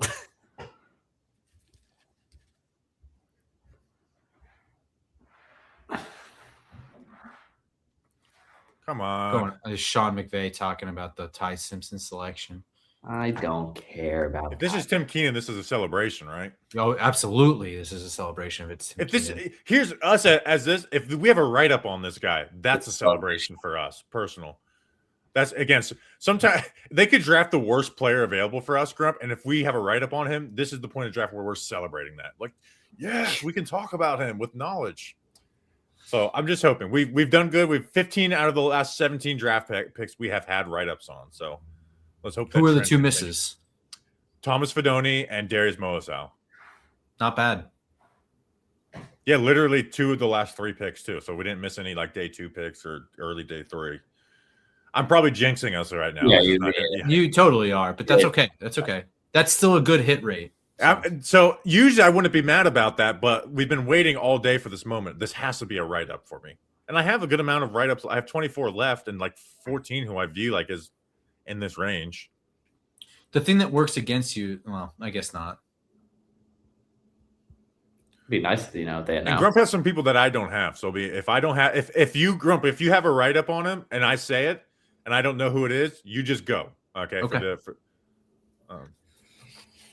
I can't believe they haven't announced it yet. I mean, they like. This is how it's been going for like the last. To be fair, the chat's probably screaming at us right now. Oh, maybe, but don't No, yeah, I'm not. We wait for TV. And hey, if the chat wants to know while we're blind, they want to see our reaction. They'll get our reaction live. So we'll see. You just have to wait, 3 minutes. It would be very funny if they're like talking about like we're sitting here and there's like Tim Keenan has been drafted and we're just sitting here like. I sure hope I have a write up on him. They got him. They got him. You idiots. I'm Michael Thompson from Texas.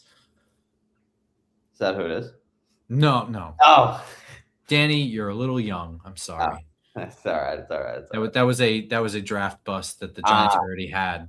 Oh, there it is. The Giants with round 6 pick 186 select Auburn defensive tackle Bobby Jamison Travis, 6'3", 328 pounds. Grump, do you have a write-up on him? I'm sorry, I don't, pal. I don't either. So we don't know him. So let me stop the screen recording. We don't know who he is. Now I'm just gonna put together tweets. It'd be like that. All right. So Bobby, are you gonna be tweeting for a little bit and just kind of looking stuff up? No, I'm just going to put out a few. Because we're getting up on the clock so soon, I'm not going to go crazy into tweets. Okay.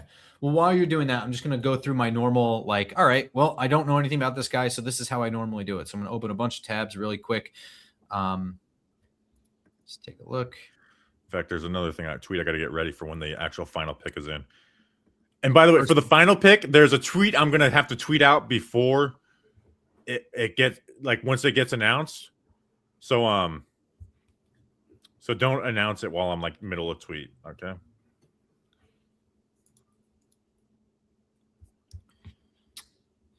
He's big as hell. He has really long arms too. 6'3". Yeah. Look up some stuff and talk about him. Yeah. Okay. All right. So I'll talk while I'm doing this. 6'3", 328 pounds, 34-inch arms. That's pretty ridiculous. He has big hands too, nearly 10-inch hands. Lance Zierlein has a write-up on him that I'm not going to read, but he did grade him as a priority free agent. Read it. You can read. You want me to? Okay. All right. This is not our analysis, but this is what NFL Guides does. Okay. Yeah. So he has he's got to be on the older side. I don't see the age listed here, but 2020 he was at Iowa Western Community College. 2021 he was still there. 2022 he was still there. So then he moved from JUCO up. He redshirted at Auburn in 2023 and played in 3 games. Then 2024 and 2025 he played in 12 games each, and amassed, what is that, 50 tackles, 4 tackles for loss, a sack, and 2 pass breakups. Bigger body guy. The JUCO thing, it's an upward pathway. So, I don't view JUCO as a minus, but he's going to be older for sure if he's a 2020 JUCO kid. I just saw a tweet. He's 25 years old. So that's a Joe Shane trend of 6th round, 7th round, 25-year-old defensive tackles. Well, here's the thing. Is he 25 or 26? Because his birthday is in 3 days.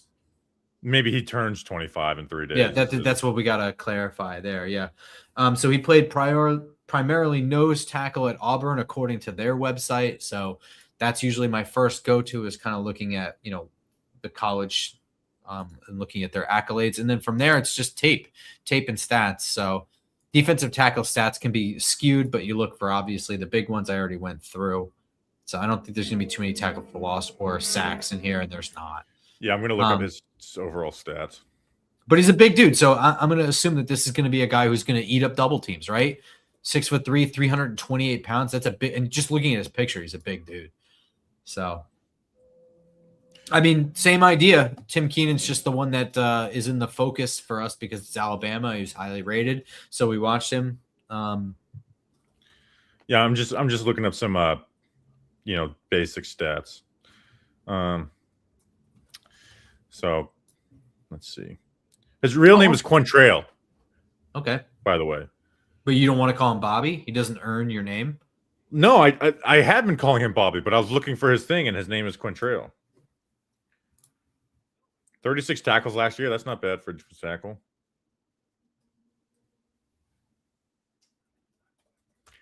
$36 tackles last year. How many is 0 sacks, 2 tackles for a loss? Yeah, we got film to watch. You're gonna get a film breakdown of this guy. Don't you like that?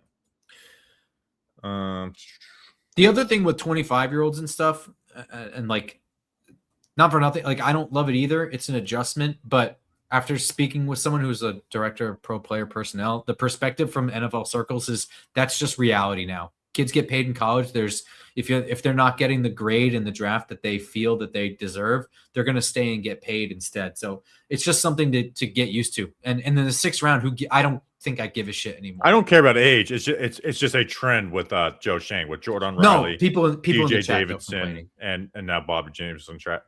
That just is a trend with him. So he's 6'4". 328 pounds, 25 years old. Let me get a picture of him for the tweet. Oh, did he transfer? He transferred from somewhere, or no? Was he JUCO? Yeah, he was JUCO to Auburn. Okay.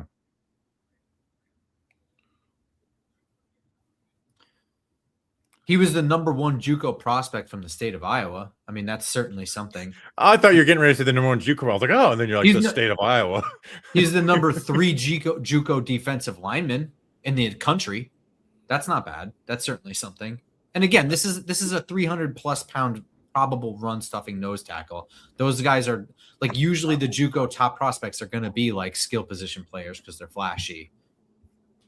So that still counts for something. He's also a wrestler. That's a translatable skill right there. He ran track. That's got to be track and field. Like someone, put, right? Andrew Christopher replied to me, second highest run stop rate in the class after Caden McDonald.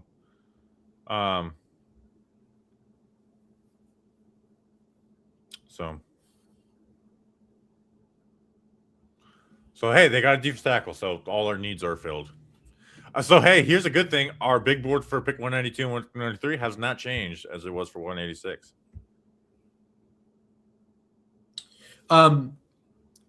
Nobody that we haven't had any write-ups go off the board in a little bit, right? Yeah, it's been, but this is kind of where that happens. Yeah, I'm just making sure that we didn't have any. Oh, Katron Allen. Oh shit, I just looked at something. Oh, Katron Allen. He just went to Washington. They don't. Yeah. So no, Katron. Yeah, he went 187 because they're clock.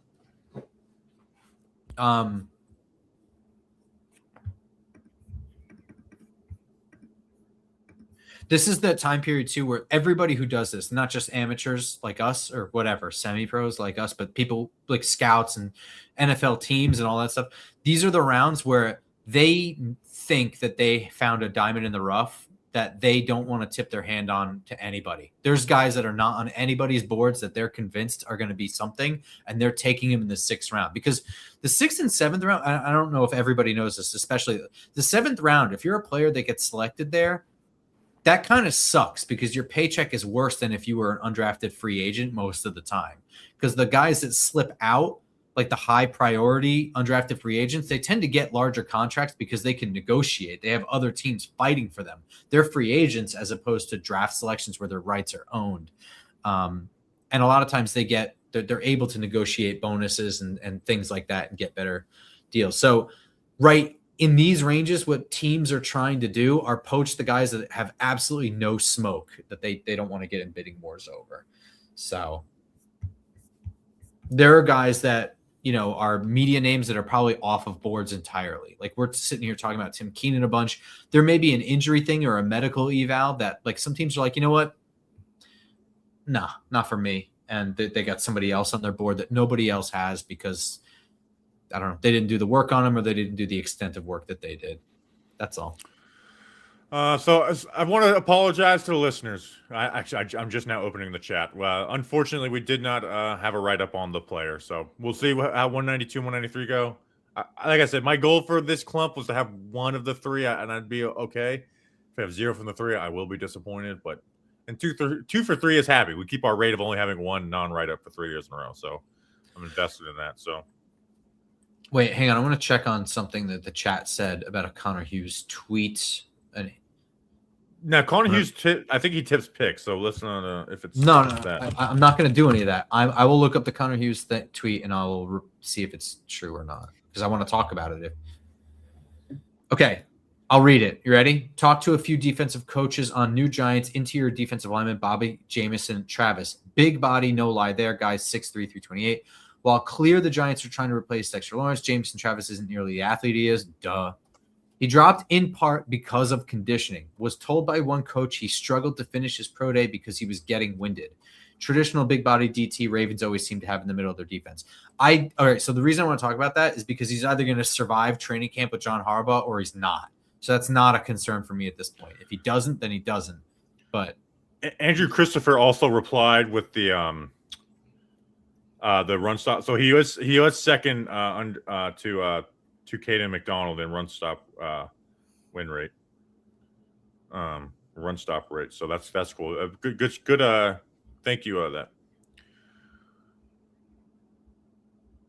Almost back on the clock. 2 picks. there are usually I will do this for him, but I didn't do yet. By the way, Inez Cooper went to the Jets. I didn't do a write up on him, but watched him quite a bit while watching some of the other Miami players and thought he looked solid and watched some Miami games. But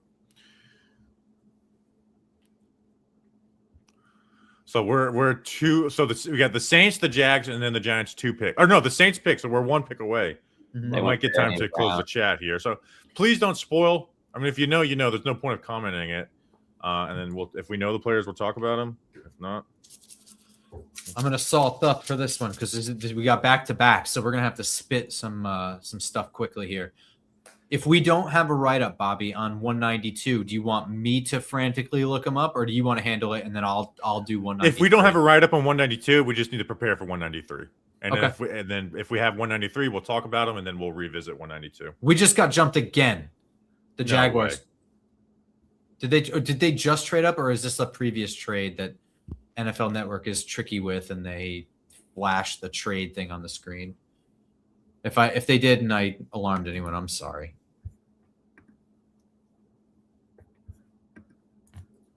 Trying to see. All right, salting up. Here we go. Pick is in for 191. Oh my god, that sucked. Oh my god, that sucked. Oh.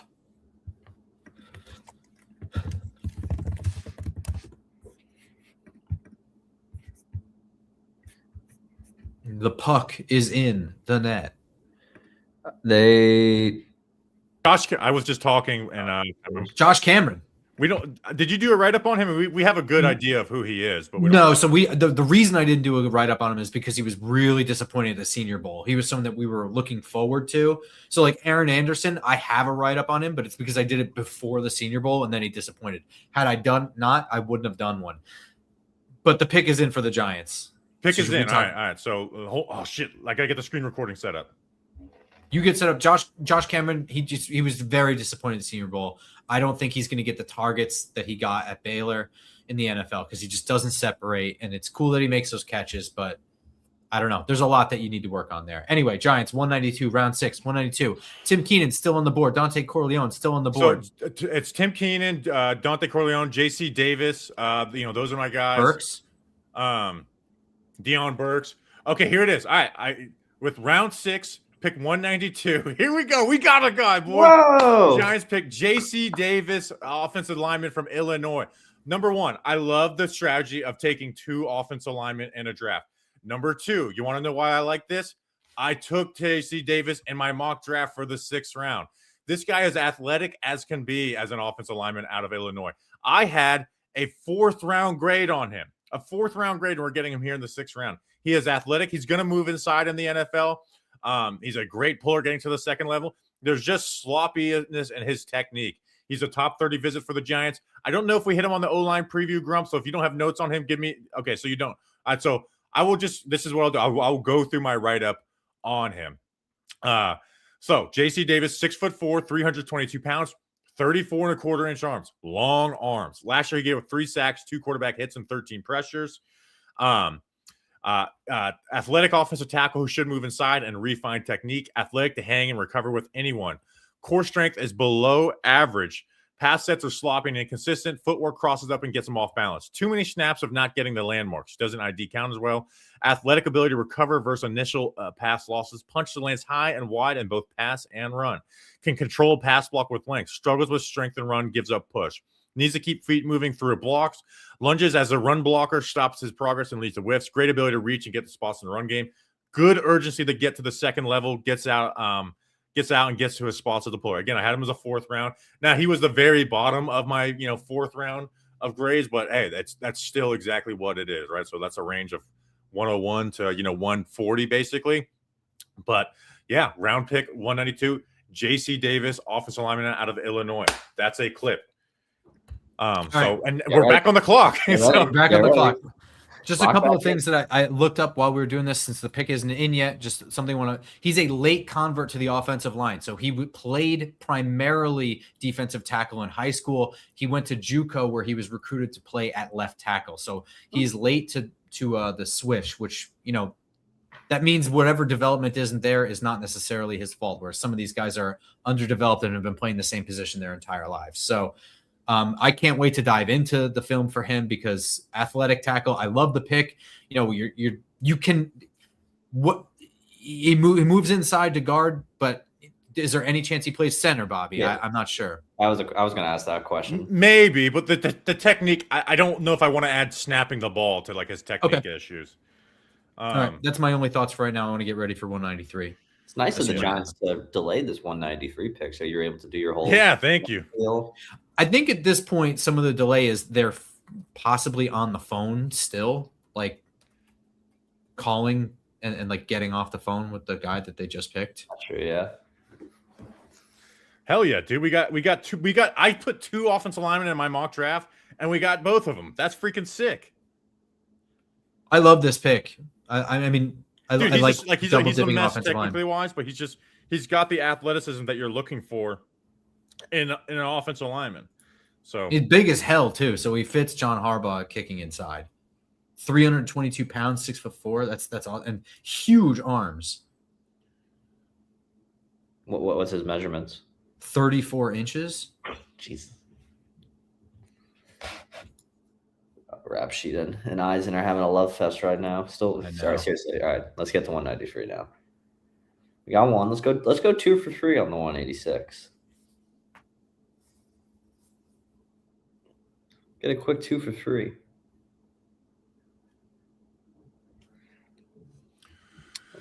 All right. Come on, Giants, make the pick. The pick is in. They've made the pick. Announced the pick. Commanders will have interest in Ayuk when released by San Francisco. At this point, I'm not. I'm expecting that there's some bad medical in Tim Keenan that we'll find out in the next couple of days. Yeah, that's the Giants with round 6 pick 193 take. Grump, do you have a line? Do you have a? All right, let me go. With Giants round 6 pick 193, the Giants select BYU linebacker Jack Kelly. He was a Senior Bowl guy. Do you have a write up on him, Grump? No, I do not. All right, well, that's the 2026 Giants draft class. So we had write-ups on 5 of the 7 Giants draft picks. So Jack Kelly, let me look on some Twitter and stuff. He's a film actor, former mayor of Huntington. Can you go look up information while I get some of the J.C. Davis stuff out there? Jack Kelly is getting a lot of love in the chat right now. Yeah, no, so this was a popular guy. I know who this is, but I don't have a write-up on him. I don't know enough about him to just spit off the cuff. or whatever. But I'm not surprised that this is a popular pick. Number one, linebackers obviously a need. Micah McFadden. I know. Oh, but we took Orville Reese. Micah McFadden was signed for 1 year. Tremaine Edmonds is not long for this as well. Also, I said this before. Linebackers in the 6th round, they turn into great special teams players oftentimes, like right away, because as a linebacker, your job is to run forward and hit people. And on kickoffs, what do? Hit people.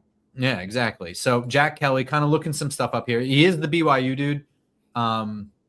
Where is, the problem is Jack Kelly is not only a common name, but it's a famous person's name as well. So I have to sift through a little bit more than I normally do. But he played at Weber State before transferring to BYU in 2024. So upward trajectory. I like to see stuff like that. Guys that have high draft buzz that moved up a level. That's good. 6'1", 240 pounds. He's got the measurables are good. 31-inch arms is a little bit shorter, but I'm not as worried about that.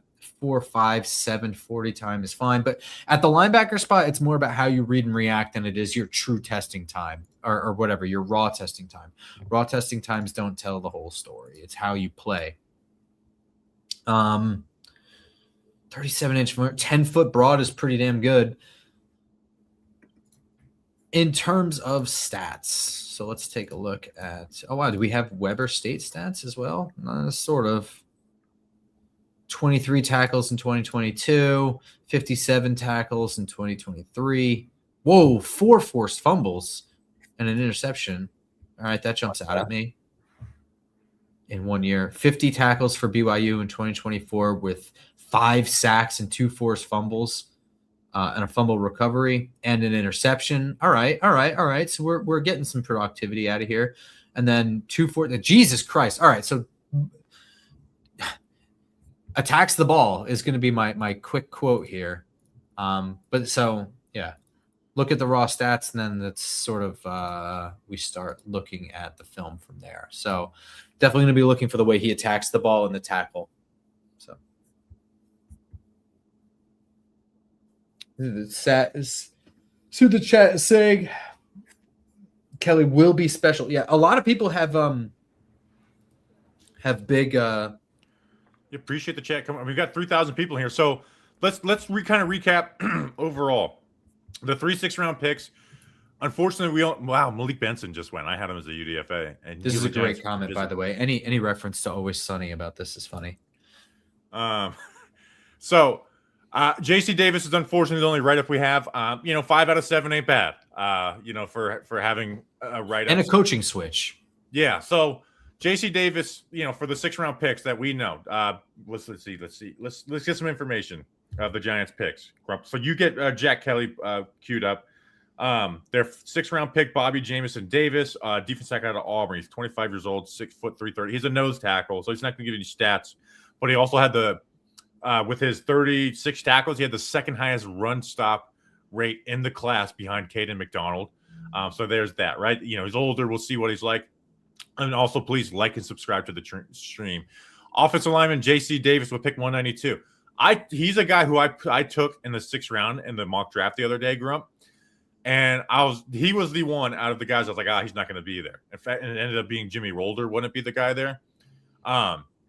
He's athletic, right? He's a tackle who's going to move inside. There's a lot of sloppiness, right? So I'm not saying, like, me having him as a 4th rounder doesn't mean like, this guy's going to come and start. It's just he's athletic. I think he's worth taking a swing on, letting go and sit. And then Jack Kelly out of BYU. What's some quick thoughts on him you have? You're muted, Grump. Thank you. Jack Kelly, quick thoughts. Upward trajectory. Went from Weber State up to BYU. Highly productive at BYU. Highly productive at BYU. Dude attacks the football. He's a turnover machine. Forced fumbles all over the place. Got an interception. High sack rate last year. I know the chat is screaming, but I didn't skip the 2025 stats. I stopped talking so Bobby could talk. He had 10 sacks in 2025 and 2 forced fumbles. 2024, his stats were also good. They're just different. 5 sacks in 2024 with 2 forced fumbles. The year before, and an interception. And in 2023, had 4 forced fumbles. The dude just attacks the football. So I'm excited to get into that. How does he have that many? 10 sacks, 13 and a half tackles for a loss? I was expecting some boring linebacker film breakdown I was going to have to do on Monday. That's sick.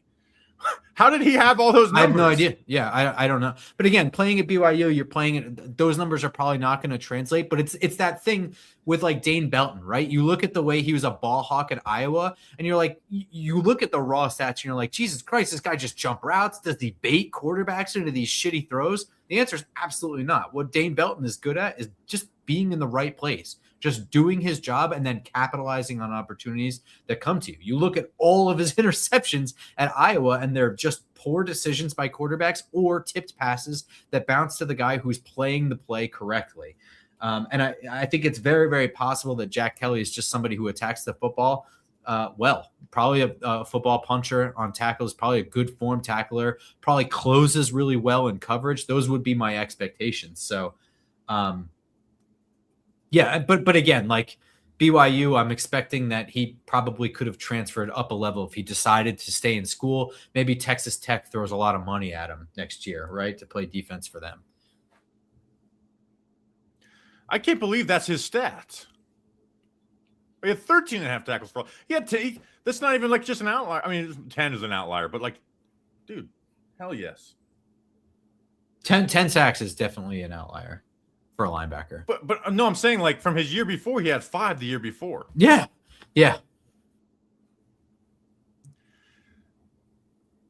This is cool.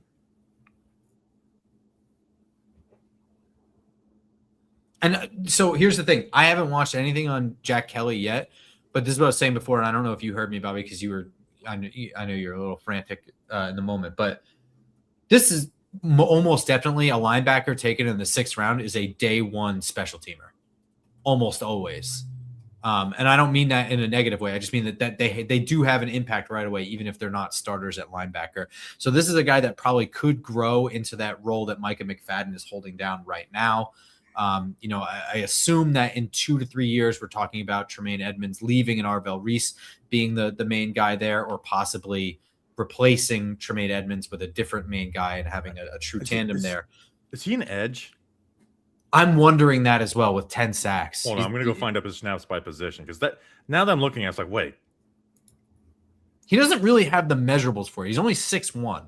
So it's possible that he just plays. No, he's a box linebacker. I mean, he's got a handful, but no, he's a stacked linebacker. Wow, that's kind of crazy.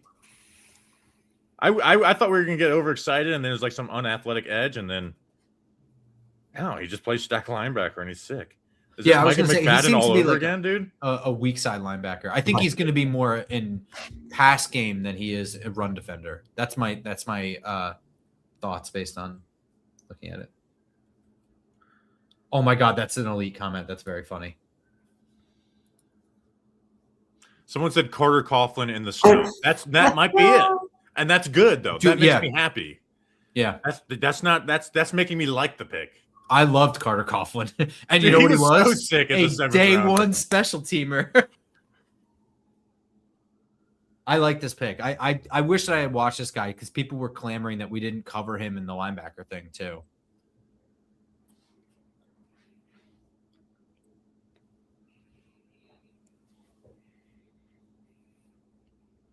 Danny, do you watch Always Sunny? Do you get the Jack Kelly references? Oh, okay. Well, I understand the comment you pulled up. I understood that very well. Oh, that's the Mormon comment. That's I remember that one. I know that reference. But the Charlie's uncle is like this weird pervy like lawyer or something, but he's like a bad lawyer, and he's like got this weird thing about how small his hands are. That's like a running joke throughout the show. And at one point they're like in court and he just like pulls his hands out. And he's got these gigantic rubber hands on or whatever. There's like a point where he like goes to point at somebody in the courtroom and it goes flying off. He just starts screaming and like, nobody look. That's funny. Grump, read us 2025 stats. All right. Let's go Giants, baby. There's I one love super that. chat. I'm sorry, we're not going to highlight that. Sorry. We're 30 subscribers away from another burnout video, so please like and subscribe. Like and subscribe, like and subscribe, like and subscribe. Like and subscribe. I need to actually clip up the JC Davis reaction video. I'm going to take my headphones out for. Let me take this comment off. I'm going to take my headphones off for like 20 seconds. Okay. Okay. All right. So, Count Danny, him. we got to talk about stuff. What did you order? I'm sorry. We know what you ordered. Was it good? It was good, yes. What do I want to order? Also, that was a bold move of you. You ordered a sandwich. Like, you didn't get like a finger food that you could just like pop on street. Like, you just like hop off, throw a chicken nugget in your Right, mouth, no, and like come back.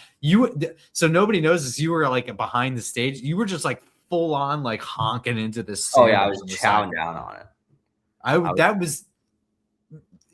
I'm happy for you. I would have done the same.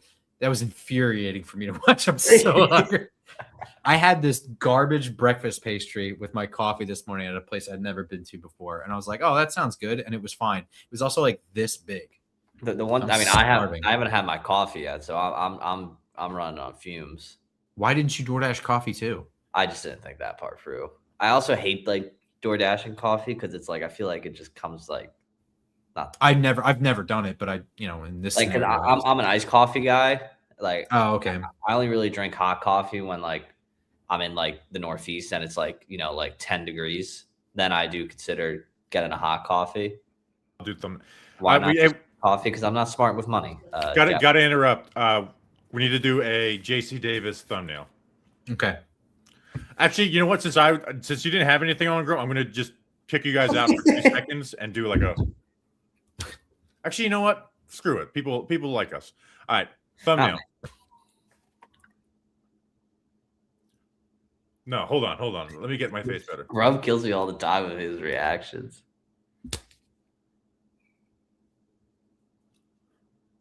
Should I take off the King's hat? I just realized I got a King's hat on.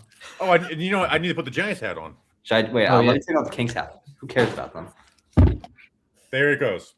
No, get the bottle out of your mouth, please. Okay, please. Yeah, no, thank you. It's already screwed You anyway. just saved yourself from horror shows on social.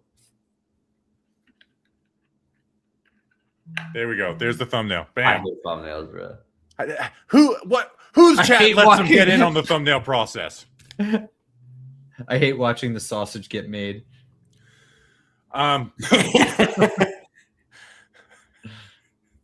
That's very funny. Bobby asked Big Dash about Jack Kelly. He loves him for a while. Is Big Dash live? Because if he's not live, we'll bring him on for 10 minutes. I know he was in the chat the other day.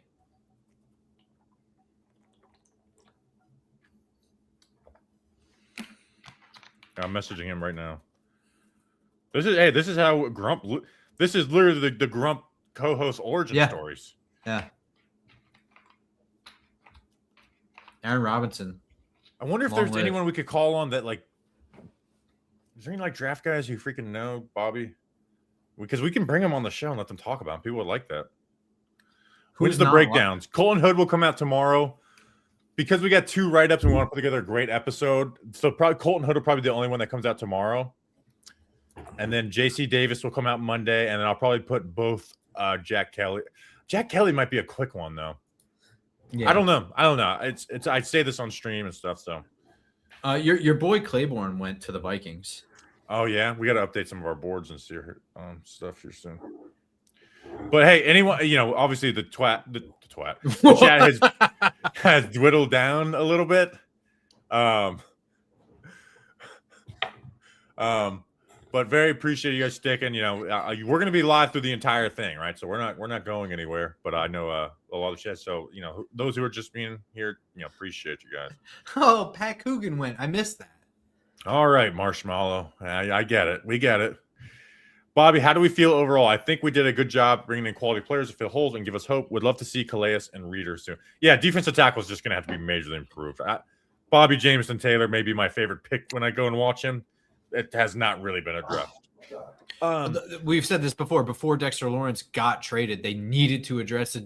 There was a very good argument you could make to double dip on defensive tackle at that time, and then they did trade him. So yeah, I mean they're going to have to sign DJ Reader at minimum. So I love the offensive line approach, right? Double dip and Francis Maui. Know what I love? And JC Davis, literally, I mocked both of these offensive linemen to the Giants. Malachi Fields, I don't love the value of the trade up for Malachi Fields, right? I think Malachi Fields fits Jackson Dart. I just think at some point you may want more out of that player. But that value is where he went. I got to go rewatch Colton Hood film. I was lower on him than consensus, but certainly a talented player, a young player who doesn't have a ton of experience, so can really grow. So that's kind of like the overall.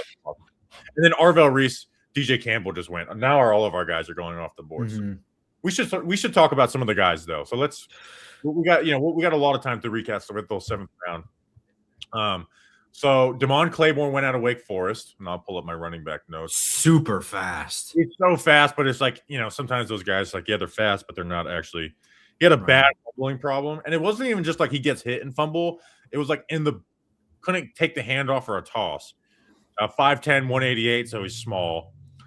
Extremely fast scat back who can be used situationally. Speed is great, accelerates instantly, and moves laterally well. Not going to run behind his pads. A speed back.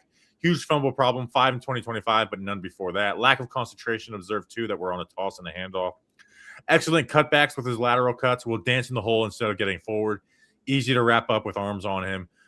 Quick cuts will avoid tackles for a loss in the backfield. Runs routes lazily and has a drop problem. Never uses a blocker, and bad when he did. So I had him as a 6th rounder. He ended up going here. So that's Damon Claiborne. And then DJ Campbell went, and someone we did with the Filato on the mid-round prospect episode. Strong guard. He was like a 5-star recruit, by the way. Coming in. Whoa. Strong guard who works best in the phone booth. Athleticism is below average. Foot speed included. Strong hands that lock on the pass rushers. Plays with good leverage. Natural knee bend. Strong anchor and wide base. Doesn't fully frame well due to slow foot speed. Footwork and anchor leads to good pass blocking. Needs to punch. Deadly when he does. Catches in the run game. Allows D lineman to the chest. Feet stop in contact in the run game. Able to torque and move D lineman when he wins point of attack. Sets up doubles well. Gets to a spot and lands with pop on pulls. Good stunt and blitz ID out of Texas. So my rolling big board. So J.C. Davis, gone. He was 3rd available for me. DJ Campbell, gone. Damon Claiborne, gone. Has there been anybody else since? I don't think so. Pat Coogan. Yeah, you had a write-up on him. I did not. If you want. Yeah, I mean, I'm not sure if he's going to translate to the next level, but highly productive is that Indiana ran a really good offense, very productive offense. They didn't lose. I think that he can control guys. He just doesn't really drive anybody, but can control and bust open lanes. You put him in between 2 really good guards, maybe something else. But, at minimum, if he's a backup behind JMS or whomever becomes your starting center after this year, then no harm, no foul. If he ends up usurping whoever, John Michael Schmitz or whomever, then you got an upgrade. So that was kind of my thinking with him. And I also maybe this is a bad assumption, but anybody who thrives under Cignetti, I feel like there's a probable culture pipeline from Cignetti to Harbaugh. I don't know if you guys feel that way as well. 100%. Yeah.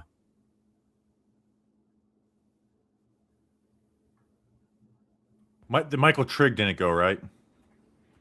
That's a good question. He might have. I'm just putting together our I'm going to bring the ticker back. So my 8 is Thaddeus Dixon. Michael Trigg did not go.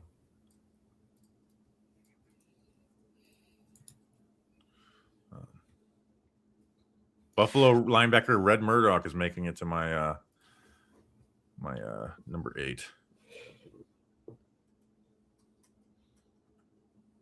Oh, no, number 9. I have a feeling like he's going to go undrafted because he's not like athletic or anything, but he was a very fun watch at Buffalo. I wanted to talk about Connor Hughes' interview with Arvell Reese. Yeah, talk about that.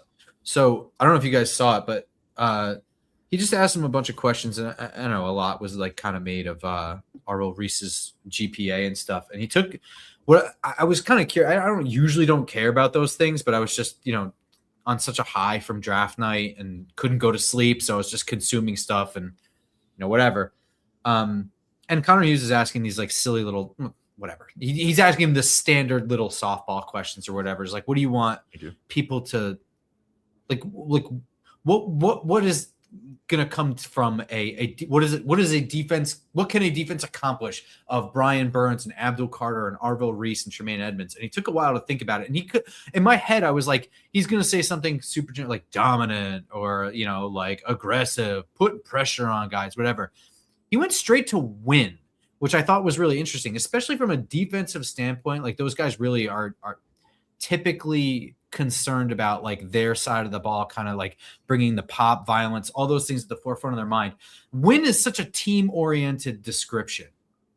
Defense, you want to talk about your individuality, which is what he's being asked about. And like, what does the addition of you bring? It brings wins. Is such an interesting perspective. I loved that answer. And then when they asked, he asked about like his legacy, like what do you want people to think about this time here, like your time here? And he's like, I want people to think back that the Giants won, and Arvell Reese was one of those reasons. So when you hear the old heads in the stands, on home games and opening day, and they talk about like, oh man, I miss those 1980s Giants, and then the first thing they do is they start rattling off of the names. Like McConkey and all that other stuff. That's what he wants. He wants people to remember first that the team won, and then he wants his name included as people's memories, which I thought was a very team focused perspective for a first round pick, and it got me jazzed up.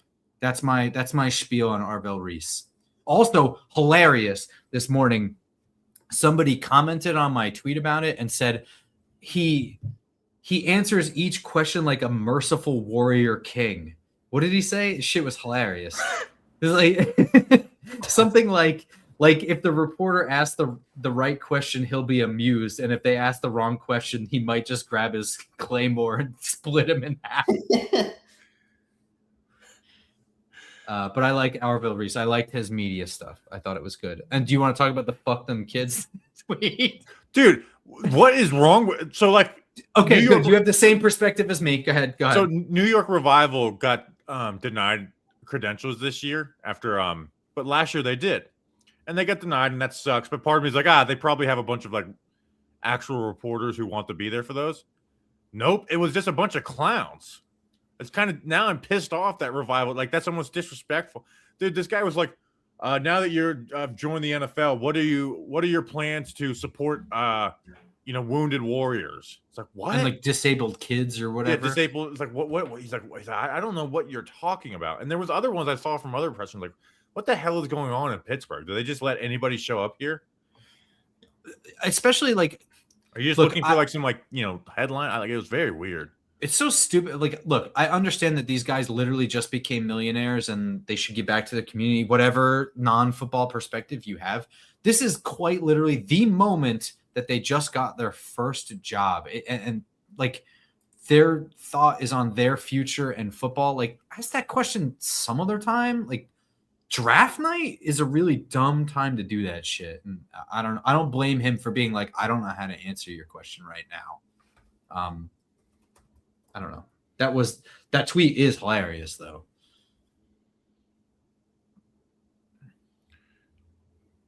Yeah, not all of them are millionaires NIL. That's not that. Most of them maybe, whatever. I'm just gonna send Big Dash the link, so just in case I miss it.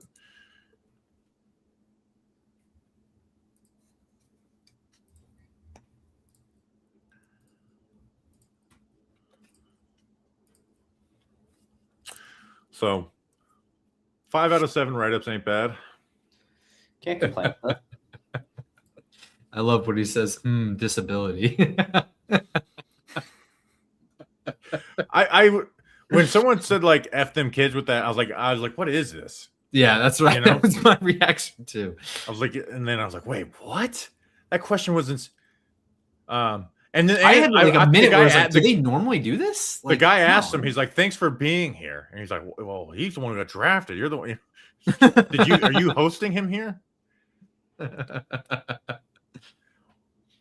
Oh, man. Once we get to the 7th round, we'll kind of go through like what we have left available. Oh golly, my back is so tight. Sure. I I think they're doing their press conference too. So if there's any quotes out of that, we'll talk about that. There's an Odell one. Yeah, that's the only one I saw was, and they were just like, he looked good. We're gonna see how we're gonna progress from here. You know, Well, that makes sense for both They'll sides. meet Tuesday night. Okay, so I guess at least what they should do is give us closure, so we don't have to spend 3 months asking for him if they don't want to go, or just sign him. I doubt Tim Keenan is going to go undrafted. Even if the medical's bad, you get him for cheaper just drafting him as a 7th round draft pick than getting an undrafted free agency.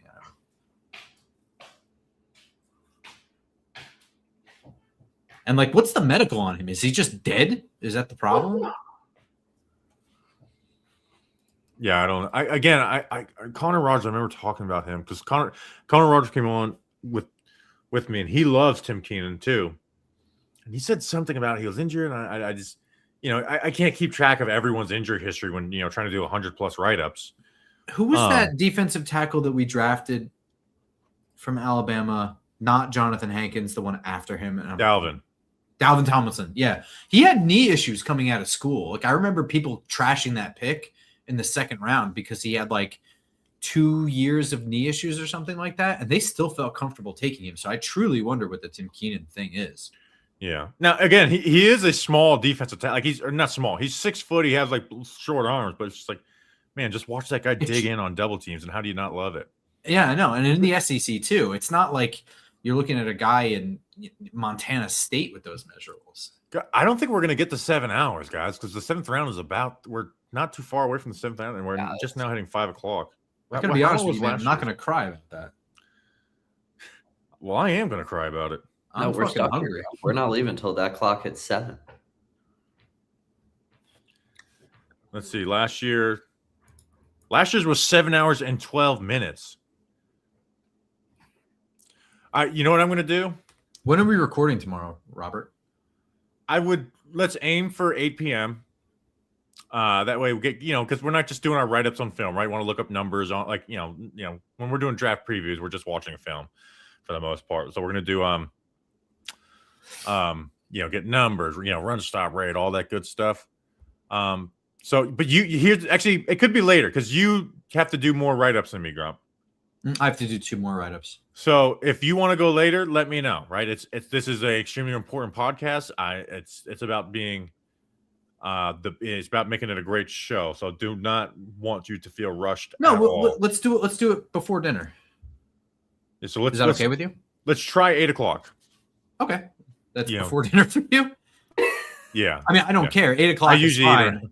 But no, but I don't want to say that early because I got to get a film breakdown done. Oh, I would true. like to get some sleep that's tonight, fine. and then I have to do write-ups on Jack Kelly and Bobby. What's his freaking name? Jamison Crowder. Bobby Jamison Crowder.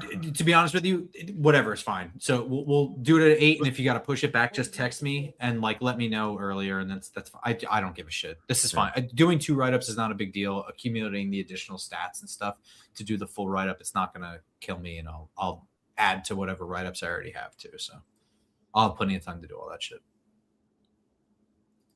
Question is, what do I want to eat? I seriously. Let's talk through it. Well, Danny, walk me through this, man. I need your help. We feeling chicken? We feeling red meat?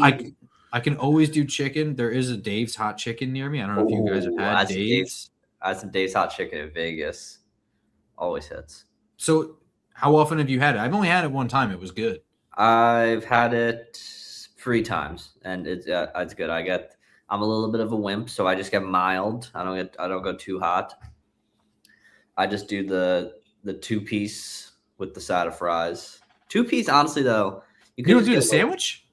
Yeah. Well, it's like 2 sandwiches. Hey, I want to be here for the whole 7th round pick, so I'm gonna go take a piss real quick. Yeah, go ahead. So that's what I can't get pizza here. There's also there's like a local place that has great chicken by me as well. That no one else knows. It's a local business, but I also have barbecue. I live in an area where I can DoorDash barbecue. That might be the move. Why are we talking about Willowbrook Mall, Wayne, New Jersey? Joseph Santiago 4825. Oh, that's where or at least I don't know what I'm thinking of. That's what Don LaGreca said. You see him at the mall in Willowbrook. Boo his ass. I don't know that's what he means, but I do remember that. I could also get a sandwich like you did, but I don't have a good sandwich shop by me. I can eat Taco Bell just about any day. It's where delis are only like feel like a big thing in like New York, Jersey. New York, New Jersey, yeah. So like here's the thing. This town is so transient, it's kind of awesome because like there's all these like weird local fare places pop up because people come from all over the place. Oh, that's nice. So like there's some Arizona dish called a crispy. You know what I'm talking about? It's okay if you don't.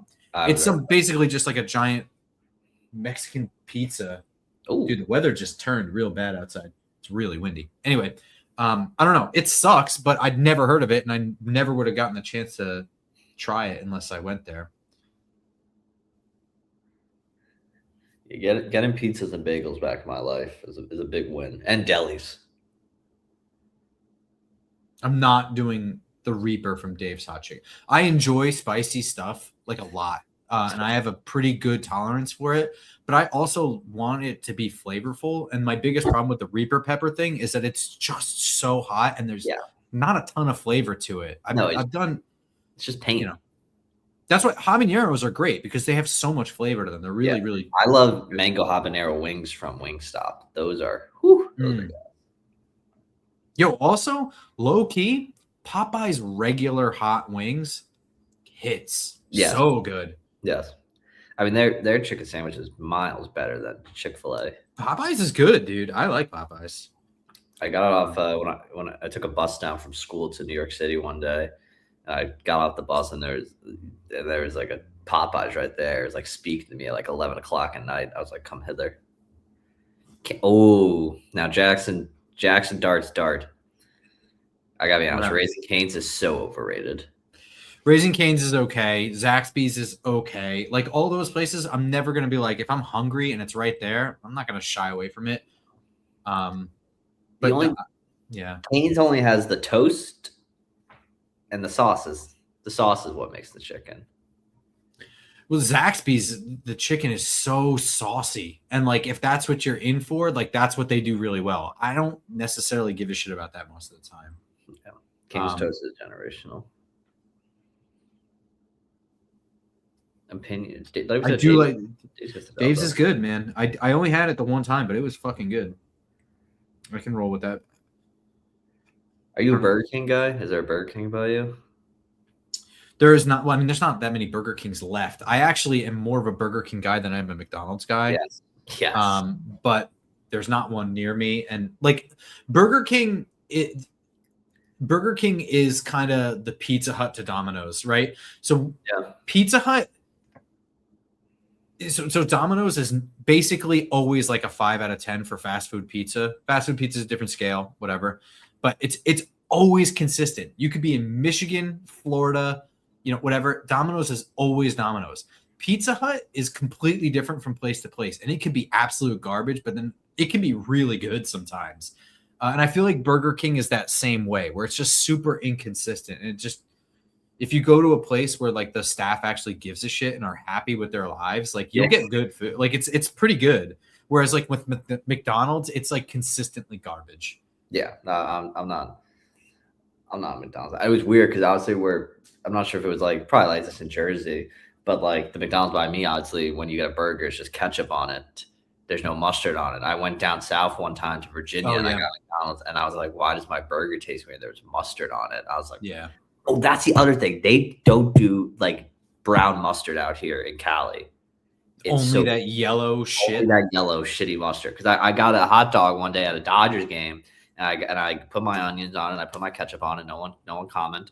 And I got I put what I thought was brown mustard, and then I take a bite, and I'm like, oh, this tastes horrible. And I look at it, it's just bright yellow mustard. Yo, that I hate that. First of all, I am not a ketchup guy in general. Like, if ketchup's already on stuff, I'll just eat it, whatever. But I don't put ketchup on anything. Ketchup to me is, I don't know. Ketchup is garbage, but yellow mustard reminds me of it looks like paint. It's what horrible. is that? It's the worst thing ever. And I will say, it's like, yeah, I love ketchup and I can eat it with most stuff, but if you put a tomato on my meal, get that shit off. Tomato sucks. Get that First shit of all, off. whatever you feel, I don't like tomatoes in general, but on a sandwich or burger, like sliced tomato, it's just you've decided that you don't want your food to be convenient to eat. Yeah, no. It's gonna smear everything everywhere. It like smashes out the back as you're chewing. I fucking hate tomatoes. And also, like when tomatoes are on things, the most annoying thing not liking them is being like, no tomato, please, because no one ever listens to you, and you can't just take it off because all this like goop and shit like comes out of the tomato slice. Yeah. Room temperature ketchup over. Yeah, I agree with that, Wes. I like that. Someone mentioned Publix. I never had a Publix, but when I went to Florida for Bobby's wedding, I had a Wawa for the first time because I've also made the stupid decision of renting a Tesla because I'm an asshole. And like, so I went to the supercharger at a Wawa. So I had my first Wawa experience. I see why people like Wawa. I don't get that shit. Like, so I don't know. Maybe this is like a Northeasterner's point of view thing, but it's just like people rave about fucking gas stations. It is weird. What the fuck are we doing? I'm ready to die for you, bro. There are people in Jersey that love themselves some gas station food. Yeah. People want us to talk about football. All right, are you ready? Oh, sorry. Yeah, I forgot. No, it's all good. Here, let's go. Mawagawa. Just picked by the Eagles. I don't know who he is. Wait, are people complaining? No. I think we've reached the end of this food conversation. I think We just went on like a whole food. It was good. Everyone's talking about it. People were into it and they're still into it, but I think we finally reached the end of it. I do have to realize that people are not here to hear about how we hate tomatoes and the devil's food. It kind of is what they're here for, though. Rate fast food in football player terms. You mean like it, love it, gotta have it? Someone says Sheet's better than Wawa. I don't love Wawa. In fact, on the way back from Lions practice, me and Justin stopped and he's like, oh, go to Sheet's. And I walked in and like looked and I just walked out and I went, there's like a little like deli across the street. And I was like, I'm going to go here. I'm not eating at this place. So I never gave it a chance, but I judged it by its appearance and I did not like it.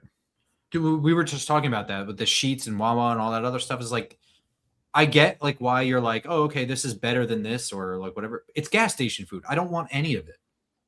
Like if I want a sandwich, there's 100 better sandwich places. And Sheets is kind of like, it's a long drive for me to go back home to New Jersey. So I've eaten at a Sheets many a time on that trip. It gets the job done. It is gas station food. I'm not choosing it over fast food. And end of story. End of. You know, we're coming up on the 7th round. I guess, we are going to get the 7 hours. I think every year we do this and then we forget how long the end of this takes. Oh, no. We don't have a 7th round pick next year. Yes, we went over that earlier today. Oh, do we at least have a 4th next year? Because of the no, it's okay. Oh, so I didn't really get into it. When that's the beauty of streaming is like I just put my takes out on Twitter and then that's it.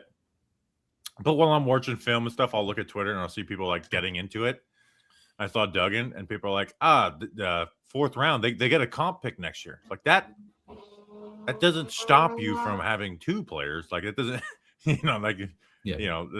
that's not a reasoning. We'll see. It's all on you, Malachi Fields. Here's something. Malachi Fields, you will be the source of strong takes.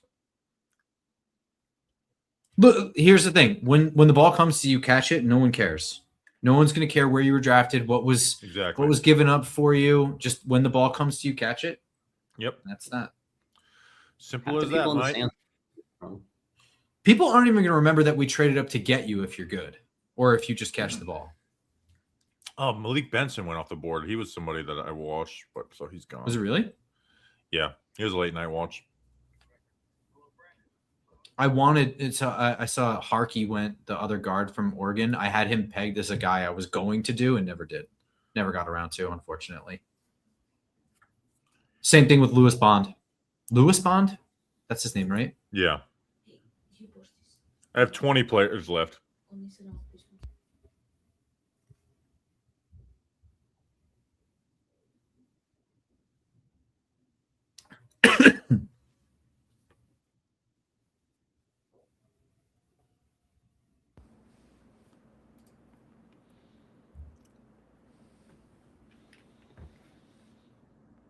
Off of first look, how does the draft compare to other? It's hard to compare because let's see, last year. In terms of the Giants haul, is that what we're talking about? Just how you feel after the after you just how you feel about the class. So I mean, last year's I felt better about just because I mean I've dueled my 1-1. You get your quarterback. Bo Scatterboo was really nice. I wasn't as high as on Alexander as others, but I certainly felt he belonged in that range. And even Corey Black I liked as a 7th rounder. 24. Who was the 4th? I love Theo Johnson in the 4th round. I don't know. You always end up kind of around a similar range. I'll say I feel a little lesser on this one. Again, I got to watch some more Colton Hood film for when I did my write up. I don't love the trade up for Malachi Fields. Love Francis. I love the offensive line strategy. Arvell Reese, I think, is a little more risky than people are giving him credit for, but he's so freaking talented, so fast, so physical that here's what I'll say. I'll never look at that pick. I'm like, how'd you take that guy? I just like Caleb Downs more. And then the lack of defensive tackle is one of those things you may look back at and be like, man, like week 8, we'd be like, man, we really took one defensive tackle in the class, right? Like right now it's the summer, and we'll say, oh, I just signed this guy and that guy. You know, we could really look back at it and not feel great, being like that's what it was. So I look at it a little bit. So night 1, I think is an A+. Like I think night 1 is such a weird way that it went. Obviously, the draft fell a strange way, but Arvell Reese falling to them, that was. I mean, how can I even argue with that? It was like my number 2 guy on my big board. It was their number 1 guy on their big board. Got to get excited for that. And they viewed him the same way I did, where it's just like, we're not going to put him at edge because it's not going to work that way. We do view him as a linebacker, and we're going to make it work that way. We have put him next to Tremaine Edmonds, whatever. And then taking Francis Maui-Noah at 10 and also having the foresight to be like, yeah, we're going to move him inside the guard. That's what's going to happen here. That's a huge win. It fits everything that, we wanted as, guys who watched these guys and where we thought that they could play best. The Giants view it the same way, and they fit some needs for us. Night 2 is where things get a little different, right? Like the Colton Hood pick, I don't have a problem with the pick. It's just a matter of like, man, there were, defensive tackles hanging around there that I really liked, just straight up better than Colton Hood. Yeah. And then of course Malachi Fields is going to be viewed within the lens of the trade. So I don't necessarily love the trade up, but if he catches the ball in 2 years, I'm going to have to keep reminding myself that we traded up to get him. I'm going to forget that if he's good. I'm not even going to. But if he's middling, then it's going to be like we traded up for like that's just the reality of what it's going to be. So I think the other thing too is if Joe Shane is kind of still kicking around, that will be held. The trade will be held against Joe Shane and unfairly will be attributed to Fields and all that. It'll get brought up a lot more in that. Which with us, how we sometimes the cycle of doing content is like pumping the brakes in the beginning. And then at the end, we're on the flip side where everyone overreacts the other way and hates this guy. And it's like, no, he's not, he's better than what you guys were, saying. So, right. So like for now that Fields is on the team, I'm judging him as an individual player, not that we traded up for him. I'm judging Joe Shane and John Harbaugh on the trade up, not Malachi Fields. Malachi Fields, I had him as a high 3rd. That's where he belongs. So, if he's not a great receiver, but a solid, I'm not going to be like, just like, oh, upgrade him because we traded up for him. I'm like, no, he can start for a year. We can upgrade eventually, but he can start for another couple of years. Dougie Fresh, another year of awesome coverage, you guys. Appreciate all the hard work you put into this weekend. Looking forward to Mobile 2027. Dude, so I always, at the end of these, I get over excited. Like, next year we're going to do this. And then it's like you get into the cycle. And it's like, nope, this is how it goes. We have a desire to do the Shrine Bowl, the Senior Bowl. Grump probably wouldn't be able to do this, but I can because it's down the street from me. The Hula Bowl, as long as they keep it in Daytona. So we do have a desire to do the double dip of the Shrine Bowl and the Senior Bowl. I want only the best for this show. Like, we've talked a little bit about this, Bobby and I, how we can always be growing the show and making it bigger and better. So I'm always on board with whatever it can do. And the bigger it gets, the more I can do because we'll make more money. And the only thing keeping me from doing all all the everything is the fact that I need to have a full-time job on the side. Yeah. That's That is key. Money is key. What UDFAs do you want? So here's every year I dare my UDFA wish list tweet. Once the 7th round starts, we will build that tweet out. And then if guys get taken, we'll remove them and replace them. Danny, I just had those wings from Wingstop, the mango house. So good. There you go, Nice. Giants fan in Florida. There you go. And by the way, I landed on ordering barbecue just in case my wife gets home and comes home hungry because she will not eat spicy food. So I'm gonna win some points in the. You don't want to give her the Reaper sandwich? Yeah, right. She'd kill me if she smelled it. Do you think Denard Wilson's the guy that's going to be able to maximize all of this young raw talent we now have on defense? Oh, I like Denard. I like Denard Wilson schematically, and hey, we'll be doing a little more as we finish UDFA. So I'll start looking into some of his schematic stuff a little deeper because you really just don't have time as the schedule goes. So there's certainly things I like about him. Your DBs got to be got to be smart. And the only DB they had is Colton Hood. So it's like they didn't add. I'm saying they didn't add like an infusion of like this type of safety and stuff. So yeah, we'll see. Now Jack Kelly played that joker position at BYU. That's a smart player. You got to be a smart player to play that joker position. In fact, I remember game planning in college against a joker team, and it sucks. It's the team wasn't even good, but it was the worst week of preparation ever because of that. So you got to be smart to do that. So we'll see. Are you going to do anything special for the release of the upcoming John Tuggle, Bill Parcells movie? I didn't know that was a thing. Me either. No, we might watch it. We haven't done a Just Giants movie review in a long time. So I was having a conversation with Cranky Fan last night. Apparently, at the draft, they filmed a scene for like a draft day sequel or something like that, where like Goodell came out and they make it even worse. Well, I don't know, but so we were talking about that. It's like we should like almost watch that movie together for the first time, like a Mystery Science Theater stream. Do you know what I'm talking about when I say Mystery Science Theater 3000? Or are we old? I don't know what you're talking about. Danny? No idea. It was a show on Sci-Fi where it was just basically people would put on a really garbagey like 1950s sci-fi movie, and there were like it was like the silhouettes of 3 people watching in a movie theater, and the whole time the movie's playing, they're just talking over it and just making fun of it. It's expanded to something called Riff Tracks now, where they do them with popular movies, which you can see in theaters and stuff like that. They're really funny and they're really cool. I guarantee you people in the chat know what I'm talking about. MST3K, I see Doc Coop knows what I'm talking about. So Grump dating himself. I saw Riff Tracks in movie theaters like 5 years ago too, so it's not that old either. Can you guys do a quick rundown of the picks? Yeah, they got the defensive tackle. I got to get his name down. This is something I need. Bobby Jamison Crowder. Fuck. Jamison Travis. He's got 3 first names. I remember Bobby. That's Jamison Travis. Jamison Travis. Bobby Jamison Travis. Defensive tackle had a good run stop rate. Nose tackle, older guy. We don't have film on him. J.C. Davis, offensive lineman of Illinois, tackle who will move inside. Very athletic. Needs to get stronger and deal with some floppiness and stuff. But the type of 6th-round pick that I like.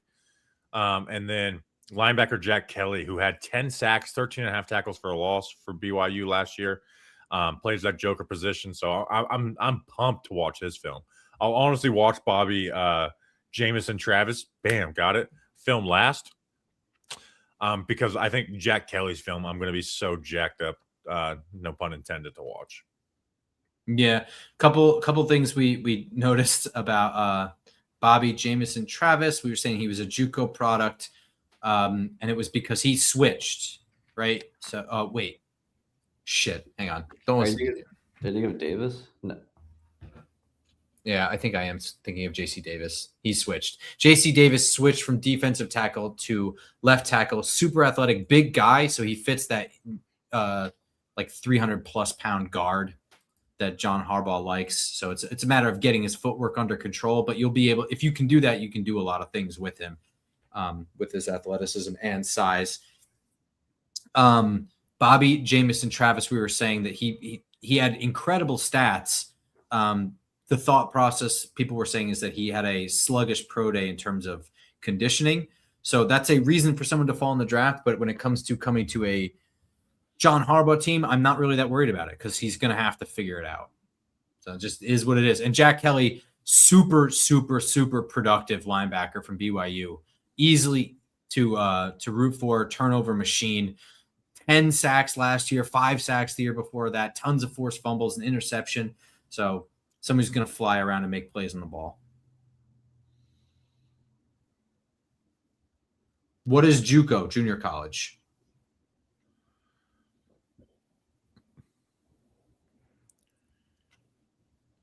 All right, so we're coming up on the 7th round. They're doing the stump the truck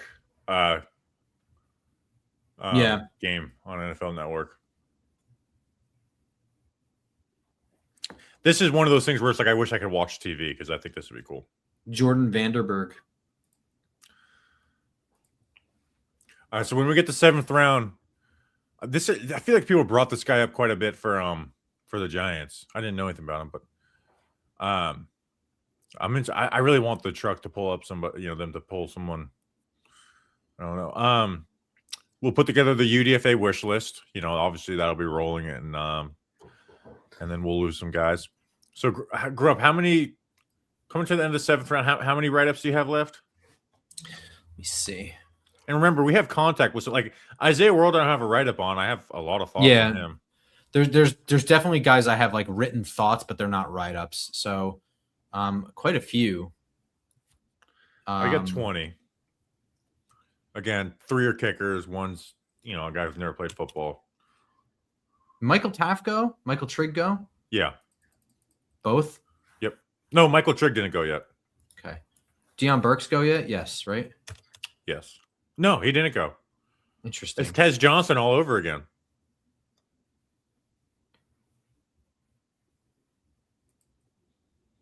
I only have 13 left, but I have a bunch of like half write-ups that I would like, if I get time, I'm going to finish these. But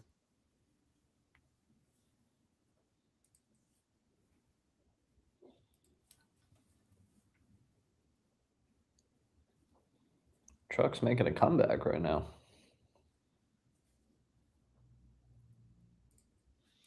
Here's a great tweet from somebody.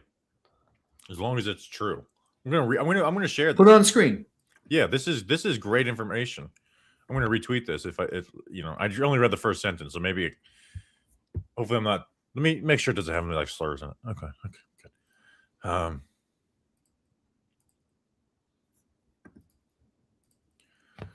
Ravens sign about the same number of UDFAs as everyone else, 15 to 18 per year, versus a league average of 15. The difference is conversion. They've had a UDFA make the week 1 roster in 19 of 20 years, and their hit list: Tucker, Priest Holmes, Bart Scott, Gus Edwards, Patrick Card, Keaton Mitchell, Macari, is arguably the best UDFA alumni group in the league. It's not volume, it's scouting infrastructure and development culture under Harbaugh. DeCosta for the Giants, that's the gap we're studying. Not how many they sign, but how they identify and develop the right ones. That last sentence is key because early on, nailing your UDFAs could just be a sign of a bad roster. If your UDFA is making significant time or making the roster could be a sign of just how bad your actual roster is. It's how the Baltimore Ravens example is sustained success over a period of time. So it's obviously not that. So that's something to look at over the course of several years. I scheduled I scheduled your tweet for later when people are talking about the UDFAs the Giants signed. We have one of the best UDFAs of all time in Victor Cruz, though. Oh, easily, yeah. James Harrison's probably James up Harrison's, there. Yeah. Who are some of those? Yeah, certain theirs are good. They're not like none of them are like great, like defensive player of the year, offensive player type, But Priest Holmes is their best one, probably, right? Bart Scott is. You can make an argument. Wait a second, Gus Edwards wasn't on UDFA, was he? I have no idea, actually. I remember Gus Edwards. He was Rutgers, right?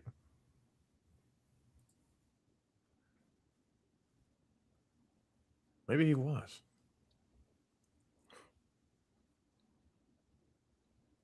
Yeah, Gus. He's right. All right. All right, we got 2 more picks until the 7th round.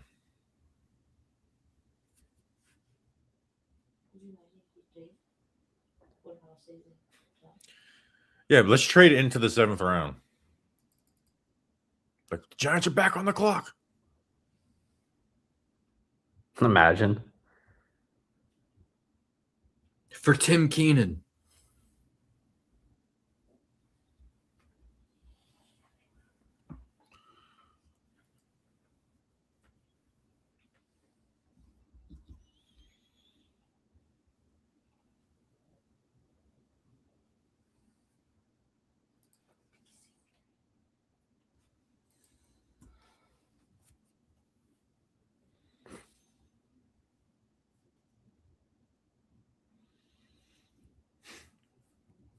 Harold Perkins. Wow. The Falcons.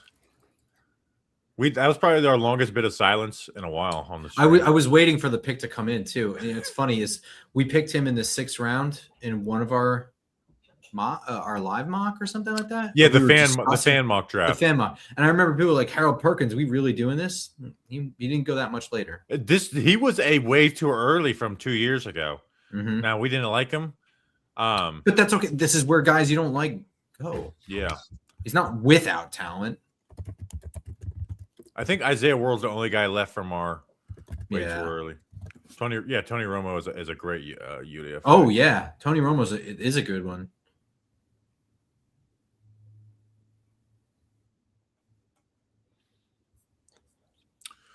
You know what's crazy is that Brock Purdy is so close to being a UDFA. I know. Where do you think he would have went? Why wouldn't you go to San Francisco? Yeah, but Like- someone might have offered him more money, you know? Yeah, but it's somebody like that. Like, are you really worried about like an extra $100K from somewhere else? Or are you worried about like how much more money did he make by going to San Francisco? You know, Dude, you have to know look what at your opportunities. you know what I'm really mad about? Which, by the way, we're gonna have a write up. Go. Oh, okay. No, what? Somehow I missed the Tom Brady pick. That's one of my favorite things every year. It's like, hey, Tom Brady pick 199. Oh shit. Oh, I didn't notice Who it was on it? TV. Trey Smack, your kicker. get the fuck out! Was it really? No, not the Tom Brady pick. Just Oh, now. oh. So Yeah. the last pick of the 6th round is your kicker 1, my kicker 2. Yeah. So why don't you talk about who's 199 your kicker 1? was Henderson. Oh yeah. Hang on, I got it. Let me pull it up. So I mean, he has the big leg, right? That people go for. I think he's the consensus best, but you know, he's your kicker 2, and there's a reason why. It's really close for me. He's still a kicker 1, but has the big leg. He's missed a little bit, right? And it was of the 4 misses he had last year, he went 18 of 22. 3 of them came in the first week. So while that's kind of concerning, at least it's kind of contained to one game. Who knows what the issue was there, but he did speak to it. The other miss was a 50-plus yarder last year. He had 6 attempts from 50-plus yards in 2025, which is insane for a college kicker. All these guys did have a year or 2 where they had that many. But you look at him and everything from up close is pretty rock solid. So yeah, Trace Mack, he's got the big leg for sure. Bobby doesn't like him as much because sometimes his kicks are a little bit straight. There's not much His curve misses to him. on the hashes just go straight. I'm like, Yeah. what's happening here? Also, clutch factor. Let me pull up my kicker. Yeah, you said some of the majority of his misses were 4th quarter. You said, right? Not even majority. It's just he had a couple of game winners that he missed. Well, as I pull up my kicker notes, 5 for 8 on 4th quarter with game and balance, including 2 misses leading to loss. So not all of these are as the clock. It's just I went through every kicker, and I went through every game when 4th quarter 1-score games. Your stats on those. So 5-8, 2 missing less loss. Again, Zaveda had a better accuracy on the 50-plus yarders, but his is very good. I've seen a video of him in the 65-yarder in the Gators practice facility, 57-yarder in the Shrine Bowl. Like, obviously, the Shrine Bowl is not like a clutch situation, but like that's a little bit of a pressure situation. You know, everyone's just flat out evaluating you. So, Trace Mack, kicker out of Florida, goes to the Packers.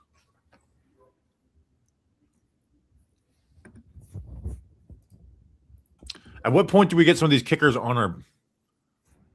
So I need 2 more people to go from my list so I can get a kicker on my top 10 best available. And you don't have your kickers on your best yeah, because I didn't give him like a letter grade. Give him a letter grade and get them on there, you son of a bitch. All right. Well, I mean, it's only two. You piss me off. I'll dial that one back. I almost went a little haywire there. You are pissing me off, man. I will put my thumb through your eye. All right, let's put together the Giants UDFA wish list. So automatically, right now, I just got to go top 5 on my big board. So we got Alabama. Dude, Tim Keenan's still here. What the fuck? Yeah, what's going on with him? I feel like have they talked about? I don't think they talked about him on the broadcast. No, not really. Cincinnati defense. All right, so Alabama defensive tackle Tim Keenan. Cincinnati defensive tackle Dante Corleone. Oklahoma wide receiver Deion Burks.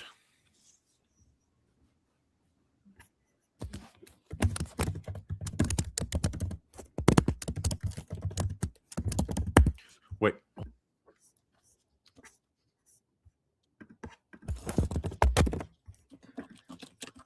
Who's there we go. Kickers added. Sorry. So Oklahoma wide receiver Deion Burks. Toledo cornerback Andre Fuller. So those are my actually I really think those guys are people I would consider in the 6th round. Now I got to put these guys on the list because I think they're perfect UDFAs.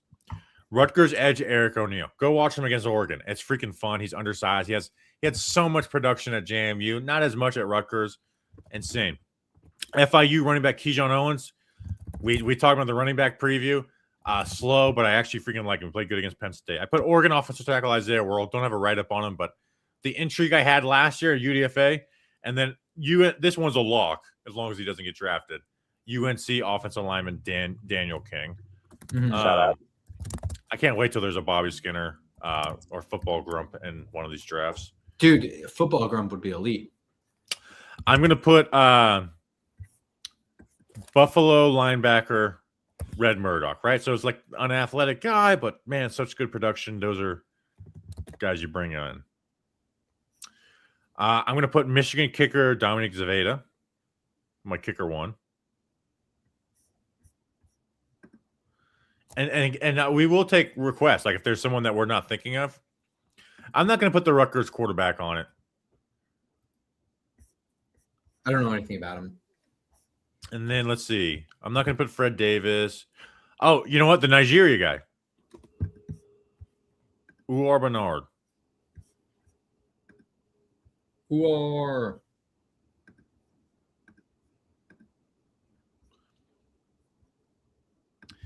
All right, so that is my rough draft of my UDFA wish list of 11 players. Let's add one more. I have Twitter Blue, so I can add one. Oh, Rayshon Benny. Oh my God, he's still kicking around, isn't he?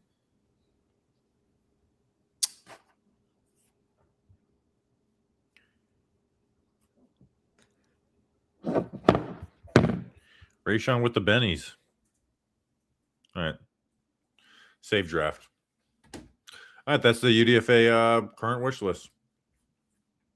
I put Red Murdoch. So the South Dakota quarterback, the NDSU quarterback. You got to give me a name so I can look up, see if there's I'll look up Diego NDSU, Pavia. yeah. Would you bring in Diego Pavia as a UDFA? Or is he too much of a distraction for you? No, I wouldn't bring him in. I just don't think he's good. Yeah, but it's a UDFA, bro. Yeah, but we don't need that. It's just Samoan from Wake Forest, a guard, Fa'alili Fa'amoa. I feel like we've got our fill of names. I don't feel like doing that with. I'm adding him to the rough draft though. I'm just kidding. I'm going to just assume you're spelling it correctly. Dangerous game you're playing there.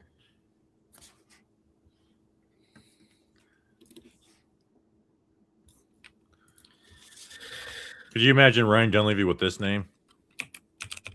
Mawagawa. Wow, that was like perfect mirroring. I said it at the same time.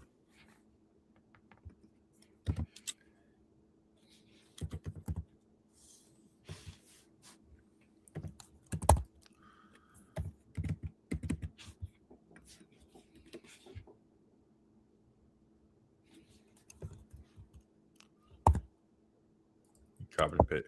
What kicker? I mean, Trace Mack's off the board. So now Grump, we both have dummies available. So I got to see Grump, your big board. Where do the kickers? All right, so I got to change Grump's big board a little bit. Get moving. I'm just gonna put SK, not ST. Oh, sorry. You should be. So you had him after Vinny Anthony? Yeah. Okay, so put him at number 9. James, I'm busy being an undrafted free agent, man. I'm trying to find my new home. Yeah, That's he's my insight. on my UDFA wish list. Really? James, Like, open your ears, pal. read a live stream.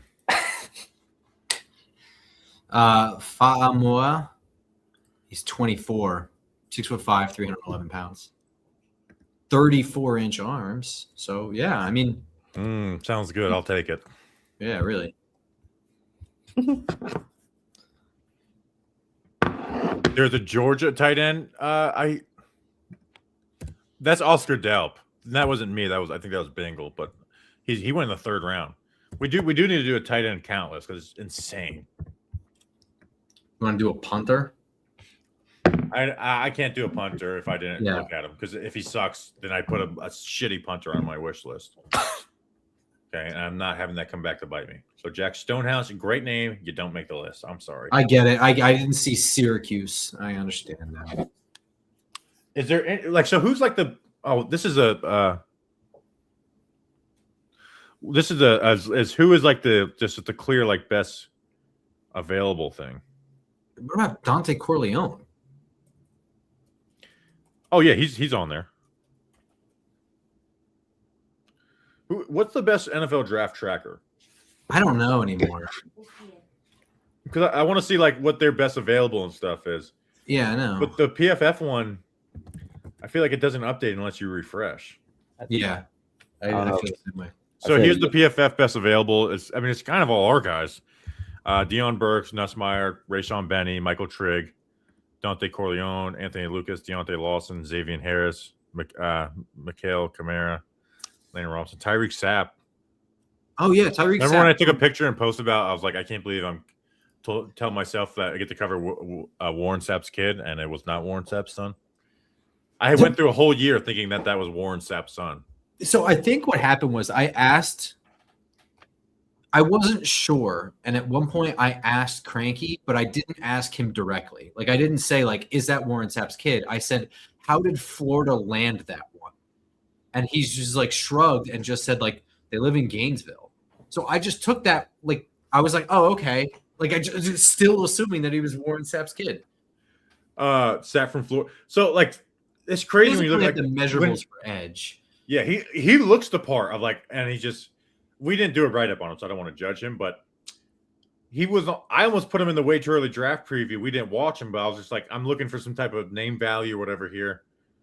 And he was like 30th or something at that time. So that's another thing I'm excited for tomorrow is the 2027 mock drafts.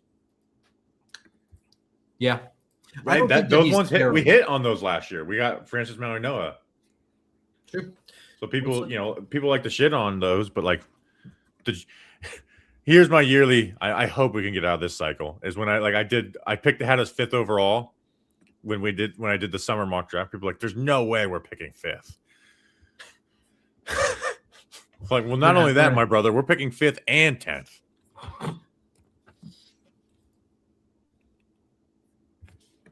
Oh, you think having Dexter Lawrence will prevent you from going 5th overall? I've got news for you, kid. Also, Mr. Irrelevant will be coming up soon. Let's refresh.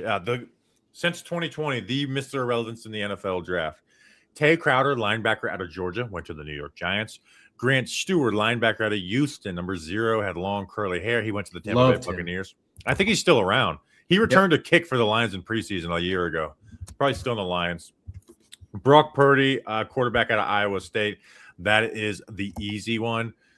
With the 49ers, he's making $50 million per year. Desvon Johnson, and we could do some check-ins on some of these guys. So, like, we know Tay Crowder. Where's Grant? Tay Crowder's not in the league anymore. Where's Grant Stewart? Is he still with the Lions? I don't know if he's still with the He's on the Lions. Rams now. He signed with the Yeah. Rams. So he went Bucks, Colts for 2 years, Lions, and then he's on the Rams now. 27 years old. Dude, he had 19 tackles last year. He had 40 tackles the year before. I liked Grant Stewart a lot. I liked him at the senior. I watched him at the Senior Bowl. I liked him a lot. So there's that. It's just a dude who flies around. It's awesome. Yeah. Brock Purdy. So Desjuan Johnson, defensive lineman out of Toledo. He had a tackle for a loss on the Giants in 2023. That's how I remember him. Let's see. He was on the Rams last year. Played 6 games. Is he still active? Yeah, he's still on the Rams. The next year was Jalen Key, safety out of Alabama. He went to the Jets, but he went to the Bengals. I think he hasn't really lasted. Let's see. Yeah, he's not. Yeah, he's not in the league anymore. And then last year was Kobe Minor, corner out of Memphis, went to the Patriots. In fact, I remember playing him in preseason. And so there'll be a new guy, and I have these memorized, by the way. That's a thing. Sorry, I'm looking at 2027 consensus big boards right now. Oh, so he's still on the Patriots. Did he leave the Patriots? No, he stayed on the Patriots the whole year. That's a practice squad player. All right, so again, quick. Since 2020, Tay Crowder, linebacker out of Georgia to the Giants. Grant Stewart, linebacker out of Houston to the Bucks. Brock Purdy, quarterback out of Iowa State to the 49ers. Desjuan Johnson, defensive lineman out of Toledo to the Rams. Jalen Key, safety out of Alabama to the Jets. And then Kobe Minor, DB out of Memphis to the Patriots. So the only one that's not in the league anymore is Tay Crowder and then Jalen Key. Georgia and Alabama.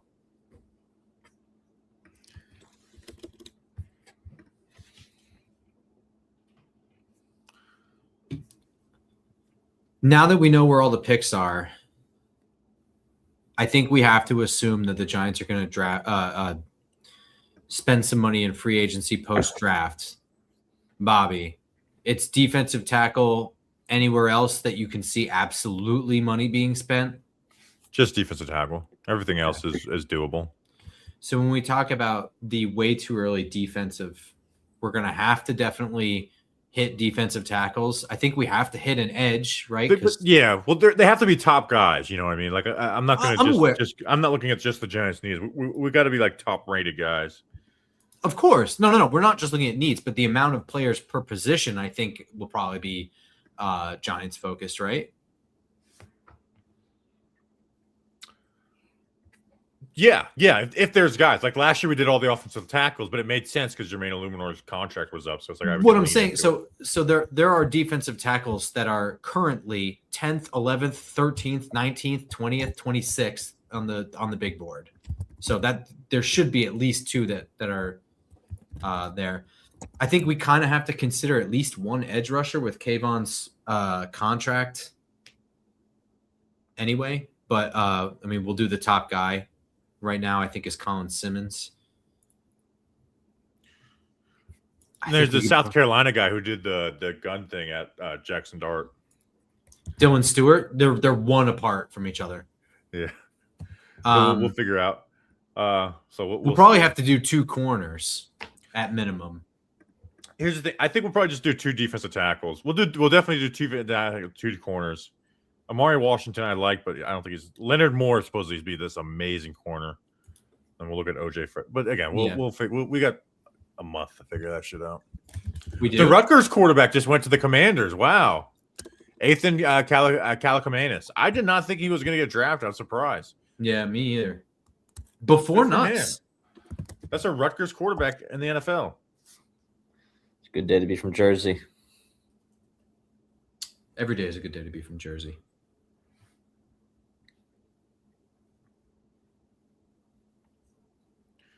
I got to start like checking my notifications every once in a while on Twitter. I enjoy not checking that, to be honest. I know, I do too, but it's like I got to kind of keep up of what's going on. Oh, we got a shout out from KSI on Twitter. Yeah, he shouted out a bunch of guys, but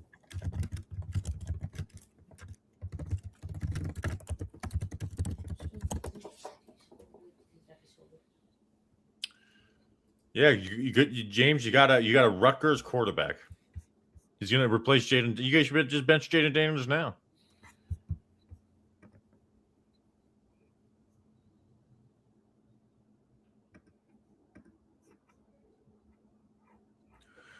You know what's a good thing coming out of this draft? Darius Mosley's going to get cut.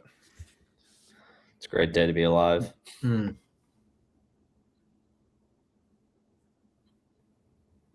don't know. He played defensive tackle. I'm sorry for all the Rutgers fans to see him go to the Commanders. That's got to be tough. Yeah, Danny, what would you do if an Ithaca quarterback went to Dallas? That would. Whatever happened to our boy? What was it, like Dylan Skurza or something like that? Oh, Derek Sluka. Derek Sluka. He's I think he's balling up in the Canadian Football League now. No, he's not. He is. What's his? If How do you you were spell his last bowling, name? I'd know who he was. He won some award. What's his? How do you spell his last name, Danny? Do you remember? SLYWKA.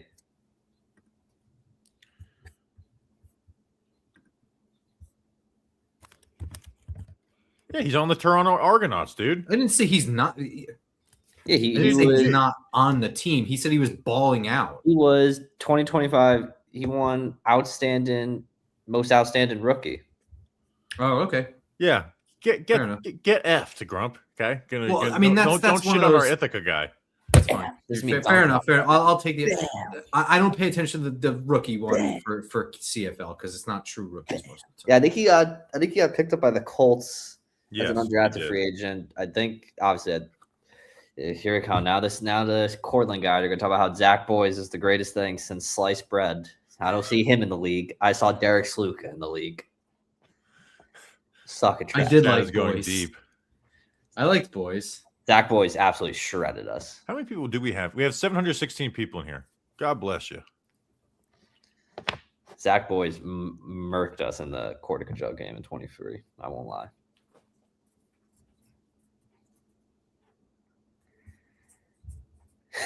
No, you shut your mouth, trash man.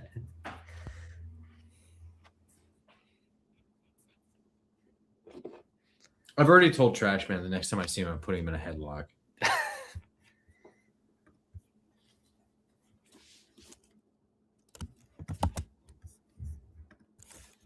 Somehow we typoed on our JC Davis reaction video, JC Davis black reaction. So I have changed the title of that. That's amazing. What if we were just Was it like, just you like know, overwriting Anchorman Corey 2, Black just or being something? like, just sitting there for 2 minutes, like black. I didn't see that movie. JC Davis black reaction. Someone said, "Can we get a white reaction?" It's like JC Davis, dog. He's a good offensive line, you know. Just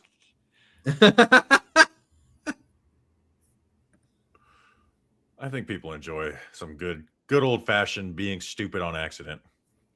Yeah, it's Bobby's in blackface for the breakdown. Yep. Yeah, that's the end of that joke. Thank you. Let's salt it up. All right. So James Skinner says, "Take some uppers. This shit is boring." It's just a hilarious comment for any live stream. It's just such a good. Just go to a live stream, be like, "Yeah, you're not entertaining me. I'm not gonna leave." Get Armadillo better. Armadillo says, "JC Davis Mexican reaction." Ay caramba.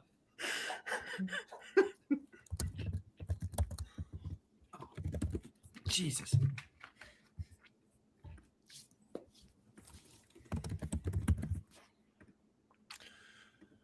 Oh man.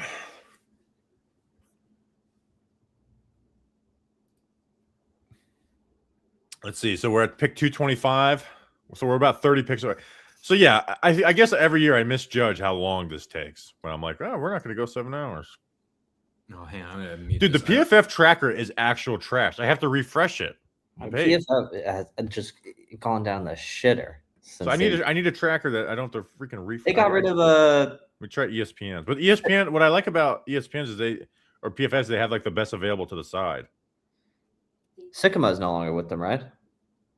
He was a part of the layoffs, Bobby. The ESPN. What'd you say, Danny? Trevor Sikkema, he was part of the yeah, lineup. basically every single person on content. Damn. Which, to be quite honest, I use PFF for their tracking numbers, so nothing changes for me. But dude, I listened to Sam and what's the other guy? Steve. Steve, oh yeah, I like him. I was listening to that. I was like, yeah, that happens. What? Just the way everything went downhill. Oh yeah. I just saw the Drop the JC Davis sign language reaction. Well, sign language is not a race, but you know, I guess we could do that. If you guys were, you know what, that is my promise. And don't anyone ever let this get out. Remember how I said I will throw? Actually, you know what, I can't. I was gonna say I will say whoever's best available on my board, but then I realized that would be messing with somebody's moment and scaring the person that. So never mind. I won't do that. I won't make it about myself totally. A little bit. There's another tight end, Jaron Canuck. There's no universe in which Bobby or I ever get to announce a Giants pick. You never know. The Giants start like that's the thing. It's like we don't have a great relationship with the Giants. Joe Shane would have to get fired. Well, number one, yes. But if they start winning, it's like you know who's going to be rooting you guys on harder than anybody. If you win, it's going to be us. Mm-hmm. You know. Yeah, their problem is not with us. Their problem is with the truth. Yeah, it's just if they start winning, you know, then we're going to be the biggest cheerleaders in the world. Yeah, dude. 2022 was great. Yeah, dude, we had so much fun in 2022. It was insane. Views were high, vibes, but they rented out Mr. Purple in New York City. We beat the Eagles on one Thursday night football, and you know, it was like we were back to just like shit talking Saquon. We started a war with Broncos fans. We will go all in. That's like sometimes I see other teams' fan base is like, oh gosh, sometimes you guys are insufferable. It's like, you know what? If we start winning, I'm gonna be insufferable. You have no idea how insufferable I can be, brother. Yeah, dude, that's the thing too. Like, I love this. I love that people have no idea how old or anything about me. It's great. Everyone thinks I'm like ancient or 5'3" or fat. I think my jokes on the geology. Somebody is convinced that I'm fat on Twitter, which is also hilarious. I'm just not even going to correct them. That's absolutely hilarious. Me and Grump. This is how it started. The Senior Bowl. The best. Live shows. That's something we could talk about here. Oh yeah. Next one on the docket is let me remove the ticker for this. Is Charlotte, brought to you by Body Armor, Grump's hometown. So be there May 23rd. Be before the race. Probably be around 10:30 or whatever time we did it last year. Going to be a good time, hang out, and have some fun. And then what I think this one is like, hey, if you want to come out, come out. This is the, hey, you got to come out. If you live in the area, you need to be there. We are going to a Binghamton Rumble Ponies baseball game. We're doing a show in their concourse. Show up. Show the Binghamton what we are freaking all about. So June 6th, Mirabito Stadium. We are going to show freaking out. So we're going to show out. Look at these mock drafts from the other day, and I got two of them: JC Davis and Francis Mauigoa. I had none. I can still get Tim Keenan as a UDFA. You know what? I'm looking back at that draft. I know Dante Corleone is insanely high, but I don't hate my final mock as much as I did when I was doing it. I just got like a really, really shitty way the board fell, which was actually kind of good because the board did not go in a way that was even remotely close to consensus. What I would say is next year, if that happens to you, just refresh, and because you want to get you for like my mock drafts. I'm not. It wasn't ridiculous. You know what I mean? Like I know our normal thing is just like, because we went through this last year. It was like Jackson Dart falling to the third round. That's something ridiculous. The way the board fell was actually legitimate. It was just like, this is kind of the worst case scenario. Yeah. So I decided to roll with it. I did do another one after that, and I didn't like it as much because it felt very typical, and I just took really great. I don't know. I do the mocks when I'm just kind of bored. Like I'll go through a simulator and do 7 rounds. So I get it. I have a good feel of like where they're going, and I look at the consensus board all the time. So if I go to do my final mock draft and then it's like, oh, this guy's not here compared to other ones, I'm like, okay, well, I'm not going to not do it, make this pick, you know. So like Caleb Banks sometimes is there, sometimes he wasn't. I was like, I want Caleb Banks with 37, so I'm going to do Caleb Banks. Now he went 18th overall, which I don't think is crazy. I know people went after that. I don't think it's crazy at all. Also, we need to do a tight end count. So 2 in the 7th round. That puts us in the 20s. Let's see. So 2 in the 7th round.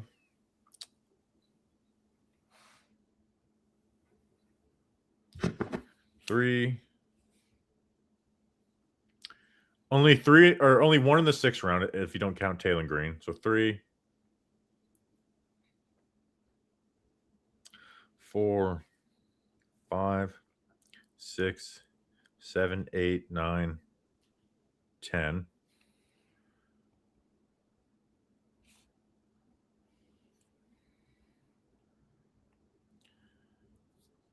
Stranded on the side of a highway 11. in Puerto Rico listening to the boys. You're helping time pass. Daniel Ruiz, I'm sorry, buddy. That sounds awful, but I'm glad that we're entertaining you at the minimum. After it was just like 35 seconds of pure silence 14. and Bobby possibly just counting in the background. 14. We'll do better. Sorry. Yeah, you guys are really trying to get me to have to restart. You know, at 15 tight ends so far. 16, 17, 18, 19. Yeah, we're at 20 tight ends. There you go. That's... The main guy got selected. Oh, Navy, Landon Robinson. Landon Robinson. With the Pat Tillman pick, is that on purpose? Yeah. Oh, that might be. Oh, that's definitely, yeah. Just hard to Well, say, whatever. right? It's still cool. Yeah, you guys really could have messed me up if you guys were just saying random numbers. So I didn't watch him. I was like, you know what? I already have an Elijah Chapman, so I'm not gonna. I'm not in the rush for another one. Do you guys like watching the Army Navy game? Yeah, I actually watched it with we watched it up in New York last night. Yeah, I think it's fun to watch. Last year was a good game too. I also I know people are like, oh, it's such a slog, but it's like I don't watch Army and Navy play any other games, so who gives a shit? Yeah.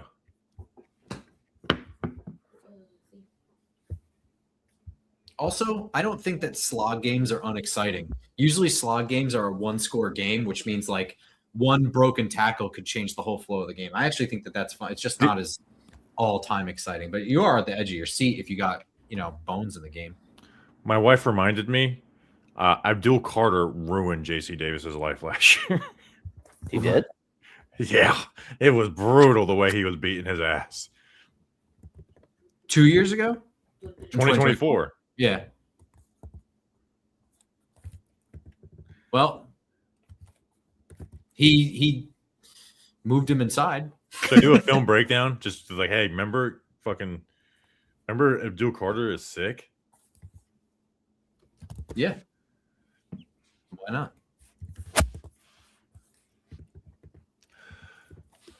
So we have, but besides Trey Smack, who's a kicker, who's the last player that we have that's been taken? I mean, obviously the guys we've been familiar with, but actual write-ups. It's been DJ Campbell, so 200. It's been 28 picks since one of my guys has went off the board.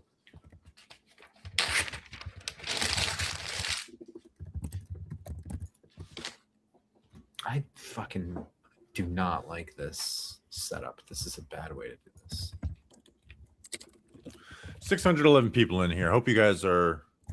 I Having hope a you guys great know you are our most loyal listeners, and we are very much appreciative of you. This is I always looking forward to this moment. I hope none of you are stuck on the side of the road in Puerto Rico. Puerto Rico. Puerto Rico seems like a nice city or a nice country.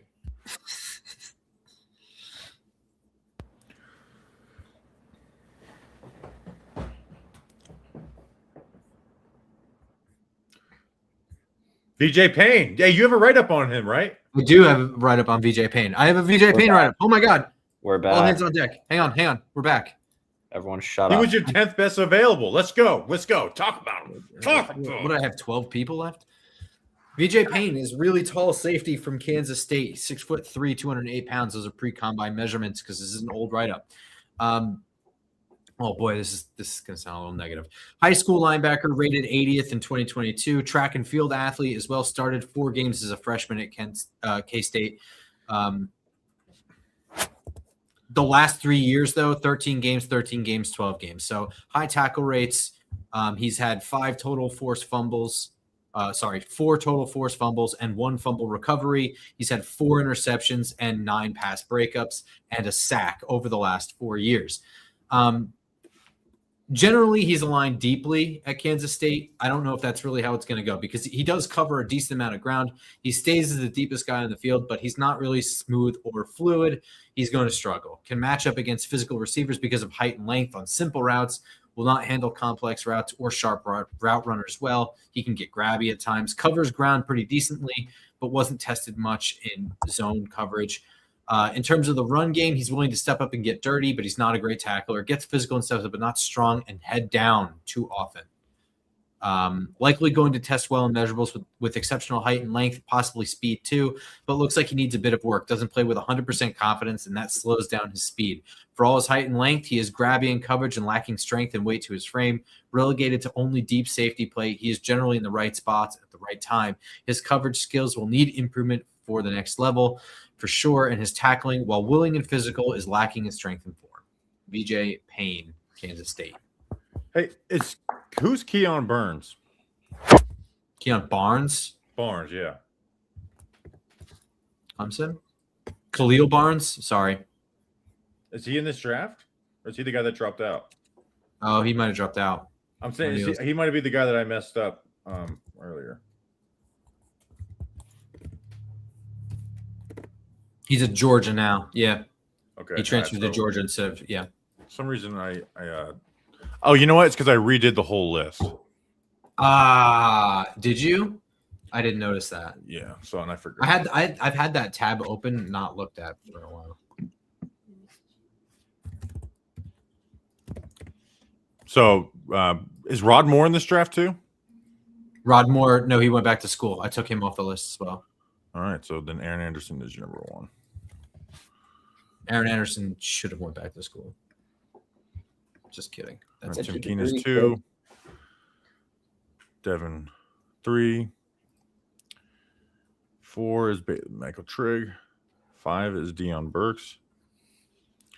6 is Vinny Anthony. 7 is Dominique Zaveda. 8 is Le'Veon Moss. And so who is your new number 9 and 10? Number 9 is Cole Wazinski. Yeah. Then Deshaun Singleton. Oh, wow. Deshaun Singleton's making it to this. Yep. I only have 2 guys after that. It's just Jaden Knott and Robert Henry. There you go.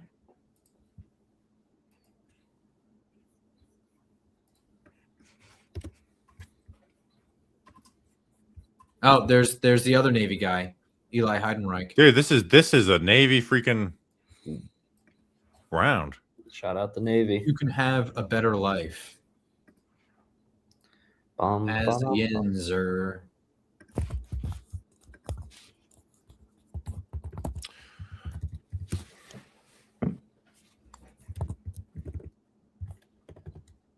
Oh, he's from Pittsburgh too. That's a dope story. I love that. And he saluted after putting on the Steelers hat. This guy's the man.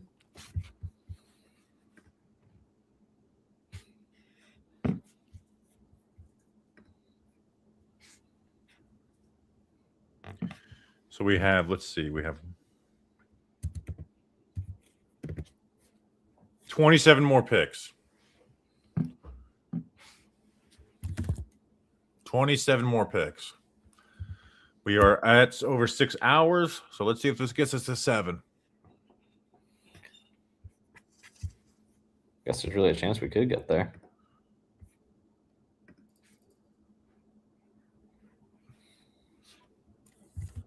I mean, I think it is awesome when the military schools are actually good. Navy won like 9 games this year. I think it's good when that happens. That's fun.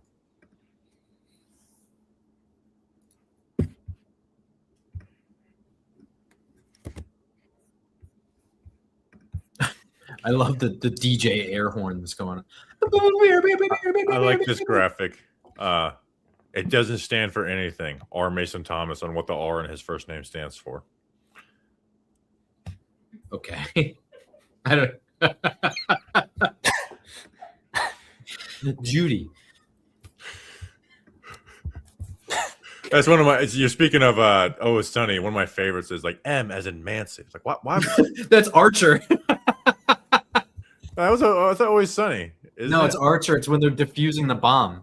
That's like one of my other. Oh yeah. favorite shows. I don't know how I got those two mixed up. M as in why would it be Mancy? Where he's like almost about to cut the wrong wire. Oh no, he already does, and then the clock just starts ticking faster. Like, what do we do now? It's like, I don't know. Y'all got parachutes? I'm pretty sure that this might be.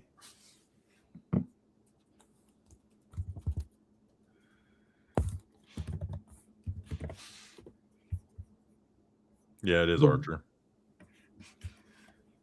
So it must have just been a commercial then, because I've never watched that show. They're both next shows. Yeah.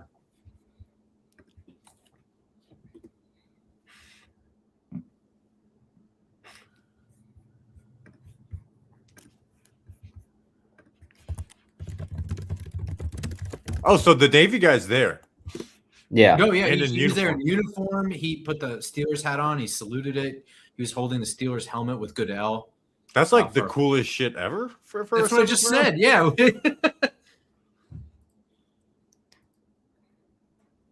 If he's good, oh my lord, that's dope. Who Andre Carter came out of Army a couple years ago. It was pretty bad. There was a guy like 10 years ago where it was a big deal. Do you remember who that was? He was a safety. Because I it think was it like the Lions. Let me see if I can. I'm going to look it up. Lions, safety, Navy. It was like a very big deal. I thought he was Army. Caleb Campbell. Oh. He was Army. He was a 7th round pick in 2008.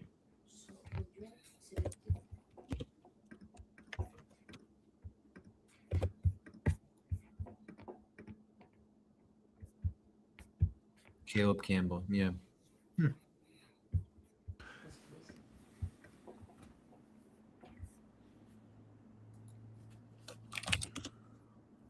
Let's see how low we can. Never mind.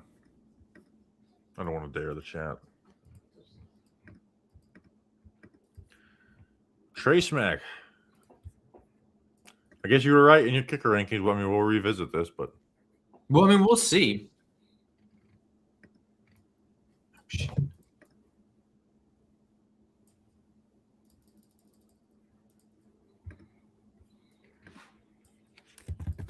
I'm a little misty. No, you're not. You're fine.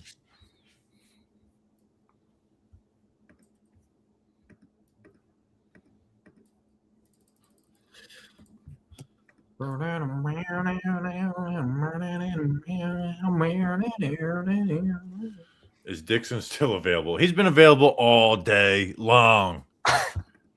Oh, is he talking about Thaddeus Dixon? Oh. Yeah, he is. That's a top 30 visit for the Giants.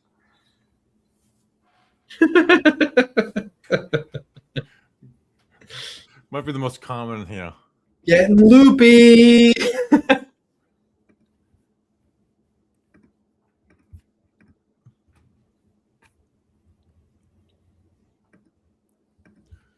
This is pretty cool. I think it's very cool. The Steelers. Maybe this happened in past years. You didn't realize is having the draft picks come out the next day.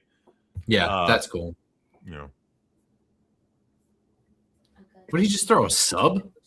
I think a terrible probably a towel. t-shirt. Oh, yeah. I could get my terrible towel out.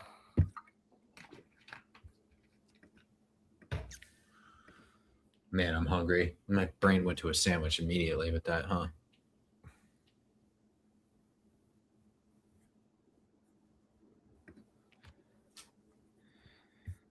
Oh yeah, where's your sandwich? It took me a while to order. It's on its way, so I'm gonna have to run away for a couple minutes to go meet my dasher. Tell him to come on the stream. I gotta meet him. I'm gated in, So you have to Oh, like my bad. follow me all the way in, and it's My not bad. that's Okay, that's fine. My bad. Just had to flex on this real quick. that's not a flex. That means that I don't live in a great area. Oh. Oh. I heard gated and I was like, okay, living in the hills. So look at the Jags draft picks compared to the big board consensus. Oh boy, is it bad? They're fit. The one they didn't have a first round pick. Tim Keenan. Finally to the Rams. The Rams do it right. Every year the Rams get the guys who we've been talking about for fuck. Isn't it every year? The guys who we've been talking about for 2 hours go to the Rams. It was who was that center we liked out of Arkansas? Oh my God, Bo something. Bo Limmer. Bo Limmer. Man, love that we can just pull that out of our brains. Seriously. Every year the Rams draft the guys we've been talking. All right, so hey, we got to take advantage of this. This is freaking. We'll get to give some people some analysis. I would have taken him with the Giants' 5th round pick. Like I'm serious. Clearly something's wrong with him. Yeah. Yeah. So maybe some injuries. Let's pull up my 2026 defensive tackle notes. I took him in my first mock draft that we did in the 4th round. Yeah. At 105. 6'1", 327, 30.5-inch arms. So he's short and has short arms. Like so, and that I can see that being a thing. Strong, stout, run-stuffing nose tackle, below-average athlete, no quickness or finishing speed. Very naturally strong player, makes him who he is. Nice, strong, wide base that keeps him anchored. Hand placer instead of striker. Naturally lifts the pads of offensive line, which with his low pad level is pad level. Good read and shed ability to stack and extend. Handles doubles very well. Little movement and follows the play well. Maintains gap while keeping offensive linemen from climbing. No pass rush ability or bag, just playing his gap. Too high as a pass rusher. He's been not my best available, but my number 2 available for a while now. And he goes. He was number 2 on my board and on Grump Sports. What do you got on him, Grump? Heavy and compact frame with tons of natural strength, who is likely going to play in the 2, 1, or 0 technique position. Plays with some good pad level. Leg drive is lacking, though. Far too often can be seen anchoring down and bench pressing blockers rather than driving them. Punches are ineffective too often, and foot speed is very average. Initial punch is okay, but struggles to move off to second punch or pass rush move, and most wins are on hustle plays or due to longer developing plays. As a pass rusher, he offers very little due to slow feet and lack of hand moves, but can push the pocket. In the ground game, can eat up blockers and stonewall double teams. Doesn't make a lot of splash plays, but frees up other players. Was basically voided in the Georgia game. Feels like an NFL body and plenty of hustle, but needs a little bit of improvement. Mid-round, 4th round. Yeah, So now again, we've got that's like framed a little bit more negative than positive. I think because at the time I wrote it, he was viewed higher than 4th. Yeah, and also like he's in the 7th round now, right? We're now exactly. Man, this guy's so good for the 7th round. When around, we're like, hey, I want him in the 5th round of the NFL draft. I want to take 150 people before him. You know what I mean? So it's just he's here. So, I'm updating the ticker. So Grump, that means you have 2 kickers on the ticker now. 2 kicker ticker. So adding Iowa kicker Drew Stevens to yours. And then for me, hold on. Who is it for me? So Daquan Wright goes up 9. Indiana running back Roman Hemby. We'll Hemby.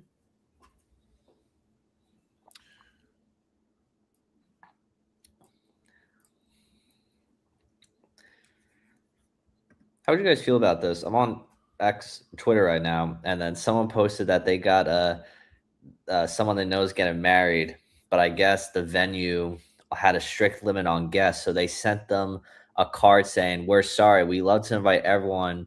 Our venue has strict limits on the number of guests invited. Thank you so much for understanding. Please stay tuned for a reception at a later date." Is that not crazy? Yeah, that's crazy. That's supposed to say thing. Yeah. Just don't invite certain people. Yeah.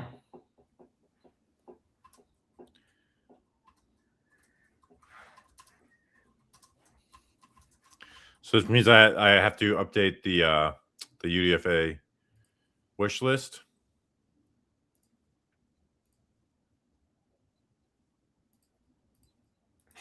Where do you see JC Davis playing, Bobby? Left Guard. side, right side? Yeah, I know that. Inside, but left side, right guard. side? Any particular side? He's played left tackle, so I would just put him at left guard. And that makes sense with now I know he's going to play right guard. So, hopefully if he does become something, you would just put him at left guard. So what do you think the likelihood is that he could push for playing? Like what with his development? Like, if you had to guess, like, would he actually be competing for a starting spot in 2027, or do you think that's unlikely?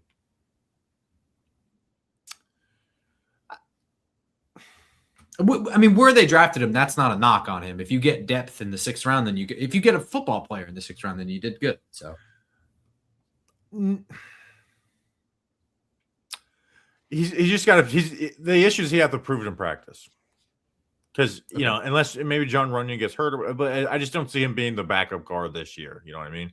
So yeah. Hopefully, maybe in 2 years, you really like what you see at him. So that's the hard thing with these late round picks is like, all right, we didn't invest a ton, so we can't we're not going to force you in there, but also you can't stop us from reinvesting into the spot, right?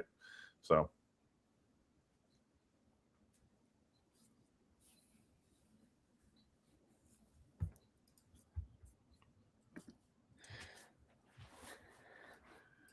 All right, that leaves my only 4th round grade available. Goodbye, Deion Burks, my late 3rd round pick. You are here. Last year, how does the NFL not learn from letting Tez Johnson going undrafted last year? And Tez Johnson was way smaller than him. Who? Sorry, I was watching. Remember Tez Johnson went undrafted last year? Yeah, he was really short, but he also was unspectacular on top of it. So it's just like, yeah, but I'm saying he was fat, he was a Senior Bowl winner for us and stuff. Yeah, I would have drafted him. Yeah, I'm saying I wasn't the world's biggest test, but I was undrafted was surprising. Undrafted is crazy, but again, I think I think that sometimes people get a little caught up, general managers and stuff, because you start taking swings on guys that have the measurables, you know what I mean, but they don't have the production. Yeah. I on equal footing for me is if you have the production but you don't have the measurables, at this stage, just bet on them being different. Who cares? It's a late round. I don't know. The guys that have no production whatsoever, that's really, it's almost arrogant to be like, yeah, I can get it out of them though. Well, it's yeah. I don't know. All right, so let's so we got to take Tim Keenan off the UDFA wish list. Who do we want to add, chat? For me, I could add Michael Trigg, just be like, hey, you were my first write-up this year. Once the season ended. Oh, dude, I didn't know Philly had Mr. Irrelevant. Guys, are there any running backs? John Harbaugh wants to add an explosive running back. Are there any fast running backs that we can think about? Have you guys seen? We love fast running backs. We do. Oregon State running back Anthony Hankerson. Is that a real person? Is Mike still available? Yes, he is. Mike Roberts. Is there a combine? He didn't go to the combine. Let's see if I can find a pro day. Hemby is on my number 10 here. Here's the thing: is Hemby's too boring. I want someone who's exciting but not that good. Oregon State running back Anthony Hankerson recorded a 4.72 40-yard dash at his. I already have a 4.7 guy on mine. It's Keyshawn Owens. Sorry, Seth McGowan. I have a write-up on Seth McGowan. You guys, we can do Seth McGowan. I actually liked him. He's 223. All right, I'll put him on there. He was a Senior Bowl guy too. He was sitting right by us at one point. Yeah. All right, Kentucky, all running back, Seth McGowan. Oh, dude, your Toledo corner just went to Seattle. No, to Seattle? What a good fit. What a freaking good fit, man. Who told you? Who told you that he will go to the Falcons? And Seth McGowan just went to the Colts. Oh my gosh, I got to replace two. Wait. Sorry. When did that? Somehow we missed that on TV. All right, let's talk No, about... it's not on TV yet. I had the NFL draft thing up. I opened it to look for something. So, yeah, the next pick is Seth McGowan. Andre Fuller, the Seth McGowan hasn't, but Andre Fuller hasn't. All right, let me pull up Andre Fuller. I mocked him to the Giants with my final 6th-round pick. Find my cornerback notes. You guys remember when Run Rich Run used to be live? Yeah. Used to be at the combine. Yep. Andre Fuller, 6'1", 200 pounds. Arkansas Pine Bluff transfer, played safety 2 years, missed 2024 with a hernia. That's probably why he's this late. Press cornerback who plays with confidence, smothering wide receivers, slightly below average speed, but doesn't fall behind often. Strong player, can control a rep. Flat-footed, doesn't slide his feet and press. Gives wide receiver a release, but widens him out, squeezes the receiver into the sideline. Transitions into phase really well. Can be grabby if he falls behind. Hit watcher from off coverage. Likes to pounce, but does have a hitch that slows the process. Closes space on crossers to inside leverage to find the ball. Needs to get his head around down the field. It's a problem. And that's obviously relevant, for the Giants with the bank. So that's always worse. Can have a good ball production, winning off coverage. Can get banged around the run, but looks to make plays. And I had him as a 5th rounder. And he was at the moment, he was my number 4 best available. So let's update. So you had a write up on Seth McGowan? Trump? Talk about it. I'm looking for it still. 1 second. Okay, sorry. No, it's okay. Oh, here it is. 6'1", 215 pounds. This is pre-Senior Bowl. I had this write-up ready. 4-star recruit, the number 13 running back in the nation. That was 2020. He's on the older side. He went to Oklahoma. First played 7 games there and then got arrested. So that's kind of where things went off the beaten path for him there. Arrested in 2021 for felony robbery, conspiracy, and assault and battery with a weapon. He was kicked off of the Oklahoma team in 2021, and he reinvented himself. 2023, played at Butler. Then 2024, New Mexico State. 2025, Kentucky. He runs in the most interesting way ever. He runs with a ton of fight and effort to break tackles, but a bit wild. Like, it really looks like a ton of limbs flying everywhere and out of control. But he has really good speed to get off the edge. Kind of feels like he's running faster than he is due to all these exaggerated movements, but it's a little hard to tell. His jump cut speed is really, really good. The burst is top tier. Very fiery runner. He never, ever wants to go down. And when he does, he wants to get back up and keep running. It was a consistent thing I saw. So when contact is inevitable, he welcomes it. Obviously, the assault charges are very concerning. It also happened in 2021, so that's all going to be part of your background work. But ran for 725 yards in Kentucky last year. What is with Kentucky with guys that get arrested at running back? Chris Rodriguez? No, this guy.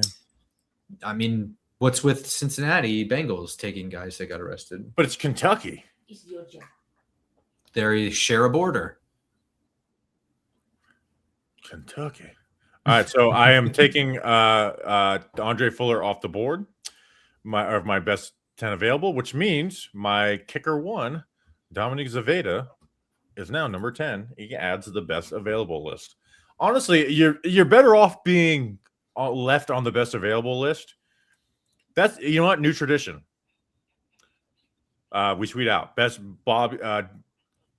undrafted available from Bobby and Grump.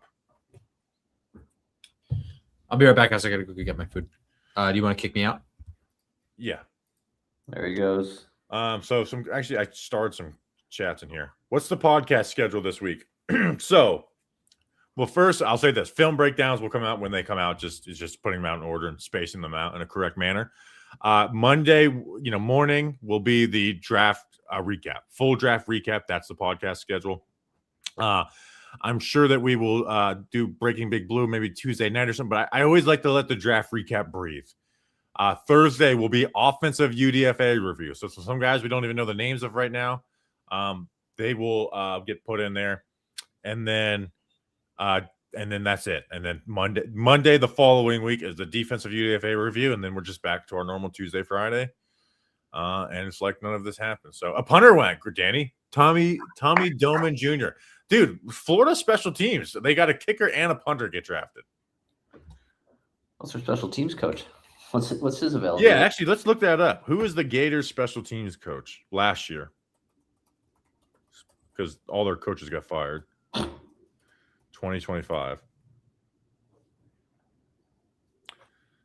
I'm pull up his stats. Jonathan Galante's the new guy, but who was last year?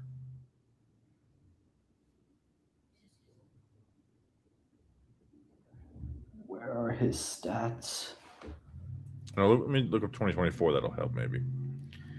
Joe Houston. Where is he now? Let's go look up Joe Houston. Oh yeah, there's our schedule right there. Oh wait, he transferred to Florida in 25. Oh wait, that's what you said. You look it up. Yeah, but it's Google, when you Google it, it just always brings up the other guy. Yeah, so he's got punted for 2,000 yards.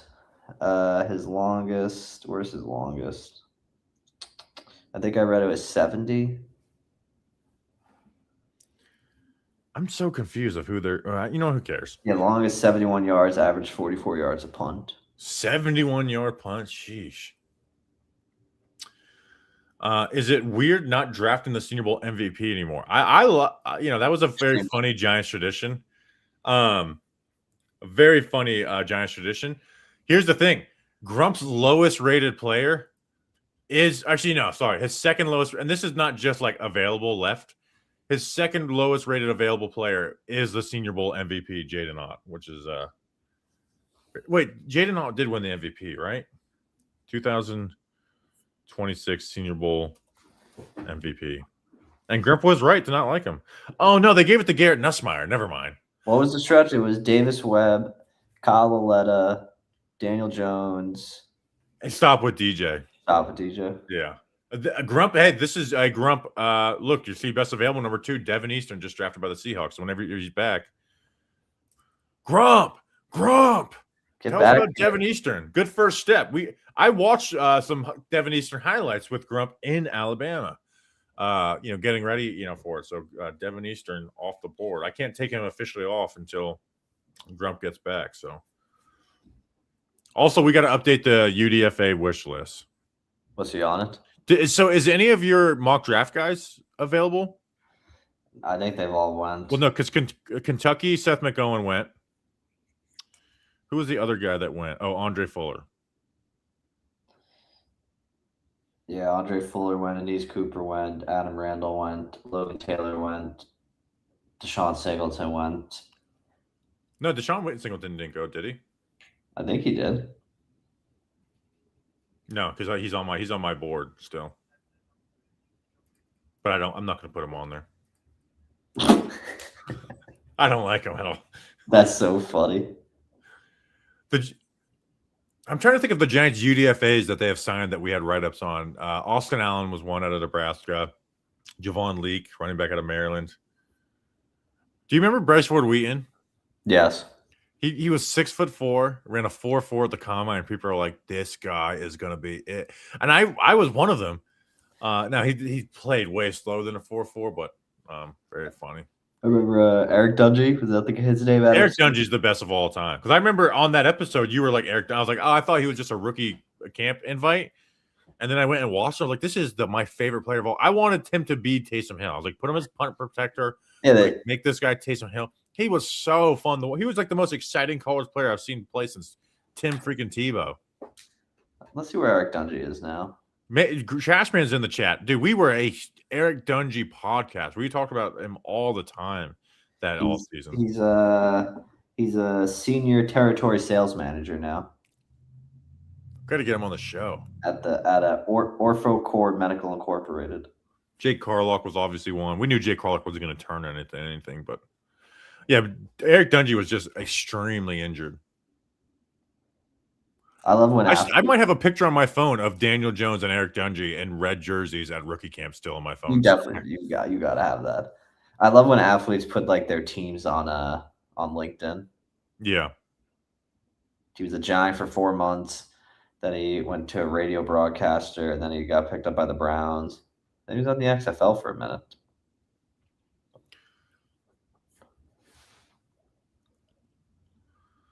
Trying to scroll down the pictures from 2019. and that's a long time ago. So we're closer to a decade now of 2019. Isn't that crazy?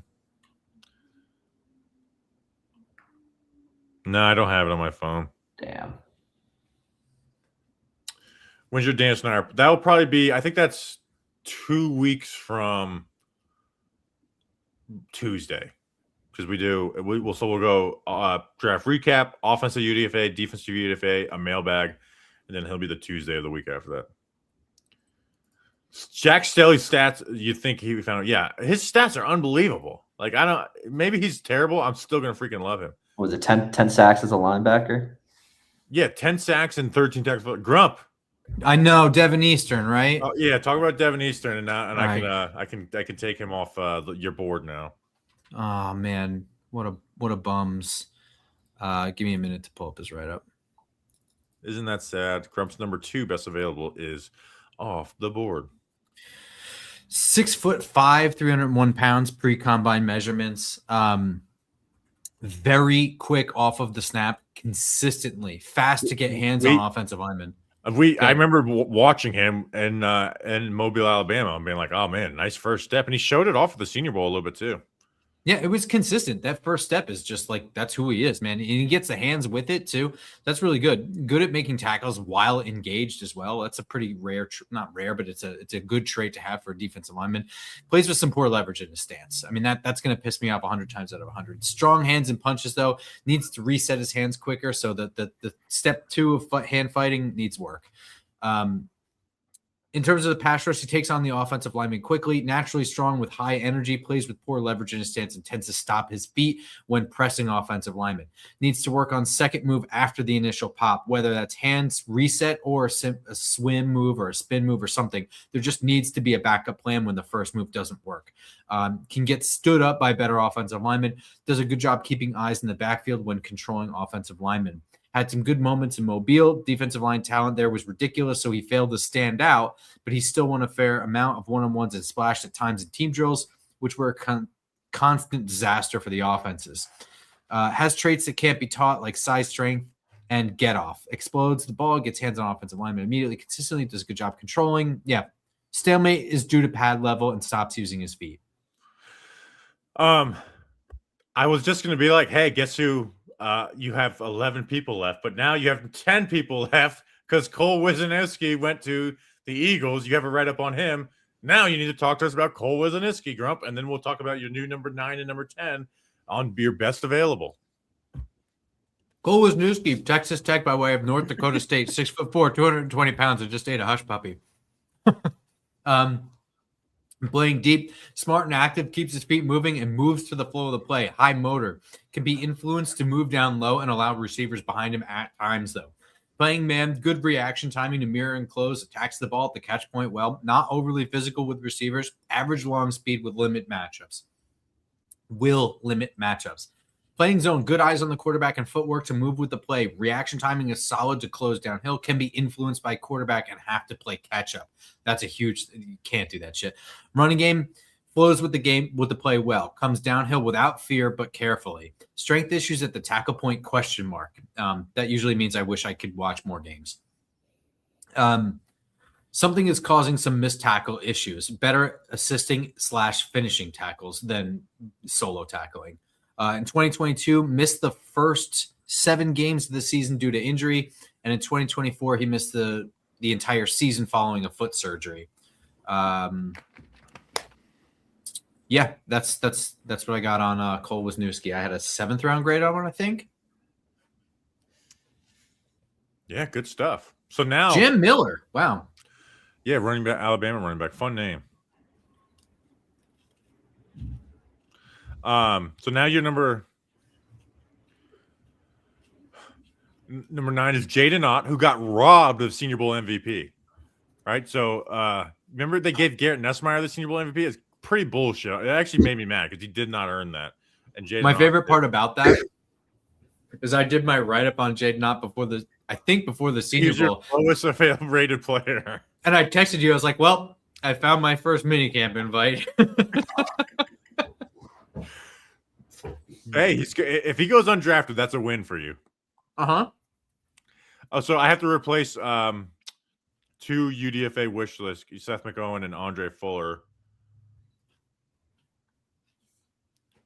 Brian Parker went 189 to Cincy. Have I been just? Oh, that might have happened. Yeah. Oh God, I just had him in my best available forever. You know what happened? That was between the Giants' picks, so I wasn't locked in. And they're right. Yeah, Brian Parker did go to Cincy at 189. All right, so I need to update mine. Shit. Who's that? The Duke offensive lineman. No, the one in this game. I don't know. All right, so let's see. How is it? So Michael Trigg now moves up to number 3.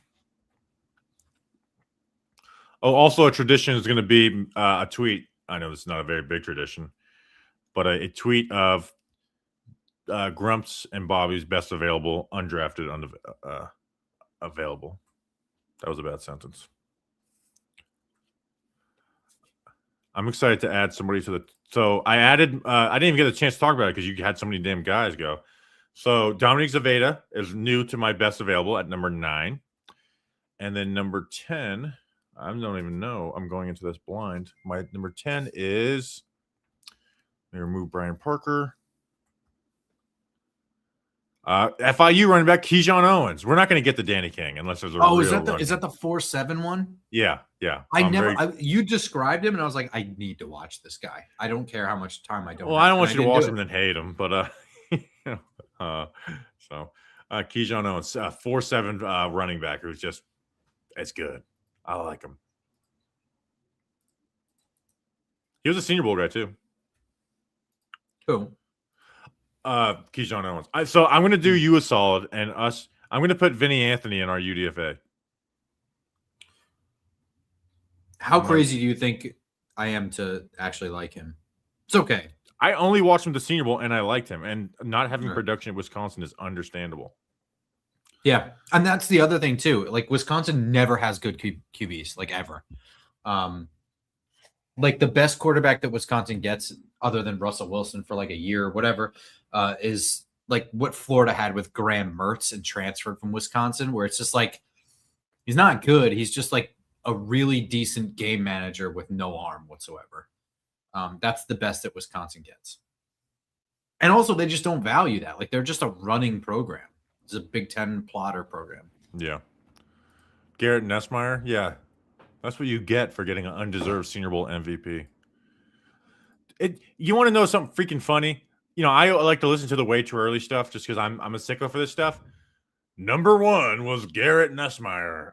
It's like, wait, if this guy couldn't come out in a weak draft class, what puts him as number 1 on next year's? I'm not putting Nussmeier on it. I'm sick of watching this dude at this point. I feel Well, I would take him as a UDFA, but I'm not putting it's. I want a different type of name on my UDFA wish list. Even if I just feel like Nussmeier just kept staying in school because he wasn't going to go high until he couldn't anymore, and he didn't go high or at all. Quintavious Hutchins gets drafted by the Patriots. Three Senior Bowl. tackles for a loss in the Senior Bowl. That's good. Really fast. Peter Woods was number 2. Yeah, I don't think that was crazy though. To be number 2 and then go 28th overall, that's not crazy for the way too early stuff. Exactly. That's actually that's fairly common.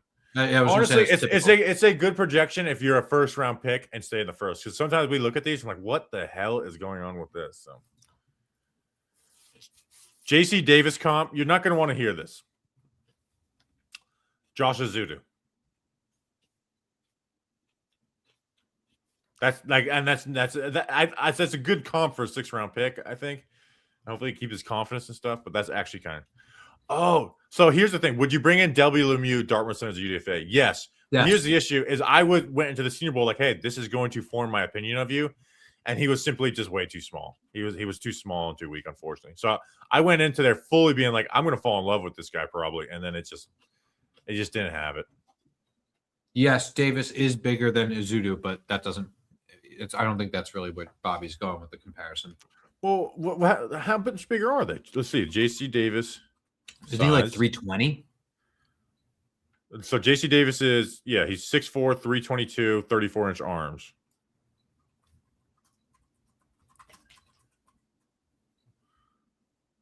Josh Azuda's no, I was gonna say Josh Azuda's 6'4", he's 310. Okay. And 34-inch arms. So Okay. so he's about 12, he's 14 pounds heavier. Michael Trigg. Oh, you know what? I'm going to put Daquan Wright on the UDFA wish list. That's a Jackson Dart target. Actually, we have to get Daquan Wright as a UDFA. In fact, he's going to go to number.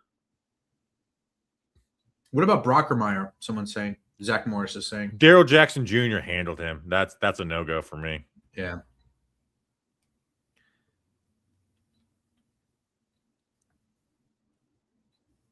I am also still pissed at them for trying to force Azu to a tackle out of nowhere. It's so stupid.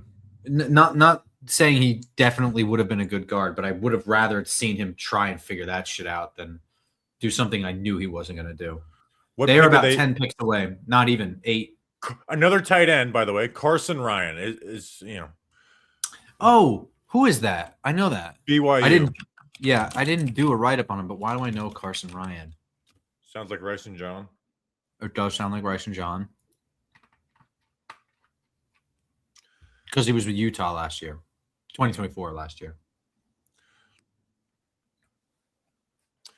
So yeah, we have 9 more picks in the draft. We're gonna hit 8 hours or 7 hours. We'll hit 7. We got to hit that 7 if even if the draft ends 5 minutes short or whatever. And we'll do some of our thank yous and stuff. Mm-hmm. We always do some big thank yous, for the draft. Deservedly.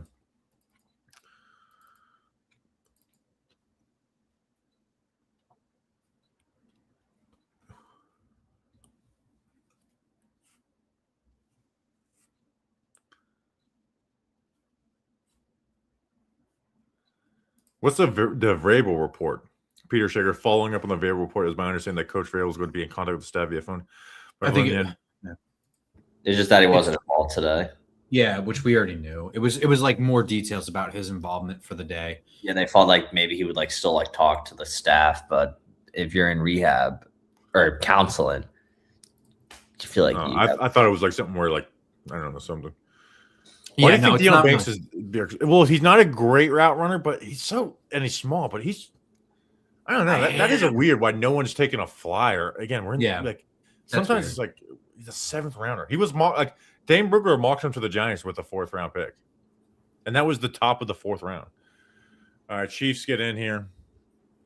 The speculation on Vrabel, by the way, not being involved today is that he avoids speaking to the media for months by doing it this way. He's went in front Garrett Nussmeier to the Chiefs. But he went in front. He didn't take questions. Honestly, the only real update now to that story is going to be when one of the couples files for divorces. That's unfortunately what it is. Well, I mean, but that's the stuff I don't actually care about because that's not that I don't care. It's just it's non-football. That's all non-football. Oh, I mean, it's funny. That used to be the stuff I used to care about. That keep me up at night. Of course, I get why people are into it. I don't like to fuel that shit. Do you know who Grant Cohn is? He's a 49ers reporter video guy. No, I don't think so. He gets credentials. Wait. No, I don't. No. He eggs the 49ers on so much, and he goes all in on them. And I bookmarked it to watch later, but he's got a video of the press conference with Shanahan and Lynch. He said, "I asked John Lynch and Kyle Shanahan why they reached so much in the draft every year."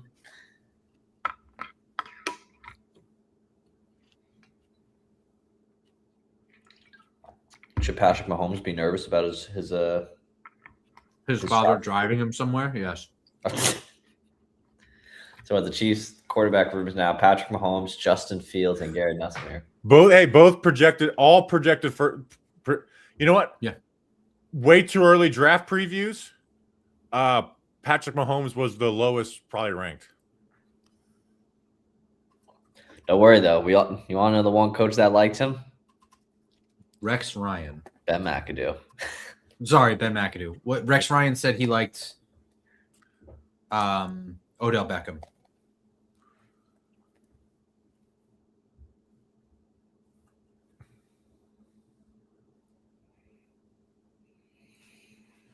Ben McAdoo, also a Ryan Nassib fan.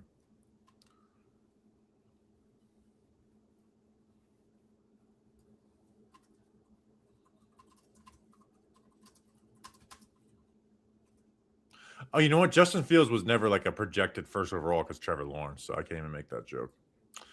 But he was projected second. Rayshon Benny. Ravens got Rayshon Benny. Oh, come on, Ravens. Why are you gonna take my guy? Well, better than the Eagles. I'll take that. Eagles. I gotta take him off the UDFA wish list here, and we're getting very close to the end of that. Let me pull up my 2020. So I if you search my profile, you just go look for a video of a Michigan defensive tackle just picking, literally just like taking offensive lineman and just tossing him to the ground like in a really crazy way. It's Rayshon Benny. Run defending 6'3", 298. He's got good arm length though. Run defending defensive tackle who understands his role. Solid athlete with good lateral movement. Very good play strength, but a lack of mass holds it back. Wants to fire off an anchor. Keeps O lineman out of his chest with length. Strong hands to strike offensive lineman and control gap. Doesn't drive feet to drive offensive lineman back or get into gaps. Not activated often, but quick hands to swat punches. Will dump overzealous heavy offensive lineman. Feels double teams and anchors down. Good first strike as a pass rusher, but rush putters out quickly. I had him as a 5th rounder on my best available. He was, what was he? He was number 4. So UNC cornerback Thaddeus Dixon, you move up to number 4. Did you do anything on him? No. Sometimes I can't remember if we talked about a guy on a preview or if it was just somebody I just watched. No, I mean, was he a Senior Bowl dude? I don't remember. Yes, he was. He was another guy who was good down there, but just got You just get swallowed up by all the other defensive tackles that went in like the first 2 days. Yeah. I love that this guy's getting onto my best available list, and that is Rutgers edge Eric O'Neal. I want this guy as a Giants UDFA, so I'll make a film breakdown of him. Is it crazy that Corleone is still hanging around? Would you? I mean, that's a priority free agent. Well, I think he has bad injury history, right? But yeah, he's number 1 on my UDFA wish list, and I now have to replace Rayshon Benny. Look up the injury history while we keep going here. Dante Corleone. Yeah, this is actually very good information that I don't want to look up. Now you have to do it. It actually is a pain in the ass looking up their injury history. The AI I don't do it unless it's like a first first-round guy for the most part. I try to do it for everybody I can. It's not always easy getting the info, though. That's what sucks. I didn't notice about Garrett Nussmeier. He had he was diagnosed with a cyst on his spine. That's probably why he's so low then. Oh, I thought you were going to say ovary. That caused his oblique pain that ended his final season. Hey, I know there's only 484 people in here. We're 7 subscribers away from getting a burnout video. Get to 31.1. Get us to 31.1 right now. Do it so we get a burnout video before we get in. We're almost at Mr. Irrelevant, which if you want to be reminded, who, Bobby, are the Mr. Irrelevant since 2020? Well, that would be Tay Crowder, linebacker out of Georgia to the New York Giants, and then Grant Stewart, another linebacker out of Houston. He went to the Tampa Bay Buccaneers, and then a guy you heard of, Brock Purdy out of Iowa State, 49ers, went to the Super Bowl, didn't win, got a big contract. Then Desmond Johnson, defensive lineman out of Toledo, went to the Rams. He even had a tackle for loss against the Giants. Then Jalen Key, safety out of Alabama, went to the Jets. Zach Rosenblatt, our friend, attended some type of Mr. Irrelevant media event. He didn't ever do in the NFL. And then last year was Kobe Minor, DB from the Patriots, and from Memphis Patriots, and he did bad in preseason when we played him. Uar Bernard, oh my gosh, You got some talking to do, buddy. Oh my gosh. So I'll just read my write-up on this, and I got to take him off my freaking UDFA wish list. So I guess I don't have to update the ticker. So he was my thank you, Jets, for this, or Eagles for this, even though I wanted Uar Bernard. Thank you for drafting, because now my worst available is Daniel King. Uar Bernard. So let me pull up what I have on him. So here's what I have him on. He's 6 foot, defensive back in Nigeria, 6'4", 306 pounds, 35 3/4 arms, a 4'6", 340, a 39 vertical, 4.57 shuttle, and a 3-cone drill 813. You're having trouble with a hat. Yeah, I know. Couldn't figure out how to He got drafted. Good for. I know it's the Good Eagles, for him, but, man. but I don't seriously, care good about for any of him. that. Here's, awesome. here's my write-up. Athletic freak who is really fast with big muscles and long arms and big hands.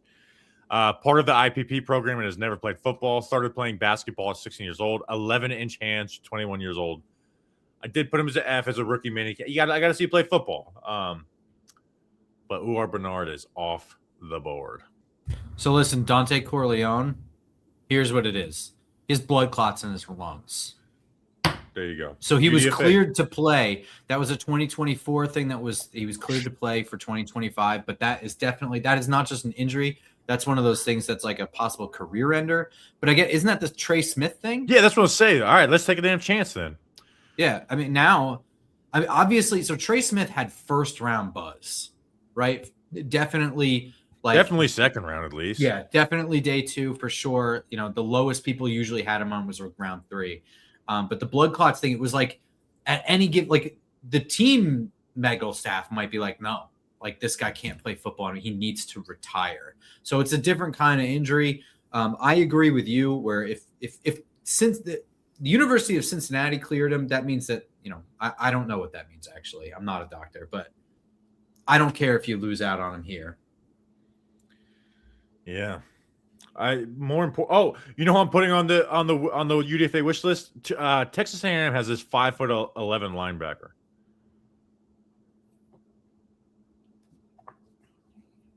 Oh, look, Uar Bernard. He could just be Myles Garrett. Come on. Dude, that makes it even crazier, like freaking Myles Garrett. Dude, we got a 7th round player comp of Myles Garrett. There's literally no video of him doing anything. Like I tried to find a video of him playing basketball. Like when we got Roy Ambatika, I went and got film of him playing basketball. There's none of or Bernard. All right, so I added Torian York. Should we throw Jaden Ott in there just as a deserved? He's the worst available for you, and he should have won that Senior Bowl MVP. It's true. You know what, Cole Brevard? I'm going to put Texas defensive tackle Cole Brevard because he's just big as shit. And shout out Brevard County, got to represent. All right, Keyshawn James Newby. Keyshawn New James Newby. Mexico Don't know him. He's 6'2" edge.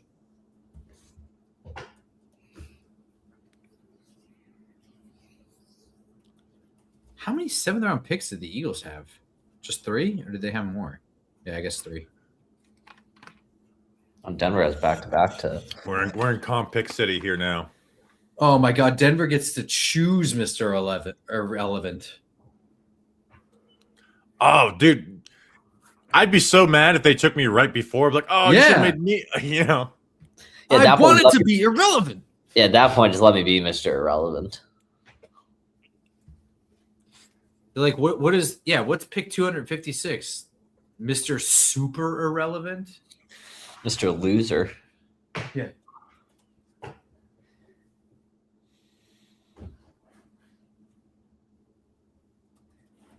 Mr. Nerd.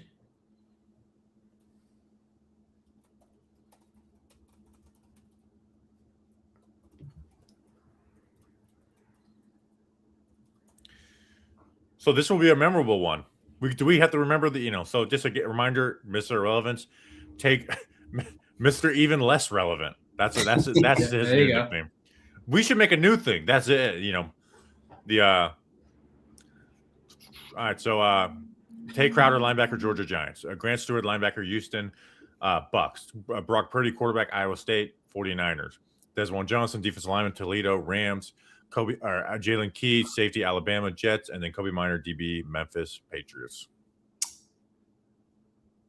Is Brock Lesnar? Is Brock Purdy?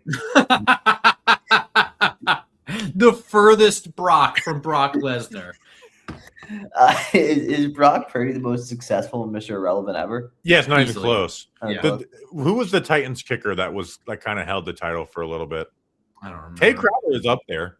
Tay Crowder is definitely up there. Tay Crowder probably has like the top 5 most starts from the Mr. Relevant pick. Yes, I would agree with that. I think someone tried to interview him at work, but he just like stopped responding. I was like, why are we trying to interview Tate Crowder? What, really? Why? Yeah. I don't know. There's something.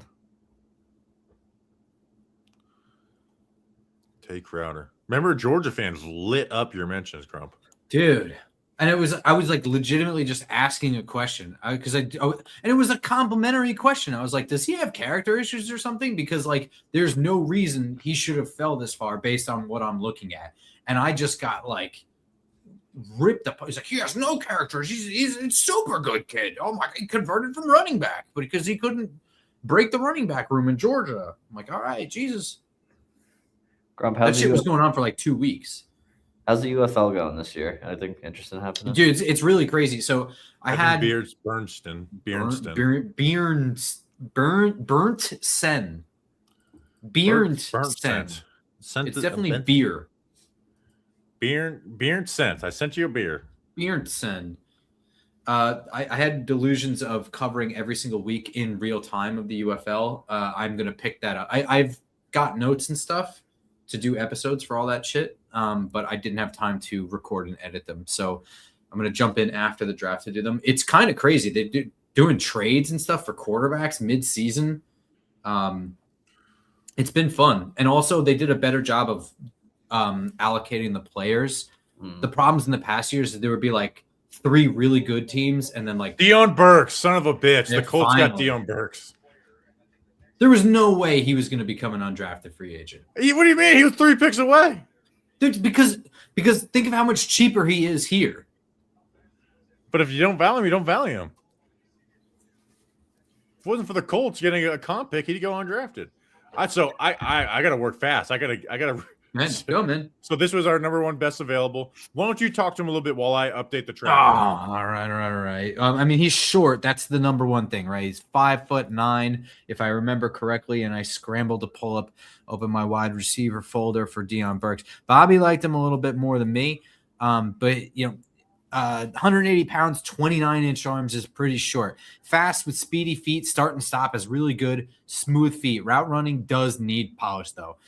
The release is dramatic, lacking flourish along the route, and he fails to get separation as far as I'm concerned from time to time because of the route running.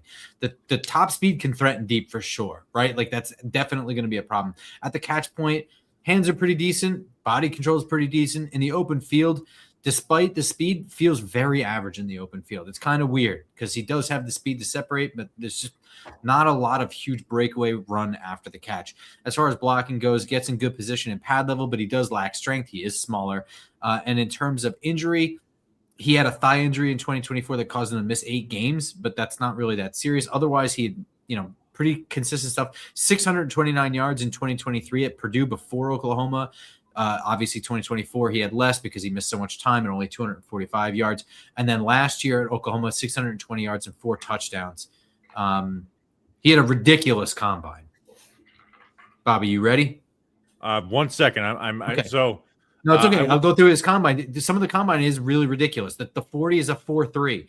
The 10-yard split was a 1.49. These are ridiculous. The vert, 42.5. That's crazy. Broad, 10.11. That's crazy. And just for fun, he did 26 bench press reps. So, I mean, for him to be this far down is nuts. There must kind of be maybe he interviewed poorly or something, right? Is that what you're thinking? I don't know. Maybe he's just small or whatever. Smaller speeder receiver who can uncover but needs detail to his game. Really good speed, accelerates immediately. And changes direction at full speed. Releases are average but separates. Hands are able to slow him down and mess up route plan. Limited route tree, slant, curl, go. Route running lacks cell, nuance, or savviness. Runs a crisp and clean slant. Decelerates well for curl routes. Cuts at full speed but does route some. Catches the ball with his hands but has some drop history. Not going to go up and attack the ball and contest his boss. Good job finding hole in zone and sitting down. Jet sweep production but doesn't break tackles. A late third. So that makes my best available now is Dante Corleone. Yours stays Aaron Anderson. That pushes Drew Stevens onto my 10th, my number 10, and Grump, you are down to number 9, just only 9 available. So I turned the volume on my TV. Can you guys hear the volume on my TV? I wanted to turn it up a little bit for Mr. Irrelevant. No. So here's the thing. first of all, the Broncos took their second to last pick all the way down on the clock, which is ridiculous. Yeah, they're asking for that. And that pick has to be in at this point since the clock is done. Are we going to do smelling salts for Mr. Irrelevant? Last one of the night. Here I need to put somebody on my UDFA wish list. Who do we want?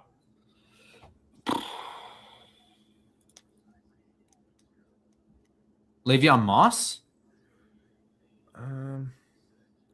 That's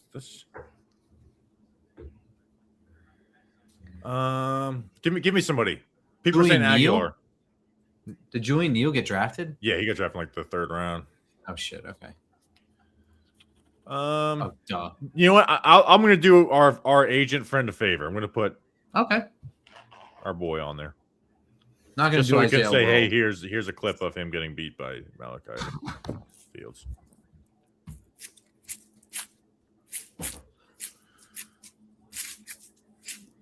For all I know, the Giants are already signing UDFAs. So this is where my work starts getting crazy. I got to start like checking Twitter every 2 seconds to pick up UDFAs. Oh yeah, I did forget about that. That's going to be our life for like the next 48 hours. Oh my God. People are saying that Odell Beckham is that like they said that they're going to sign them. The first thing I saw when I opened Twitter is that they are undecided still. So Not that anyone cares the NFL draft, but the Red Sox just purged their entire coaching staff. What do you mean? What do you mean by Like, they entire? fired everybody. Even the head guy, what's his name? Alex Cora. Alex Cora, yeah. Hitting coach, bench coach, game planning coach. Those Sorry, real what are we doing? jobs. Well, how are we still at 256? I know. Wait, what are we doing? Salt. So we waited for 256. There's literally a minute on 257.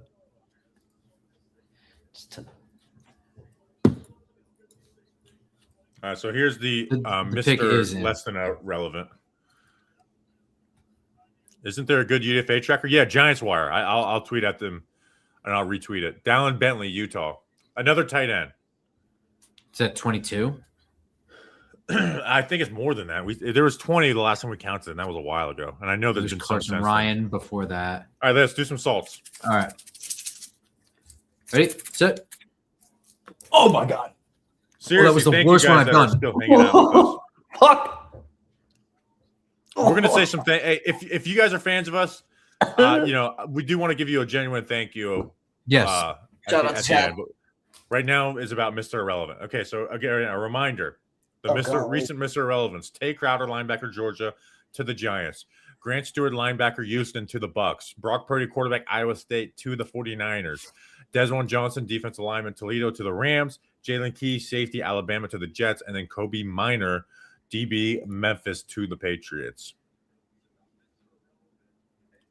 And so now the Denver Broncos, they traded the first-round pick. The pick is in.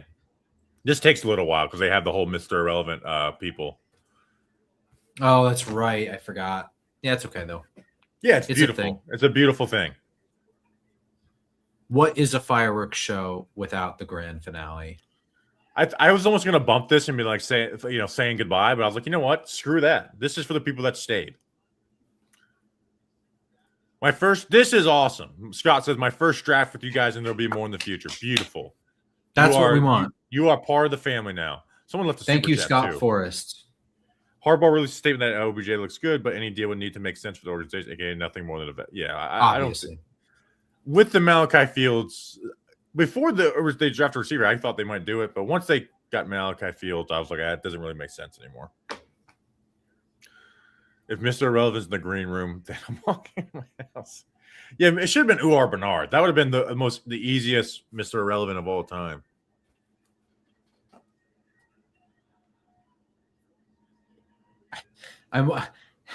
That's such a funny, like, what a weird cultural mix-up. Like, let's just say, like that's like the big shining moment for like that country. It's like, hey, our guy got drafted in the American. It's like they called him Mr. Irrelevant. Those We're gonna sons of take it bitches. to an island.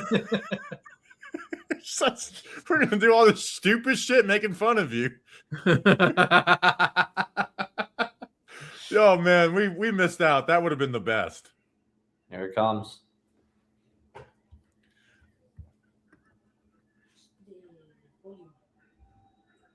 Whoa. Here it goes. The irrelevant family.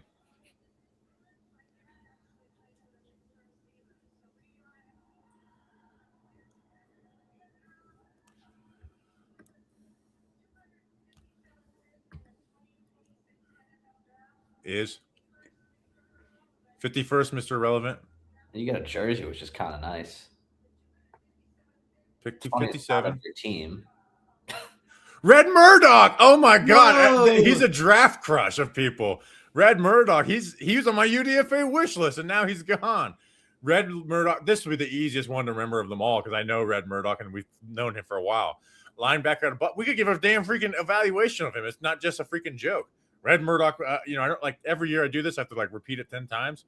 Red Murdoch, Buffalo. I have to remember Broncos. Red Murdoch, Buffalo to the Broncos. Red Murdoch, Buffalo to the Broncos. Easy peasy, lemon squeezy. So he's slow. I think he has like 17 forced fumbles or something. As I pull up his notes.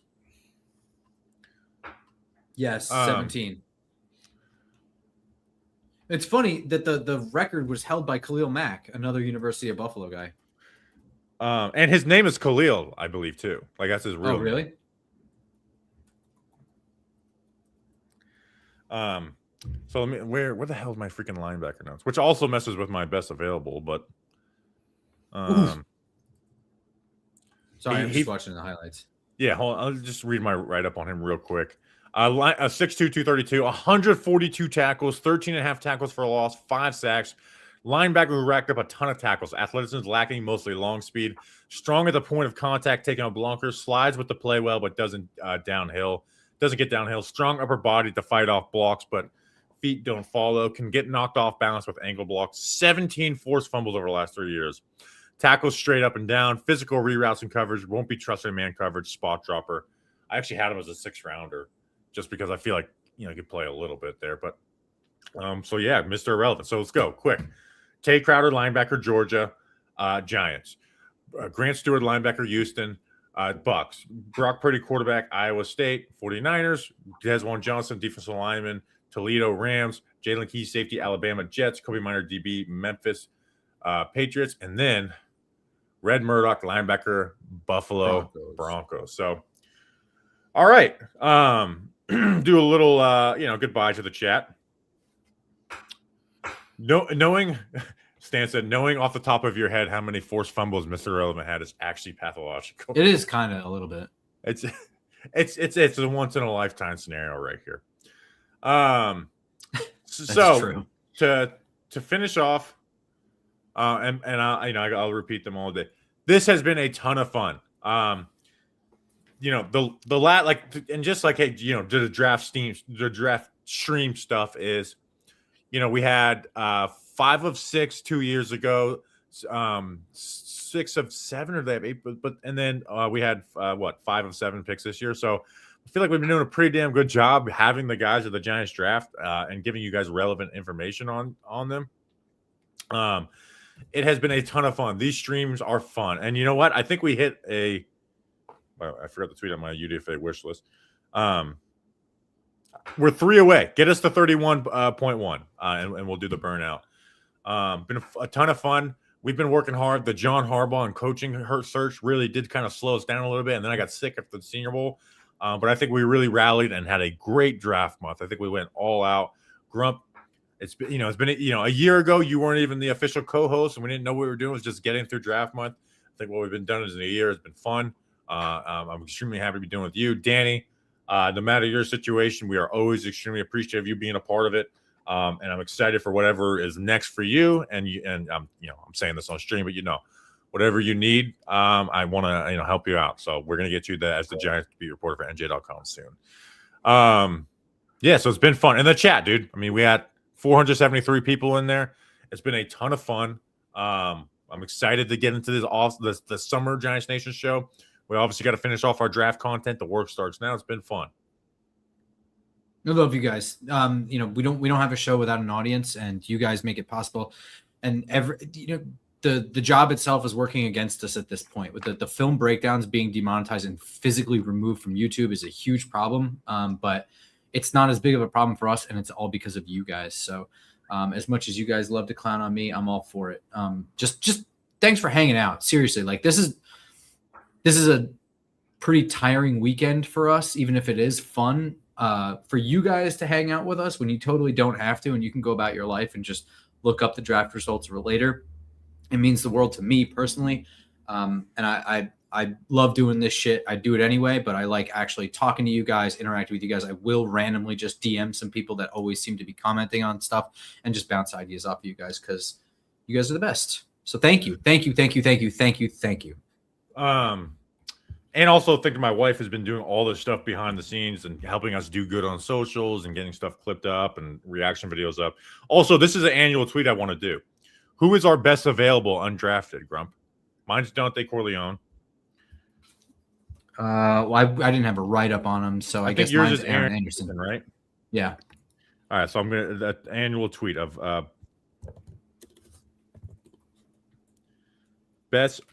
best available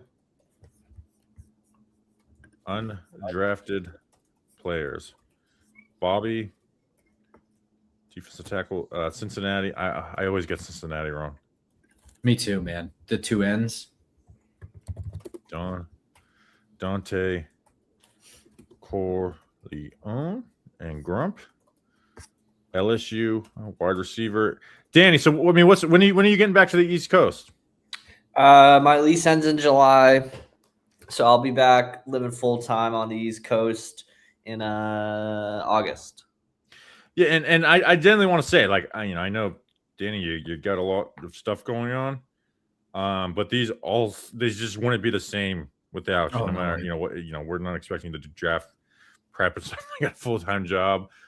These generally wouldn't be the same without you. So you have to do them for life. By the way, you could have 8 kids, and this weekend, like you got to come. So if we got to fly you out to be a part of it, no matter how many kids Danny King has, he's got to be a part of this stream. So, and we're excited to get you back to the East Coast.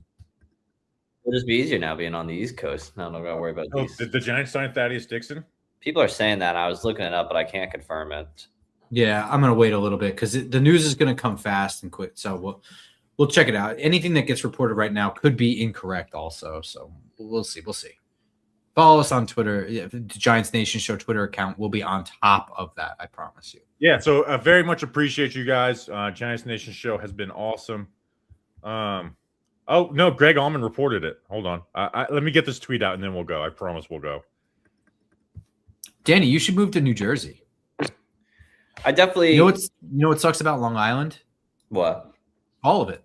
That's true. Long Island's only just temporary, just for me to get my bearings back on the East Coast. It kind of just have a base, but my goal is to move, whether it's in the city or I know maybe even Jersey. I would do it, but yeah, going back home is just to give me a chance to save a few bucks right now. I get it. Yeah. No, I'm not. I meant your next move. I don't mean. Oh yeah. Oh no, I do not want to be on Long. I do not want to be on Long Island. It's not even. I don't know. It's just that you can't get off that island in less than 3 hours. Yeah. No, that is true. So and thank you, Andy. So we're gonna roll. We're gonna let the good times roll. So we're gonna get to work.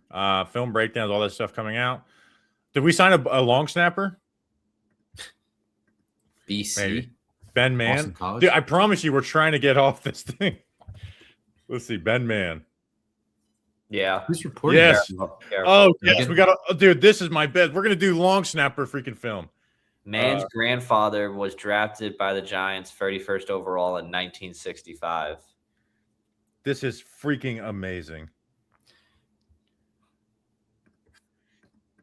We might go 8 hours now. How much do you think John Harbaugh coaching Rod Hood had to do with drafting Colton Hood? He definitely, I think probably a good amount.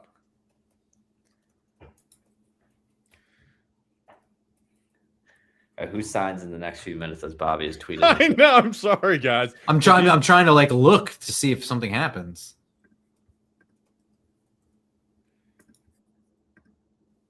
This is amazing.